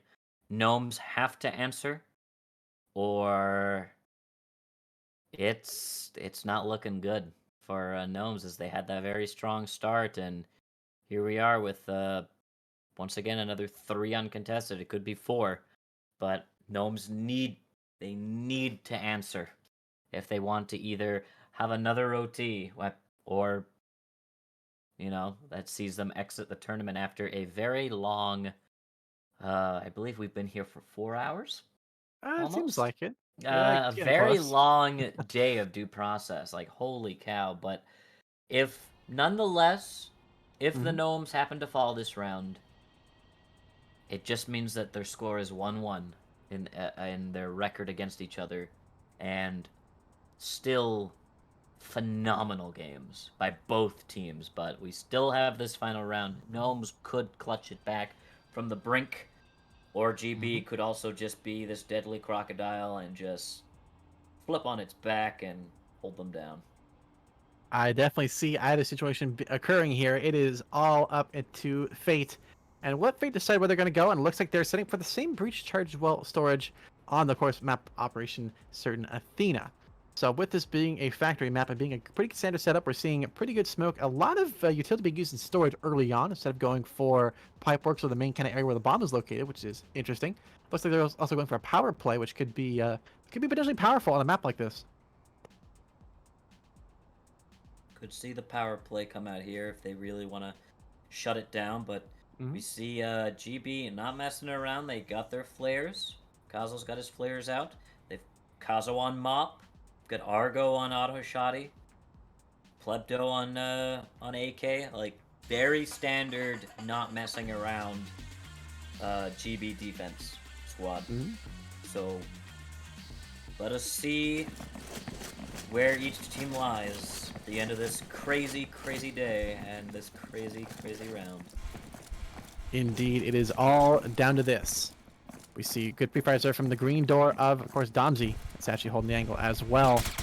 Ekazo also holding the window access, looking for information. Good for shot towards Mace, did not get the kill, but does get the information about at least one player being there. But the stack up on the green door is real, and the team's going to rotate back out of the way. Domsey with a good Molotov position here. They have to go to the barbed wire. It's going to go an interesting fire. So they're going to run through the barbed wire and just die to their Molotov there. Not sure what Louis was thinking with that one, but he was committed and unfortunately had to pay the price. Went the wrong way on the barbed wire. But now they know they can avoid it. Maybe go for the other side here. They're actually setting up for the charge in, it looks like, Doc there. Argo with the auto shotting in the same spot though. Argo gonna push out, go for the guns, takes out one. Oh, actually, Ekazo will get the pick up there onto Mace. Argo will get dropped by Reptar at least. It means the auto shotty is on the ground in the open. A little risky, but Ekazo is holding it back. That with the good rotation as well. Holding off the push and see what they can do. Some good shots downrange. But they'll get some good shots into those attackers. Trying to escape now. It is just 3 remaining. Index and Stu's got to make it in. Reptar trying to battle out as well. Ekazo battling against Index here, but SaChi and of course Plebdo also on the rotations and hiding out for now. Ekazo battling against Index, did not get the, actually got a huge shot in there, did not get the kill. Low on health, low on options. What are these attackers going to do? They're going to die to Domsey. Double kill from him. And ultimately SaChi will get the final kill of the round. It's GG. Global Breakout to the grand finals. GG's. Well played. Plain and simple. Really good execution, good flanks, good plays.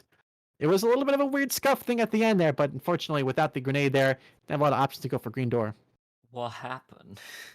My Gnomes. They started so strong and they slipped going into that second OT, but I mean, it's literally kind of a reverse OT stall out from what we saw. Not stall out, turnout. From what we saw last time, we saw them edge out onto GB, and now vice versa. But the fact that both times Gnomes has taken GB the entire distance is something to be incredibly proud and happy of. Like, usually, you know, we see GB and we're like, oh, okay. But Gnomes went, no, no, not anymore. Not today. And they actually won that first game against them today, and obviously the first game to put them into the losers bracket the first time. And like, man, Yeah. what a tough game to also analyze because both teams played their hearts out. Both teams played really, really well. Yes, both teams made mistakes that may or may not have cost the round, but you know, who doesn't? You know, who doesn't make a mistake every now and then? And just we saw the best due process played today, and what's even crazier is we're going to see even better due process tomorrow. Yeah. My goodness, I hope Fellow and Boxy are, you know, I hope you're ready for tomorrow, because if today was crazy, tomorrow is nuts. Yeah. Full nuts to butts action right there. Yeah, this has been an amazing series back and forth here with both teams putting in all their effort, as we just said before. In conclusion, I'm going to say, wow, GG's, well played. Ultimately, Domes kind of fumbled the ball at the last second on that play of Factory, but it was a tough one to hold. It's good execution there from GB at the end, so they earned the W. Well done, GG's. Thanks for the points. But in any case, still a fantastic performance there. Tomorrow, Kitura versus Global Breakout is going to be fantastic. But before we go there, we've got one more thing today, which is going to be an interview, of course, of the winning team, which we'll get to in just about 5 minutes or so. So we'll be right back. In 5 minutes or so, we're going to have an interview from fellow interviewing, I believe, Ekazo and SaChi. So we'll see how that goes. Back in just 5 minutes, you're watching the Due Process League. Woo!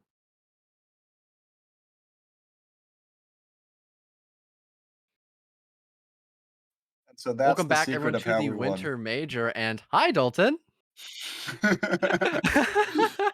I Hey, figured there'd be some tomfoolery having two people up here with the interview along by my side, but hey, probably the top two who I want to pick their brains at the most. So for this interview, after the match between Gnomes and also GB, we have EK or Ekazo and also SaChi, or just Chi for short as well, the captain of GB and also the IGL. And I mean, I'm glad y'all ended up winning. Gnomes gave you a hell of a fight, but just the general question to start off, I'll go with SaChi then EK. How are you both feeling after that victory against the Gnomes?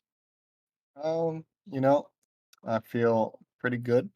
I feel like giving EK a nice solid high five, and that's about it. I drank my apple juice after the game. As I do my post match ritual, and I did my 1,000 sit-ups after the game, and I'm feeling good. Feeling Fantastic. good. EK?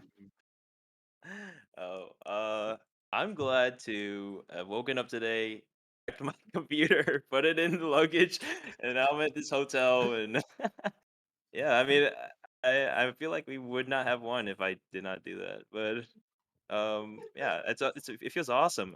Especially against gnomes, we have this. I guess now it's a ritual where we just go after OT. Um, but yeah, that was really fun. I'm feeling It great. was it was a great day seeing EK go, "Yo, I'm just packing my shit up and going to a hotel."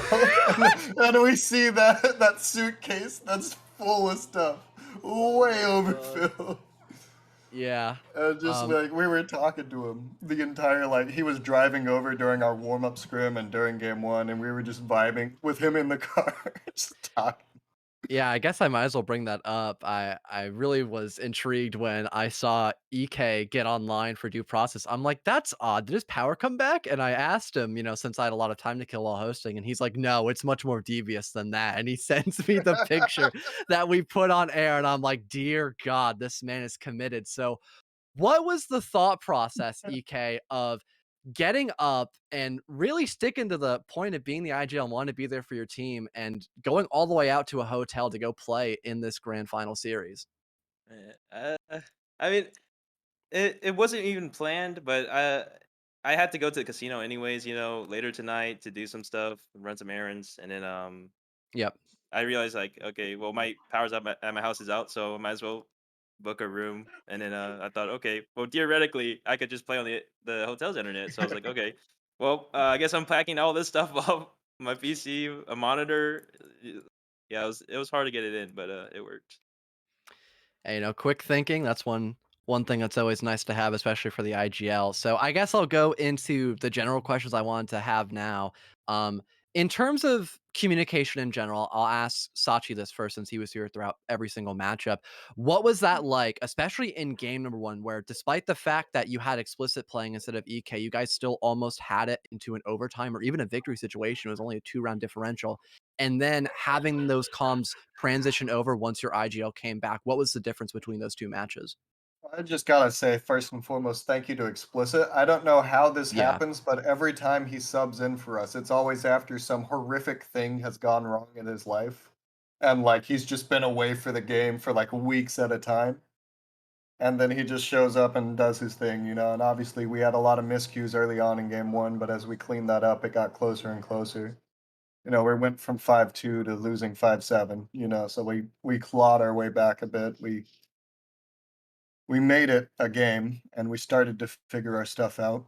And then obviously EK hopped on, so that's when we know, okay, well, we've got game 2. And so it was sort of like just like try not to lose our focus game 3, and we did a little bit. We did like on our attacks, I had some boneheaded moves. Like Domsy and Mhm. I on those splits, we did a couple of ill-advised decisions that probably could have ended it there. But ultimately, we made it work at the end, sent it to OT. Still had our struggles in OT, like they had their chances to win it. Like it was a close ass game. They didn't want to give it to us for free. They'll never do that. I mean, no matter what we say in the VOD and the highlight video coming out. Keep an eye Cool. out for it. Stay tuned for that. Ekazo But on yeah, YouTube, and also maybe Scooch does a POV as well on his channel. You never yeah, know. it just Yeah, clicked by that might. final OT, and like we know, okay, we're not losing this. Yeah. Well, I feel like you kind of hit everything I wanted to hear about that question quite well. So I hate to tell you this, CK, but I guess I'm gonna have to give you a different question. But this one Oh is still gosh. incredibly important, unfortunately. In terms of mopping, I mean, I know a lot of people say that you are the best mopper, but in your past matches before your power went out, we normally had Plebdo on that mopping role. We'd see you on the big AK most of the time. You'd Mm, still be sabering on the attack, but mopping, you tended to actually avoid it like the plague. But this time around, today, on a make or break match here in the losers finals, you a majority of the time brought the mop and it worked. I mean, what was the idea of that? Were you just kind of feeling yourself today, or did you just want to have Plebdo be in a more comfortable position on that AK role instead? we're just a little we're a little silly. We're a little silly, I would say. Of course. I mean, we do whatever we want, to be honest. But anyway, previously I didn't feel like sniping anymore because I felt like I could do a lot more work on defense when I'm not Mhm. sniping.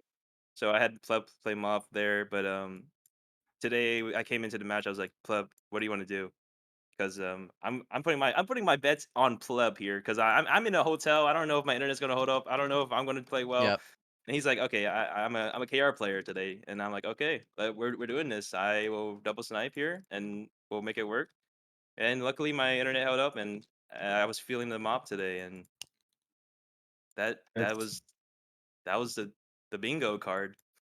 it's But kind of yeah, funny because the last 2 days, I think we've had 15 total role swaps, and like going into the warm up scrim today, we had something, and then we just changed it last second twice in that scrim, and then it got into this, and we were like, okay, we're changing it again. And we just made it work though. Like we're at our best when we're adjusting, I guess. Apparently, just ended up working towards the very end. I mean, you guys kept headstrong and very stalwart about a lot of your plays, and sometimes it flubbed, and other times it was enough to get the job done, and that's all you need at the end of the day. Win is still a win. Moving in for tomorrow's game, because now you guys have guaranteed that grand finals position in the upper bracket. Despite that, Kitura off the bat have a map or pardon match advantage up against you guys. Do you think it's going to change anything at all going into the game, or are you just going to try to be more precautious moving into this grand final series? I'll start with Dalton first. At the end of the day, it's we're not too like focused on the maps they have because at the end of the day, we've got to be a lot more focused on the maps that we need to get. Hmm. That's what matters more than anything. It's not necessarily stopping them from getting more; it's getting our matches on the board. So it's gonna be tough. They've had a great run through this tourney. Obviously, every team that's gone against them thinks they saw their weakness and said, "Oh, we're gonna exploit this," and then it hasn't ended up happening. So, like, I'm not gonna sit up here and say we figured them out because we haven't. They're playing a great style right now that's just working out for them. No matter how many people say they're making mistakes here and there, they're winning the rounds, they're winning the games, and they're putting in the work. Obviously, people like to meme about that team, but that team doesn't work if Jet and Merchant don't improve the way they have these last few months. Because if this was like a few months back, Merchant, few months back, Jet doesn't work. But those guys have made massive improvement. Muse is a monster. Dylan, he's fucking huge for them. he did. Yeah, Yeah, he's Dylan's Dylan, just bro. Dylan, man. You can't get enough of Dylan. That's just always how Yeah. it is. Yeah. That's I actually true. have massive respect for Dylan. He's made massive strides from the player he was day one to now. Like it's just completely different players. They're not even in the same stratosphere. That's gonna be a game that no one's gonna make easy for us. Like if we want it, we've gotta want it a lot more than they do. They put themselves in the position here.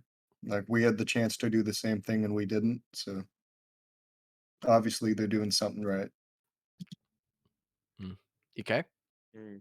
I think I think Kitura is worse than Gnomes, so I'm pretty confident that we'll be able to take this grand finals. But they do have a map advantage, which is always kind of scary.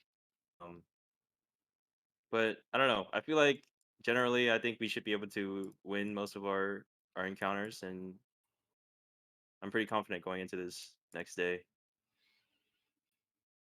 All right. Well, fair enough. I mean, I guess that concludes the rest of the interview for this evening. I mean, if both you, SaCi, and also EK want to shout out anyone before you guys part ways and head back into GB and friends, I mean, feel free to do so now. The spotlight is yours. And, like old fashioned, SaCi, you go first again.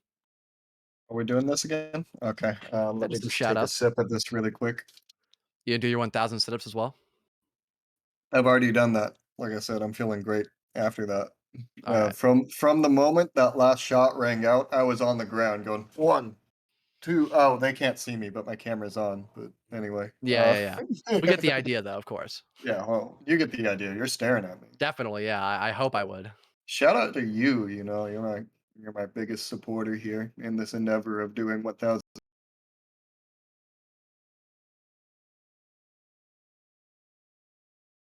because the puppies obviously were for the entire like last map right behind me there, whining as loudly as they could because one of the other puppies was on a walk. The Mhm. cat was annoyed as hell because his bed's right here. Is Oh, this relevant? that's it. No, it was great. They were a big part of our win here. There, a bunch of them are right there now. I guess shout out to EK's family for making him go to a casino every weekend. It worked out. Shout out to my slimes on the West Coast. That's something I thought I'd never say. We did today. Yeah. Wait, Shout out wait. to Kitura. We're coming for you. Okay. Not in that bad way though. Take it over, UK. Wait, was the question what shout Anyone you outs? want to Is it? shout out or thank Oh, before we part ways for the time being? man, you shouting out your whole whole animal family, bro. What An about the Animal team? Farm, bro. Literally 1984. Bro, Argo's clutching up every round, dude. Pleb's clutching up every round. Shout out to them. They're like the god. We're like the god team. I swear. Pleb, Domsy, everyone. Chi, even Chi. You got some crazy kills that pit round. You got 3K. That was awesome. Yeah, Um, yeah, yeah, I feel like everyone on the team deserves a dap, bro. Like I feel like everyone needs a dap, bro. And then yeah, yeah, I think that's what I'm gonna give my shout out to. Shout out to Explicit for subbing in because we need people to show up, but we don't need yeah. Collins, that Well, don't show up. Colin actually showed up to Oh, warm up scrim against us. Okay, well, Yeah, it was a fun moment. He was supposed to oh. scrim with us this week. He showed up, saw 5 people in voice, and dipped to go back to Valorant. But we were able to get him to sub in against us. So it's a bit of give and take with Colin. He's a fun teammate, if we can call him that. It's always a good time.